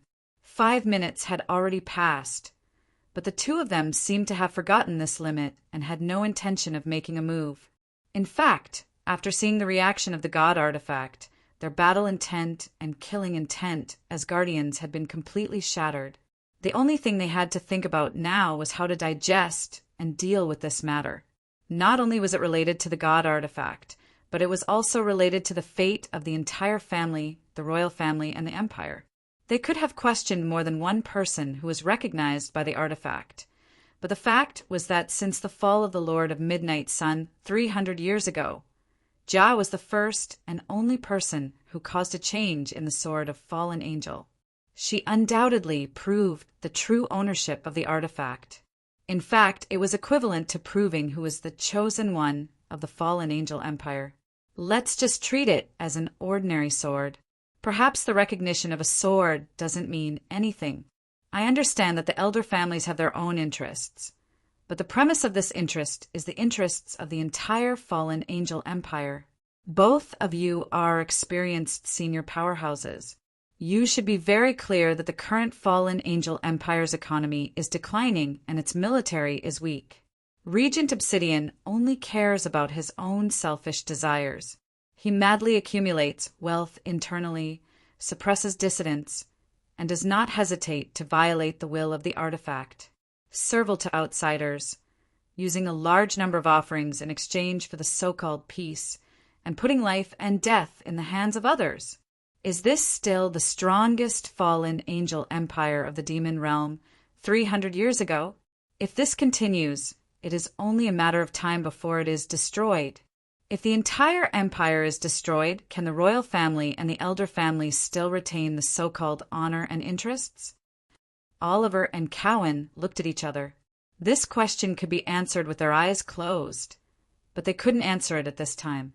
Those empires that had perished were the best examples. The royal families and families that had been glorious for a time had ended up being exterminated, disappeared, or reduced to vassals under someone else's roof. What benefits and dignity did they have left? After a long time, Cowan squeezed out a sentence. If for the sake of the overall situation, why didn't Princess Jia agree to the regent's proposal? What a joke! When the Shadow Empire was in turmoil, why didn't Empress Catherine consider the overall situation and surrender to those rebellious royal families? In that case, would there still be the Shadow Empire today? Qin did not hide his contempt and sneered. The king recognized by the artifact is the real king. He is definitely not a decoration or a vassal. How can a real king yield to a shameful rebel? Why did Obsidian attack the Dark Moon with that kind of shameless reason? Because Princess Jia is the real recognized by the artifact. She is the real hope for the prosperity of the entire fallen angel empire. Without waiting for the two to refute, Qin immediately cited the facts. She led the people of the Dark Moon. In less than 10 years, she managed the Dark Moon, which has been declining for 400 years, into the most powerful and prosperous estate in the entire demon realm. This is still under the sanctions of Obsidian's various means. Can Obsidian do it? He has ruled the empire for 300 years. What has he done? Using the so-called fundraising to defraud the lords of money? Paying tribute to the two empires in exchange for a lingering peace? Going against the will of the artifact to deceive the entire empire? Using a shameful excuse to kill the real master of the artifact and the empire? The two elders of the peak stage of the demon overlord were extremely powerful, but in the face of the barrage of fierce words, they simply couldn't respond. Oliver barely resisted the sentence. Sir's eloquence is far sharper than your strength. Then he didn't say anything anymore. Chinrue accepted this praise unreservedly. As a technical geek who dominated BBS and forums and immersed in ACG for more than 10 years, if he couldn't do physical work, wouldn't his verbal attacks be heaven-defying? After a long time, Cowan calmed down and said, I can't deny the facts you said, but an empire is not as simple as an estate. I understand, and I also understand that even if both of you have agreed in your hearts, you can't express anything for the sake of the empire or your own family's interests. After all, this is a world that speaks with fists. I don't need both of you to express anything. I can even not take away the sword of fallen angel today. Oliver frowned. Then what exactly do you want? I just sincerely hope that the royal family and elder families preserve their vitality and don't sacrifice for Obsidian's personal interests in vain, not only for the interests of the empire, but also for myself. This sentence was very sincere. Oliver and Cowan exchanged a look and said, Answer a question truthfully first. If the two of us join forces to attack now, will you be able to escape? Chinrue pondered for a moment and nodded firmly. This was not bragging. Royal Star transformation, plus Demonic Fly's transformation, plus Stargate, plus Demon Shield. If he was lucky, he could even take away the sword of Fallen Angel. However, the opponent had two peak stage of the Demon Overlord, so the hope of the latter was minimal. In that case, the exposure of the God-eating mask and Demon Shield would bring more trouble. Oliver saw that Chinrue was not bragging, so he nodded slightly. Since this is the case, you can go. However, don't think about the sword of Fallen Angel again. In any case, we are the guardians of the secret vault. We will never hold back next time. Thank you. I am indebted to both of you. I know that both of you are giving face to the owner of the artifact, Princess Royal. However, I will not give up the sword of Fallen Angel. Chinrue rolled his eyes. How about we make a bet? Within 10 days, I will use all means to get this sword. If I fail, I will return to the Dark Moon and bring Princess Jia here. How about that? Oliver and Cowan's eyes lit up when they heard the last sentence. Old Cowan asked warily, What if you win? Sir Cowan is really cautious. You actually think so highly of me. Chinrue smiled slightly. Well, if I win by luck, I only need Sir to help me realize the previous hope. Hope? I don't expect the Guardians to fulfill the oath of life, nor do I force you to deal with Obsidian. I just hope that in this battle, both of you can try your best to preserve the power of the royal family and the elder families. That's all. The two originally thought that the other party would use the sword of Fallen Angel as a bet, but they didn't expect it to be this request that was not considered a request. They couldn't help but show a complicated look in their eyes. Chinrue unscrupulously made a vow in the name of the artifact. He secretly fiddled with the storage warehouse of the super system for a while. With a wave of his hand, a recording stone floated in the air. I'll leave first. It's not convenient to say something. Please listen to this later. With that said, Chinrue walked to the door and quickly left the scope of the inner treasury. Oliver saw that there was nothing wrong with the recording stone. With a wave of his hand, the recording stone appeared in his hand. It turns out to be a fixed message. An hour?